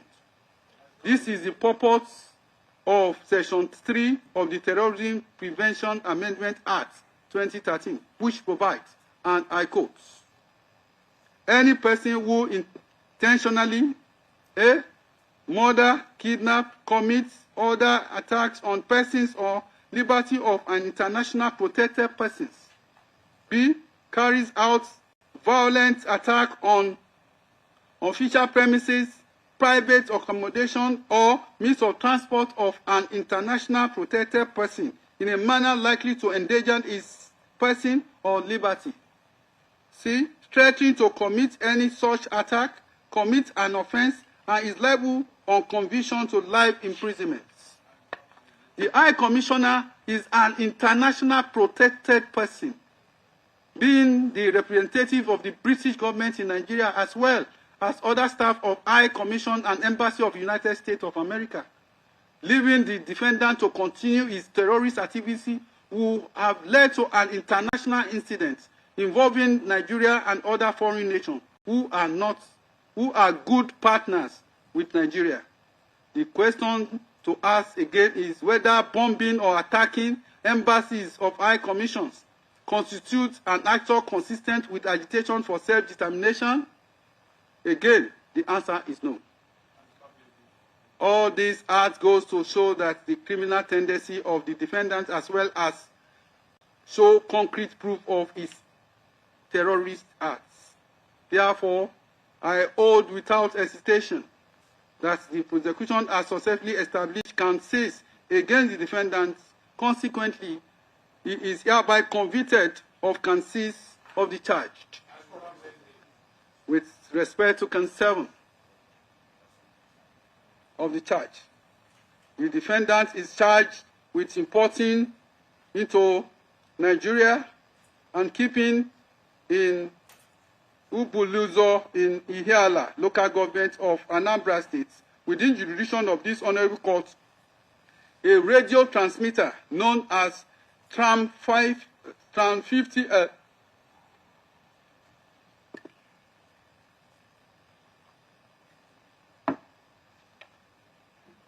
concealed in a container of used household items which he declared as used household items, thereby committing an offense contrary to Section 47(2)(a) of Custom and Excise Management Act, Cap C45, Laws of the Federation of Nigeria, 2004. The dispute as to which law provides for the offense in count 7 has been conclusively decided by the Supreme Court. In case of Federal Republic of Nigeria versus Kanu Supra, where my Lord M.L. Gaba, DSC, while reading the lead judgment, heard, and I quote, a calm reading of the details of the facts stated as constituting the offense mentioned or named therein would clearly and undoubtedly reveal that it deals with the offense punishable under the provision of Section 47(2)(a) of the Custom, Excise and Management Act, Cap C45, Laws of Federation of Nigeria, 2004, which provides as follows: 47(2).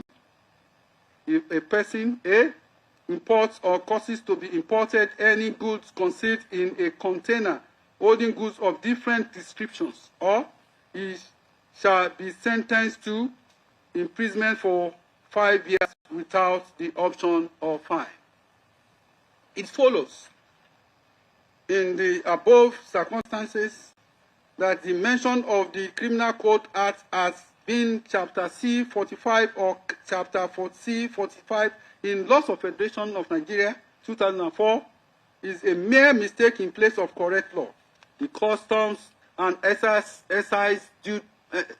Management Act, under which the facts alleged to constitute an offense in count 15, is punished and punishable. The offense in count 15 is consequently recognizable and grounded in an extant existing law in Nigeria in which it was defined and described, unquote.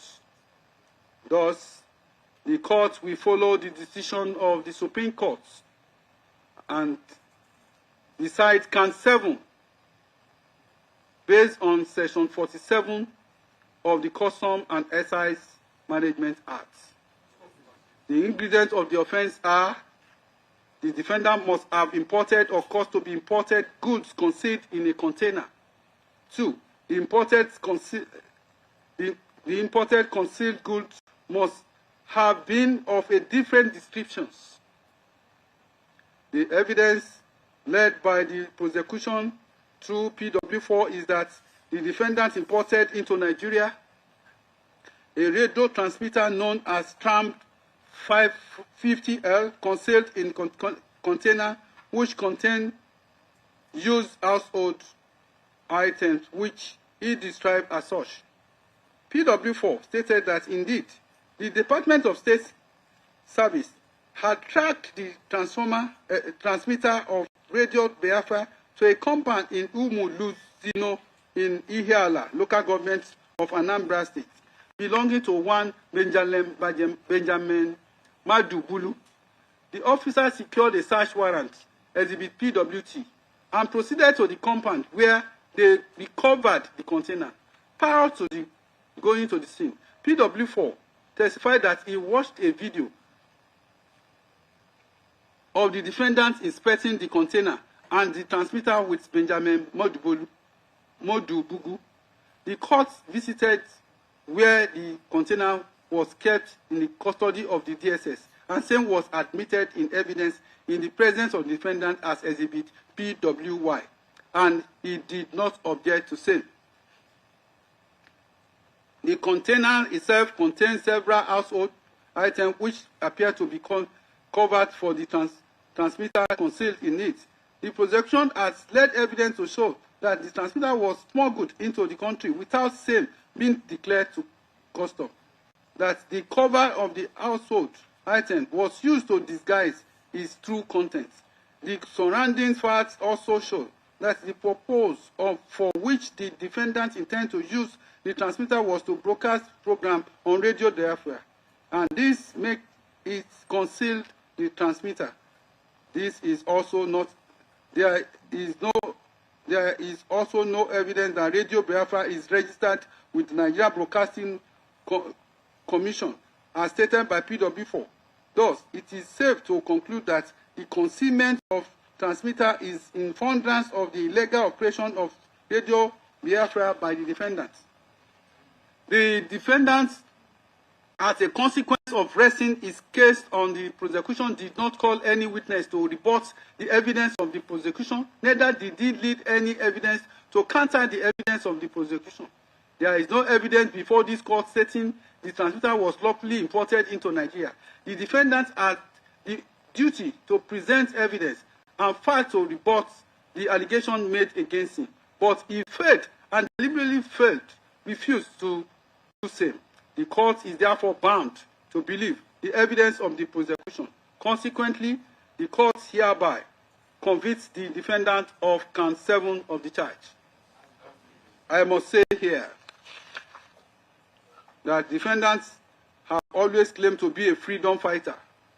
He is only seeking justice for his people. Indeed, this is known in law as the right to self-determination. The right to self-determination is a political right recognized in several international instruments. Article 1 of the International Convention on Civil and Political Rights, 1966, provides, and I quote, "All people have the right of self-determination. By virtue of that right, they freely determine their political status and freely pursue their economic, social, and cultural group of people to form their political entity or their own governments." Article 20 of the African Charter on Women and People's Rights also provides, and I quote, "All people shall have the right to existence. They shall have the unquestionable and inalienable right to self-determination. They shall freely determine their political status and shall pursue their economic and social development according to the policy they have freely chosen." 2. Colonized or oppressed people shall have the right to free themselves from the bond of domination by resorting to any means recognized by the international community. 3. All people shall have the right to the assistance of the state parties to the present charter in their liberation struggle against foreign domination, be it political, economic, or cultural. Unquote. Nigeria has domesticated the African Charter, which is known as the African Charter on Women and People's Rights, Ratification and Enforcement Rights, which means the provision of the Charter are enforceable in Nigeria, provided they do not conflict with the clear provision of the Constitution of the Federal Republic of Nigeria 1999 as amended. Section 2(1) of the Constitution of the Federal Republic of Nigeria 1999 as amended makes it clear that Nigeria is an indivisible state, which means there is no room for divisions. The said section provides, and I quote, "Nigeria is one indivisible, indissoluble sovereign state to be known by the name Federal Republic of Nigeria," unquote. This means that anyone agitating for a breakup of the Federation of Nigeria is going against the Constitution. However, any person agitating for self-determination can do so through the National Assembly seeking for amendments of the Constitution regarding the indivisibility of Nigeria and to reflect the recognition of the agitating states. It is after this that the procedure can be said to be completed, but not excluding referendum. Any self-determination not done in accordance with the Constitution and laws of the country will be illegal. The defendant is not only agitating for secession of the states of the Southeast, South, and some Middle Belt states. He is doing so using terrorism as a weapon. Terrorism has become a monster in the world today, and several groups have continued to use this weapon to form separate governments. In Nigeria, groups like Boko Haram, Lakurawa, IPOP have in recent years troubled Nigeria with terrorist activities. This terror group, by their activities, has denied innocent people the enjoyment of their fundamental rights. The action of the defendant and his terrorist organization have led to the bloodshed of innocent citizens, as well as security personnel who were going about their legitimate duty. His incitement through the broadcast on Radio Biafra as well as the social media platform of the group has led to the destruction of lives and property, as well as affect the daily life of his people of Southeast. The defendant did not only threaten the government of Nigeria, but his own people. This is seen in a broadcast while addressing the death of one of the commanders of IPOP, named Ikozo. The defendant on 25th day of April 2021 made a broadcast where he stated, and I quote, Ikozo was not killed on the battlefield, but was killed in his village in the middle of the night. Not on the battlefield, because of the battlefield, no army or police can defeat him. Ever since Eastern Security Network was launched, I have not seen anybody tell me that their life have not improved since it was launched. Around 21 minutes marked, the defendant stated, vengeance is a monster of appetite, forever blood-tasty, never filled. Ikozo is in heaven. He is going to be revenged, and by God, he will be revenged. All those who had hand in Ikozo's death are all dead. People walking, all of them. He also stated that Ikozo will be mourned in a special way, just like how the Oba of Benin is buried, with human heads. That the said Ikozo is more than an Oba.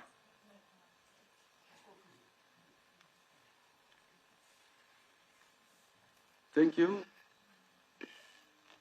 There is no for that purpose. Corroboration refers to supporting or additional piece of evidence that supports another evidence. See Ogunbayo and the state citation supplied, where the Supreme Court held, and I quote, corroboration having been held not to be a technical term of all, means no more than evidence tending to confirm, support, and strengthen other evidence sought to be corroborated. This evidence is to corroborate the evidence, the statement of the defendants. I must say here that the prosecution witnesses were consistent and calm in the giving of the evidence. Their calm demeanor, despite provocative questions under cross-examination, shows them to be witness of truth. I carefully observed them, and the only conclusion to reach is that they are witness of truth. And this court readily believed them. The defendants, on the other side, from its attitude in court, was truly very cocky, arrogant. He even stated that no court can convict him. This is a direct affront on the power of the court, which this court will not take for granted, but will do justice. It is interesting to note that the defendant, who claimed to be a freedom fighter, has even caused more harm to his own people, who are predominantly Christian faiths. Can this be said to be agitation for self-determination? Not at all. Agitation for self-determination cannot be to the detriment or to be detrimental to people who are supposed to be beneficiary of that said self-determination. The usual sit-at-home order primarily affects his own people of the Southeast. The killing of people who disobeyed the order are his own people. Ordering of closure of churches and schools as well as markets also affects his own people. They are unable to trade, go to school, farm, even worship on such days. The threats of violence and death have prevented these people from going about their legitimate businesses. Are these acts of the defendants consistent with the agitation for self-determination? The answer is in the negative once again. The defendant was not elected by anybody, also cannot dictate for the people of Southeast, especially through intimidation and threats of violence. He is a terrorist. He must be treated as such. In final analysis, the prosecution has successfully established the 7-count charge against the defendant beyond reasonable doubt. Consequently, he is convicted on all the 7 counts.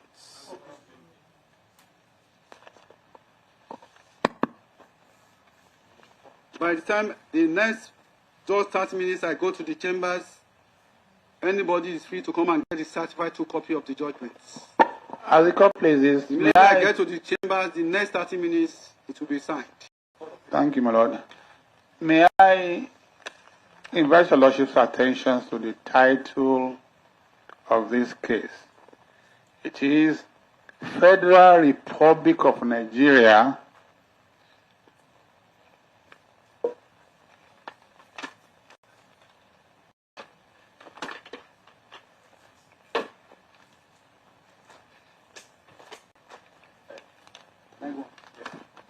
Lord, the people, 200 million people of Federal Republic of Nigeria have brought Nnamdi Kanu before this court for acts of terrorism.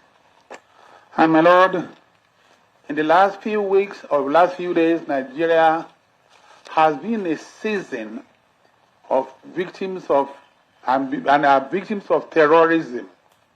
But my Lord, this afternoon, this honorable court delivered its judgment in which the convict Nnamdi Kanu was found guilty and convicted of offenses under Terrorism Prevention and Prohibition Act.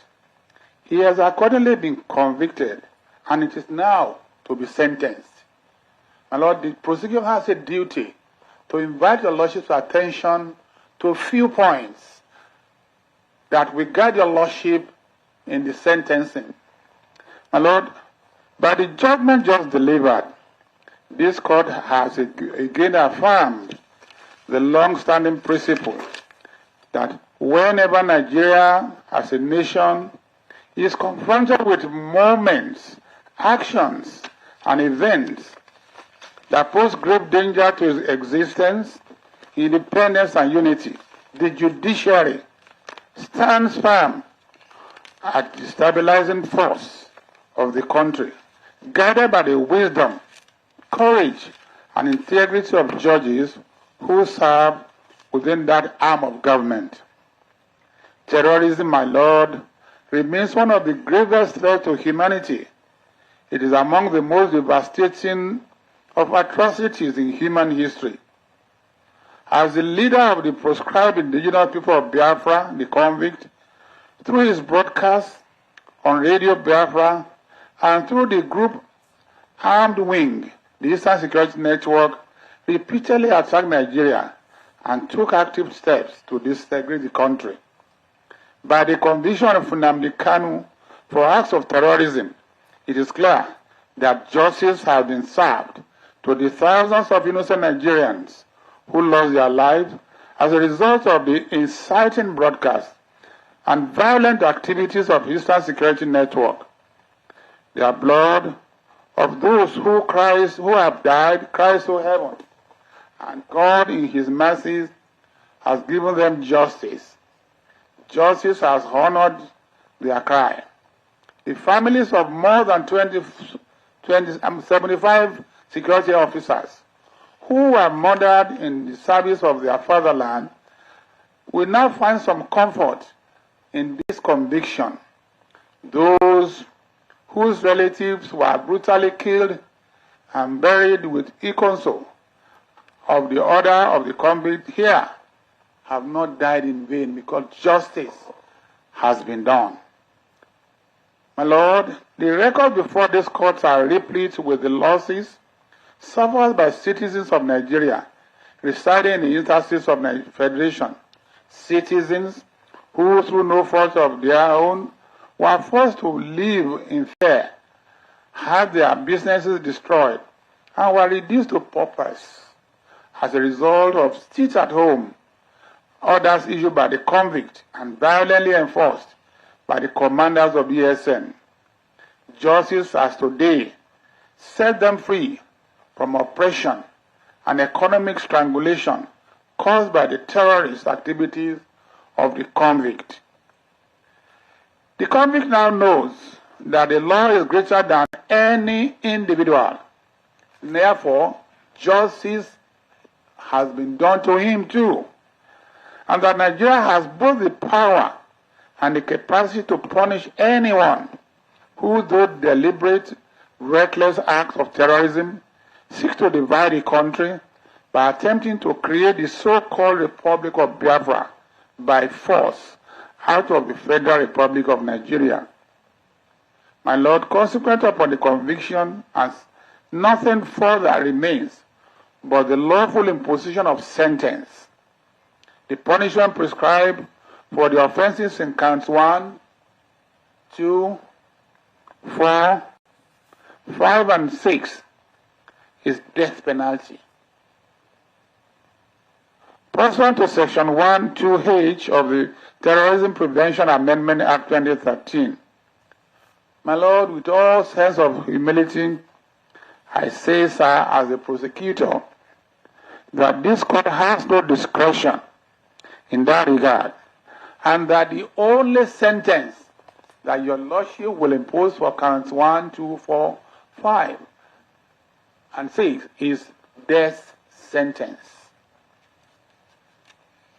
This court has the power to do so, and with respect must do so. The language of the Act is clear, and the court is urged to apply it strictly without deviation. For the offense under count 3, relating to membership of IPOB, a proscribed terrorist organization, the punishment is imprisonment for a term of not less than 20 years, in accordance with Section 16(3) of the Terrorism Prevention Amendment Act 2013. We urge your Lordship, in accordance to death sentence, to also pronounce and impose the sentence as prescribed by law, having found him guilty and convicted. For the offense under count 7, the punishment is 5 years imprisonment without the option of a fine, pursuant to Section 46 and 47 of the Custom and Excise Management Act, Cap C 45 Laws of Federation. In sentencing, this honorable court is obliged to consider the nature and gravity of the acts of terrorism committed by the convict. It was against, the acts of terrorism were against innocent Nigerians who reside in the southeastern states. It is also a terrorism act against Nigeria, whereby nobody felt safe and secure in Nigeria, having regards to the activities of IPOB and ESN. The court is urged to note that the company has shown neither remorse nor penitence for the innocent Nigerians who died as a result of his directives and incitements. He has demonstrated no respect for the administration of justice. His conduct, even within the court, has been marked by arrogance and a heart far removed from humility. When he was going out, he looked at me and said, God will bless me. He won't say God will punish me. He said, God will bless me. And I say, amen. Because I'm a blessed man. it is not him, a convict, who can now put a curse on me. He cannot do that. So in any event, my Lord, I'm not being personal, but I want to assure you that somebody in that position ought to show some penitence, ought to show some remorse, ought to throw away arrogance and self-serving attitudes.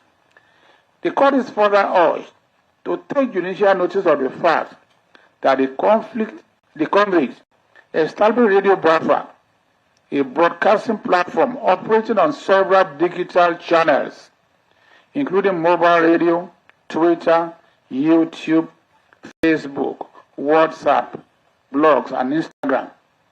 It is a state media through which the offenses were committed by making orders that prevent the commission of similar or related offenses, including forfeiture, confiscation, or restrictions of the means used to commit the act of terrorism.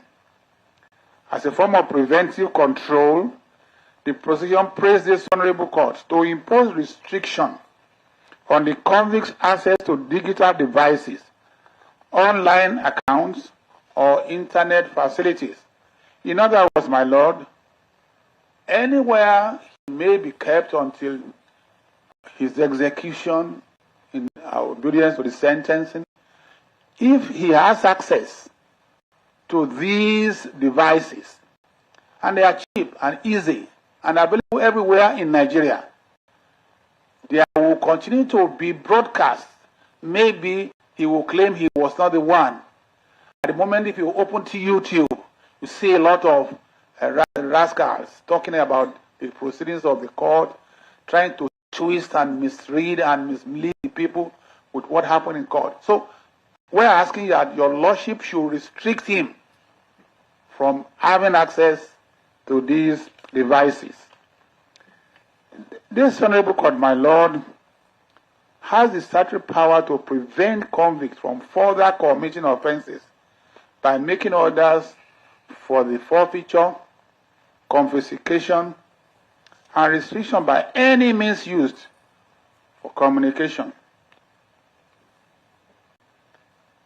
We therefore pray that the court to order the forfeiture of all the broadcasting equipment, digital devices, and all electronic materials seized from the convict and currently in the custody of the Department of State Security, State Service.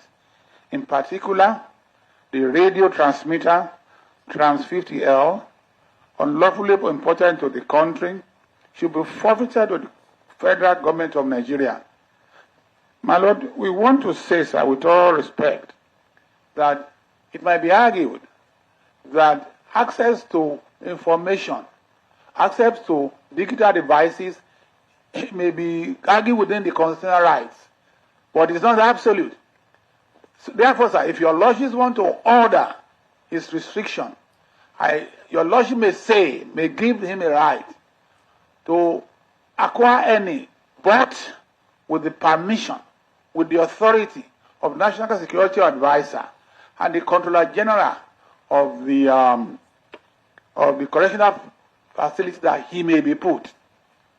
Therefore, my lord, it's not an absolute or free right for him to begin to acquire those digital devices that may encourage him to reenact or to begin to commit the same or similar offense under his right to freedom of speech. So we are saying, my lord, that your lordship should restrict it.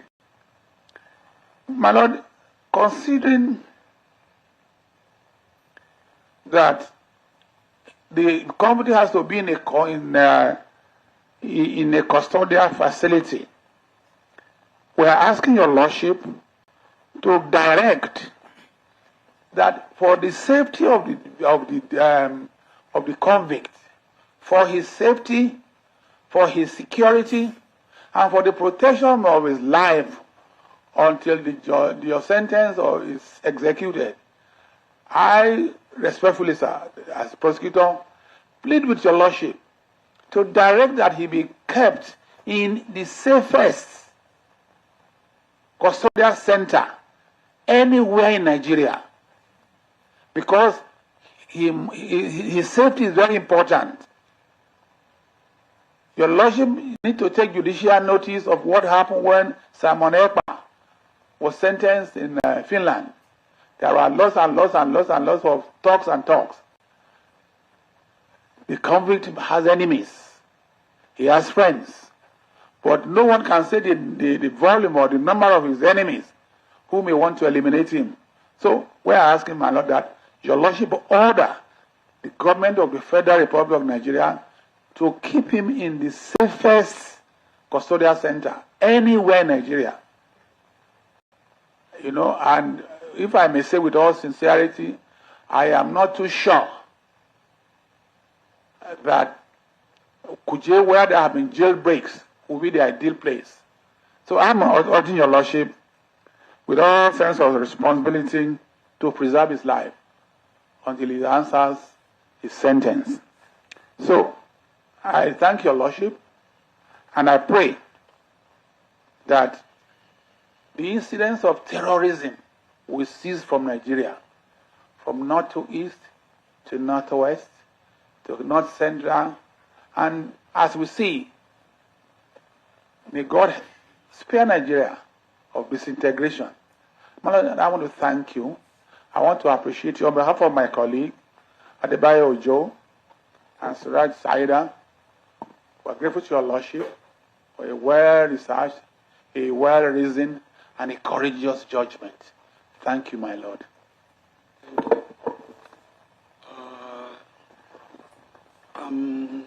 There is no doubt that the convict has waived his right to be present through his unruly attitude, the habitual unruly attitude to be in court when the judgment was read.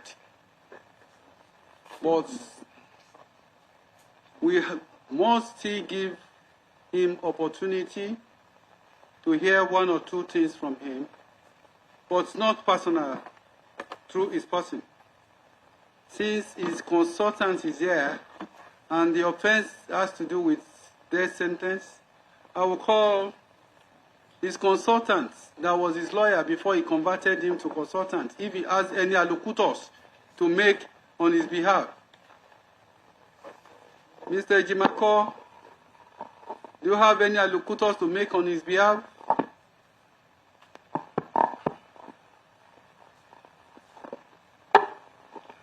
My Lord, being an officer in this temple of justice and not being properly dressed and not being his counsel of record, I will yield this very task to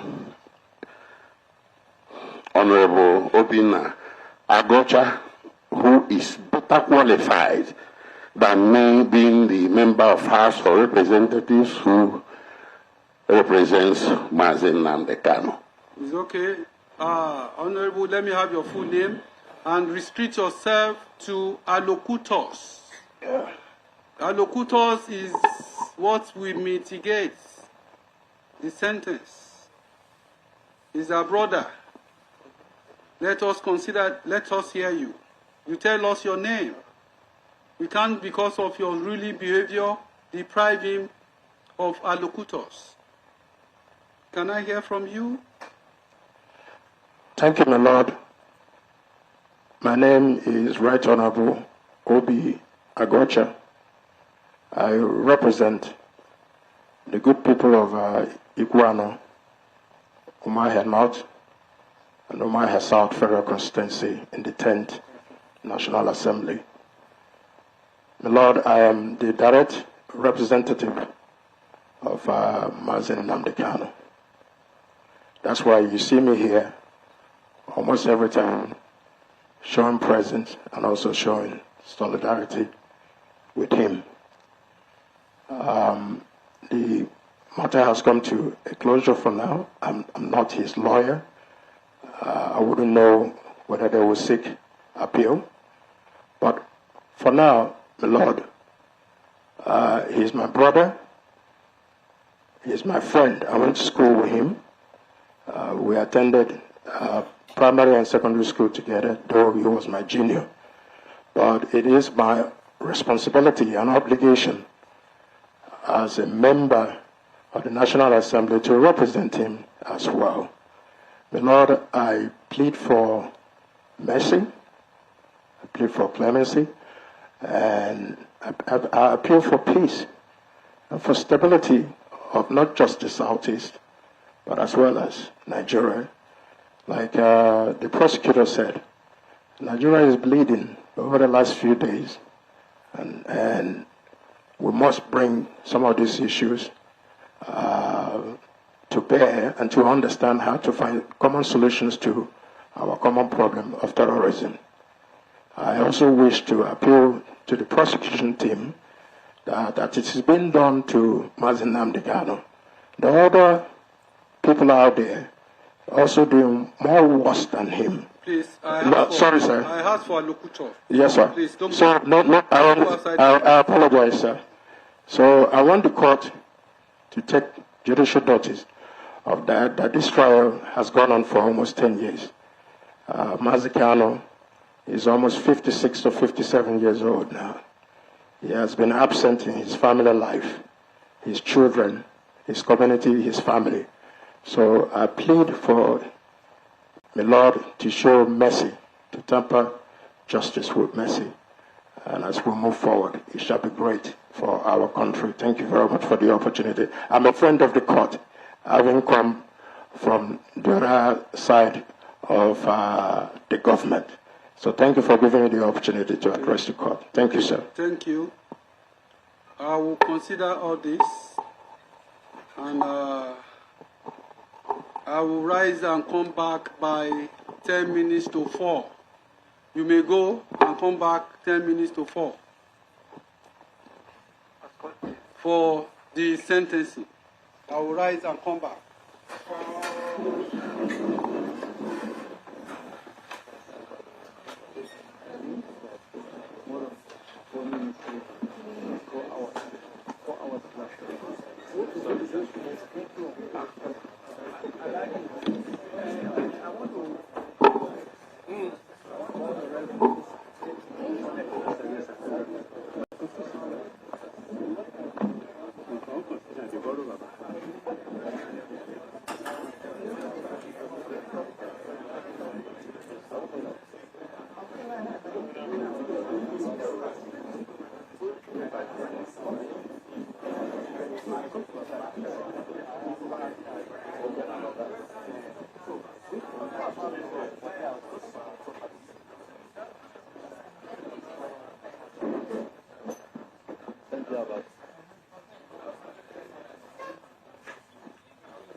word is indefatigable.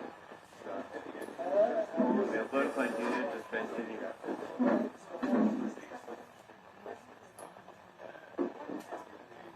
Please, my madam, have some water there. Give us water. Bring it out. Eh? Oh, empty rubber. Are you sure? Okay. Who will get water for us? Let me get my voice. Will you have water there in your chamber? Are you working with my lord? Get us water.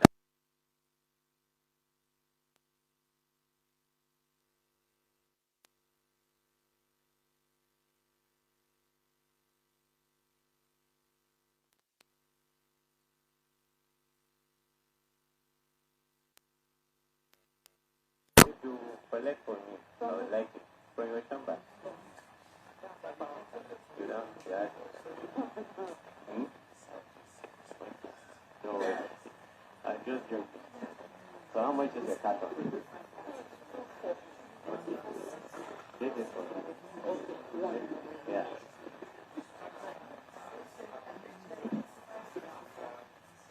And take the change. I think this is one has to check water. But room temperature. I don't check cold water. Yeah. Okay, let me write this here. This is bad.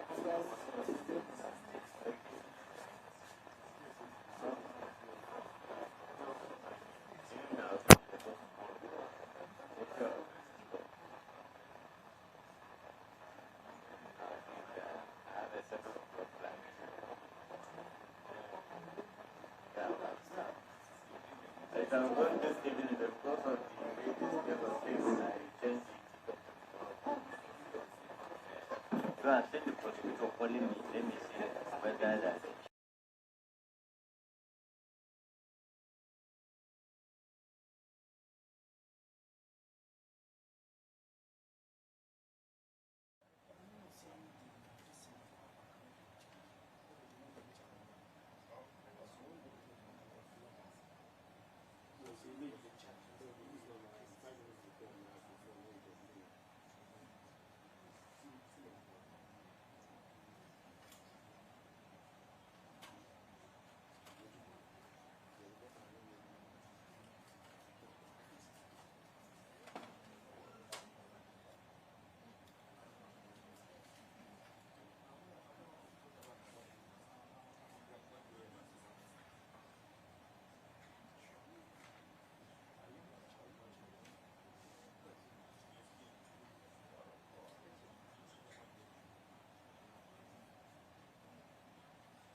record have their once more.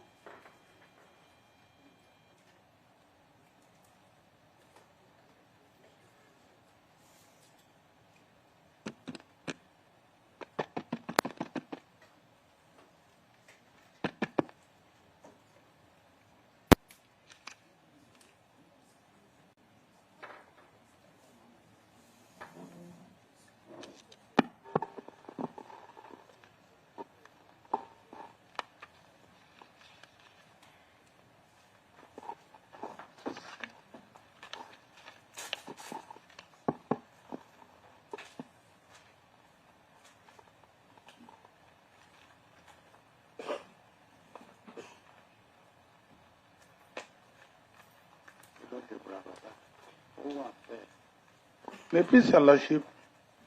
Lord, my name is Adegoyega Awomolo, Senior Advocate of Nigeria. Siraj Saida, SAN. Mutalubi Ojo Adebayo, SAN. SH Backroom, Abbas A. Olaiwola, Akiyosoye Arosoyin, Ayodeji Afolabi. My Lord, we are preparing for the prosecution, my Lord. Thank you, sir. Thank you. Let me say this. How many people are here as consultants to the convicts? Can you stand up before I call you? You have four? Okay. Can I meet you? Give them the microphone. They are legal consultants to the convicts. They were lawyers to the convicts before he converted them to consultants. Yes, my lord. What is your name? My name is Dr. Maxwell Opara. Yes, the next person. Aloy Ejimako is my name, Lord. Thank you. P-A-N Ejiofor. Yes. Prince Mandela. Thank you. I just want it to be a record that it has a representative in court that will go and tell him, please, you may sit down. Sorry, my lord. My lord, I don't have his brief to represent him here. It's okay, you may sit down. Azeko, please. My Lord, same. We don't have his brief. Why are you here? We are here as consultants, my Lord. I'm coming. This morning, when we started, you acted as consultant. You went to him, tell him to inform the court. I have the video here. You moved from that place, you went to the convicts. You told him what to say. And I have to say this. I have to take your direct instructions and directives, my Lord. But you are the consultant, are you not? I am. Thank you. But we don't have his brief It's okay. in the real sense of it. So it's okay. I'm just telling you so that you go and send him tell him this sentence. And I must say this. It is becoming, getting to a level that I have to say this. We must act professionally. It is unheard that a defendant will, even in the open, slap his counsel to keep quiet while he's talking. The counsel must not talk. This counsel was disengaged, and some of them were converted to consultants, and they come to court to act as consultants, and they are lawyers. And Ejimako acted as consultant this morning, and telling the court now that he does not have his brief. I'm not calling you as a lawyer. You have been converted to consultant that you ought to be. You ought to be. Please, I'm just telling you, get the sentence to him. That is an order from this court. Very well, my Lord. You are already here. Your name is on the list as consultants. As consultants all along. While he disengaged you, most of you have been coming as consultants. And I have it on record. It's not that the defendant has no legal access. He has access to legal experts. Please, you may sit down. Thank you. My Lord, we are just concerned that we are not being put in some kind of legal jeopardy. You may sit down, please. Thank you, my Lord. Thank you. Sentence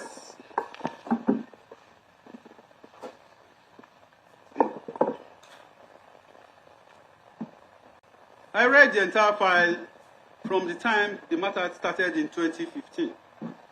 No doubt, the convict has not acted well throughout this period. He has caused delay severally. He caused delay and started crying that he's held unlawfully without trial. And also, his unruly behavior from the beginning down to today, even today, is noticed. However, this court will not consider that in sentencing, as our God himself is merciful. He has been convicted, and this court is only being merciful to him because we have to be merciful as a the court is minded to sentence the convict to death due to the atrocity he committed. The convict has not shown any remorse whatever for his actions. He remained arrogant, cocky, and full of himself without realizing the magnitude of his crime and the effect of what he has done against his people or representative representing the constituency of the convicts. Although I'm not really persuaded, but I must temper justice with mercy. The court is moved by chapter 23, verse 23 of Matthew, in the book of Matthew, to the fact that, "Who unto you, scribes and Pharisees, hypocrites, for you pay tithes of mint and anise and cumin, and has omitted the weightier matter of the law, judgment, mercy, and faith. This you ought to have done." Particularly, and must notice the words in Matthew 23 and verse 23, the word mercy. Our Lord himself is merciful. No matter what we do, he is a merciful God. It is on that note that the court will follow this above admonition of Jesus Christ in the above passage and show mercy to the convicts. In addition, the death penalty globally is now being frowned upon by the international community. Consequently, and in the interest of justice,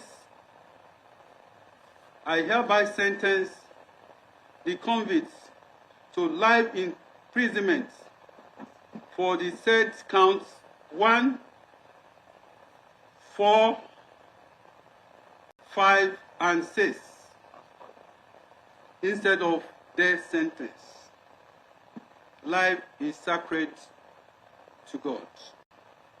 With respect to count 3, he is hereby sentenced to 20 years imprisonment without no option or fine. For count 7, he is sentenced to 5 years imprisonment without no option or fine.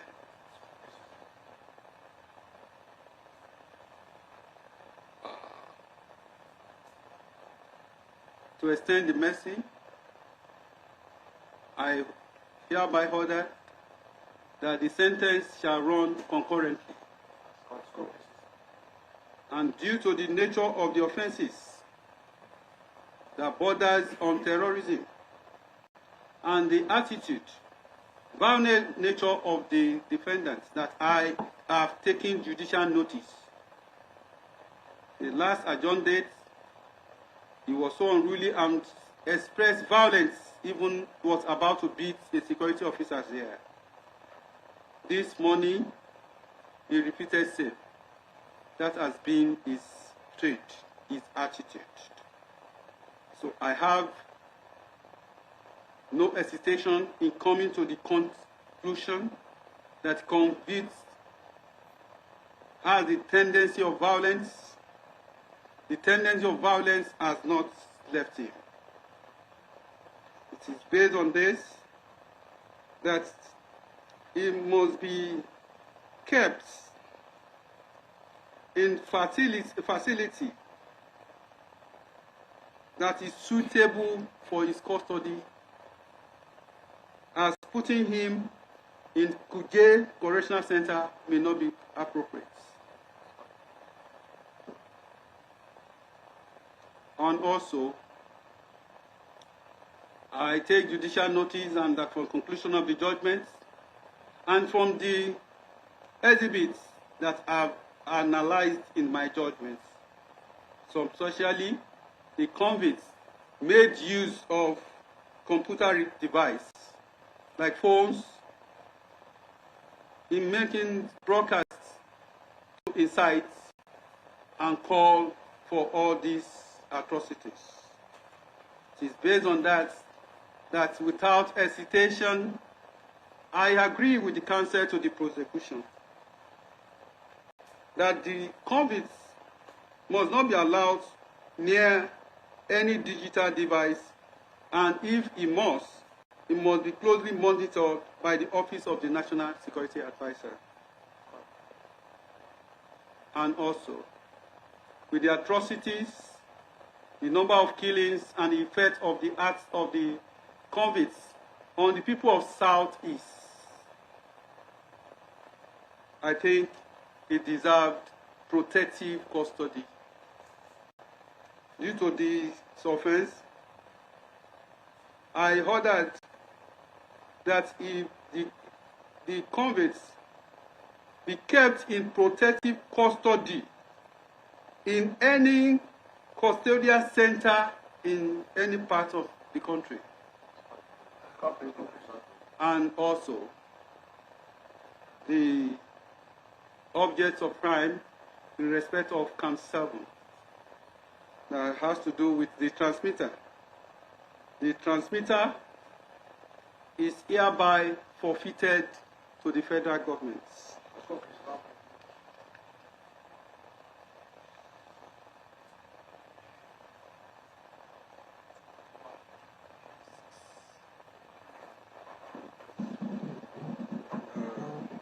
Thank you.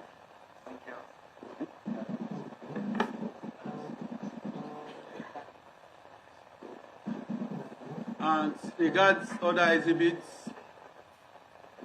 if at the expiration of the 90 days is statutory time for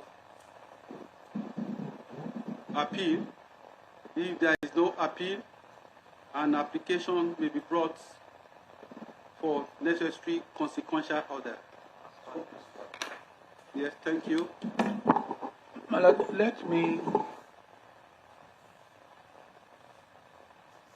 Let me again, on behalf of the people of Nigeria, thank the judiciary for this development. It is now clear that law has its consequences, and anybody who breaks the law must be ready to face the consequences. And besides, law must be obeyed for the peace of the society. Law and judicial institutions must be respected to avoid anarchy and lawlessness. I want to thank you again on behalf of the people of Nigeria, the judiciary, for this judgment.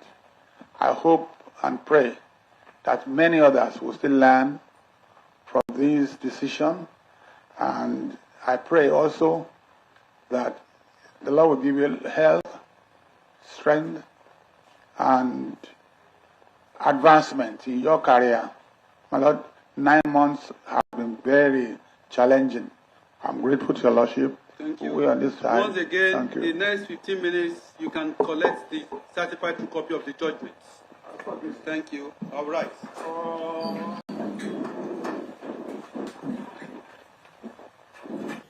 To tell people what happened in court. But today, we have come to a final end.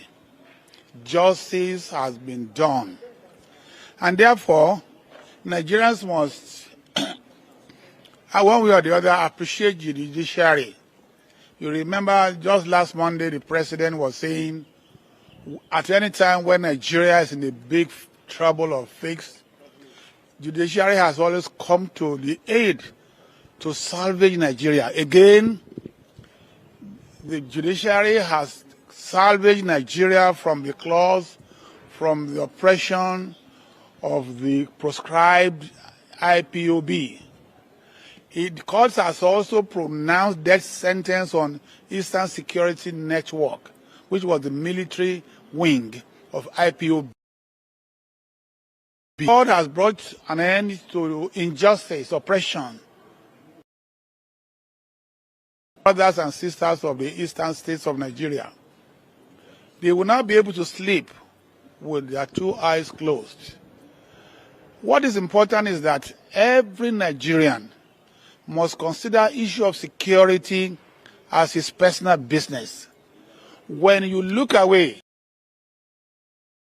compromise, or when you show fear, you are encouraging the miscreants, the vandals, the criminals, the terrorists to fester. This issue ought not to have festered for that long. Nigeria is our own country. We have no other country we can call our own. Secondly, it is our responsibility as Nigerians to help the government by way of information. You had during the trial information concerning how several heads of human skull were used to bury a scoundrel, somebody who is a criminal. So just because people were afraid, we all must be courageous enough to confront terrorism, criminality, and all sort of things. I know that, political insinuations or perspective will be put into this matter. I was in court in there when somebody was saying, Yoruba, Hausa, Igbo. We are all Nigerians. We must love one another. We must not compromise the security of the country on the basis of those primordial sentiments. So I congratulate Nigeria today for seeing the end of this, and let it be a warning to those who may think they are bigger than Nigeria. One of us, all of us are victims when we keep quiet. All of us are victims when we don't do what we ought to do. Therefore, be a Nigerian. Thank you. Thank you very much for your time. Thank you, sir. Thank you so much. Excellent. Okay, please just step back. Please, can we have you now, please? Thank you so much. Thank you. Wait, Honorable.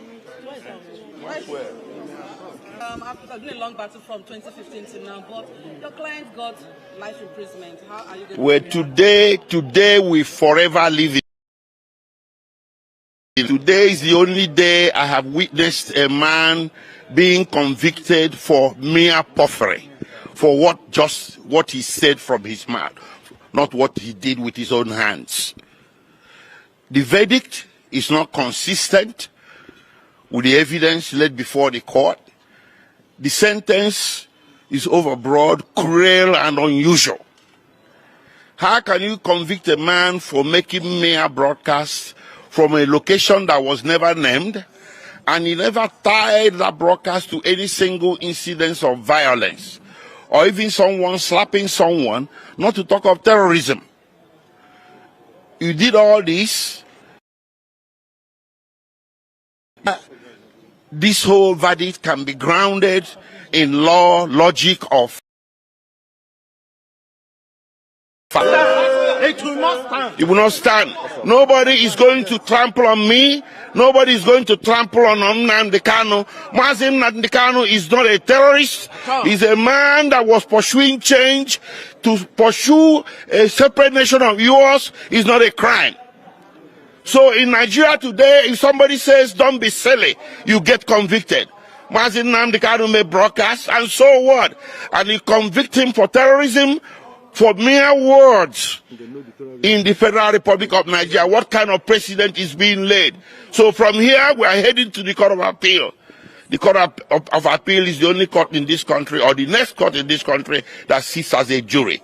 We are going to approach the justices there to check out what happened in court today. And we are pretty sure the justices will agree with us that today was the symbol of the travesty of justice that everybody has been suspecting all along. If the Court of Appeal disagrees with us, we head to the Supreme Court. But by God Almighty, Mazi Nnamdi Kanu is not going to stand convicted. Is going to get overturned. Thank you. Excuse me. Thank you. Please, I want you people to get something right. I want you people to get something right. First of all, I want to talk to the Igbos that nobody should take laws into your hand.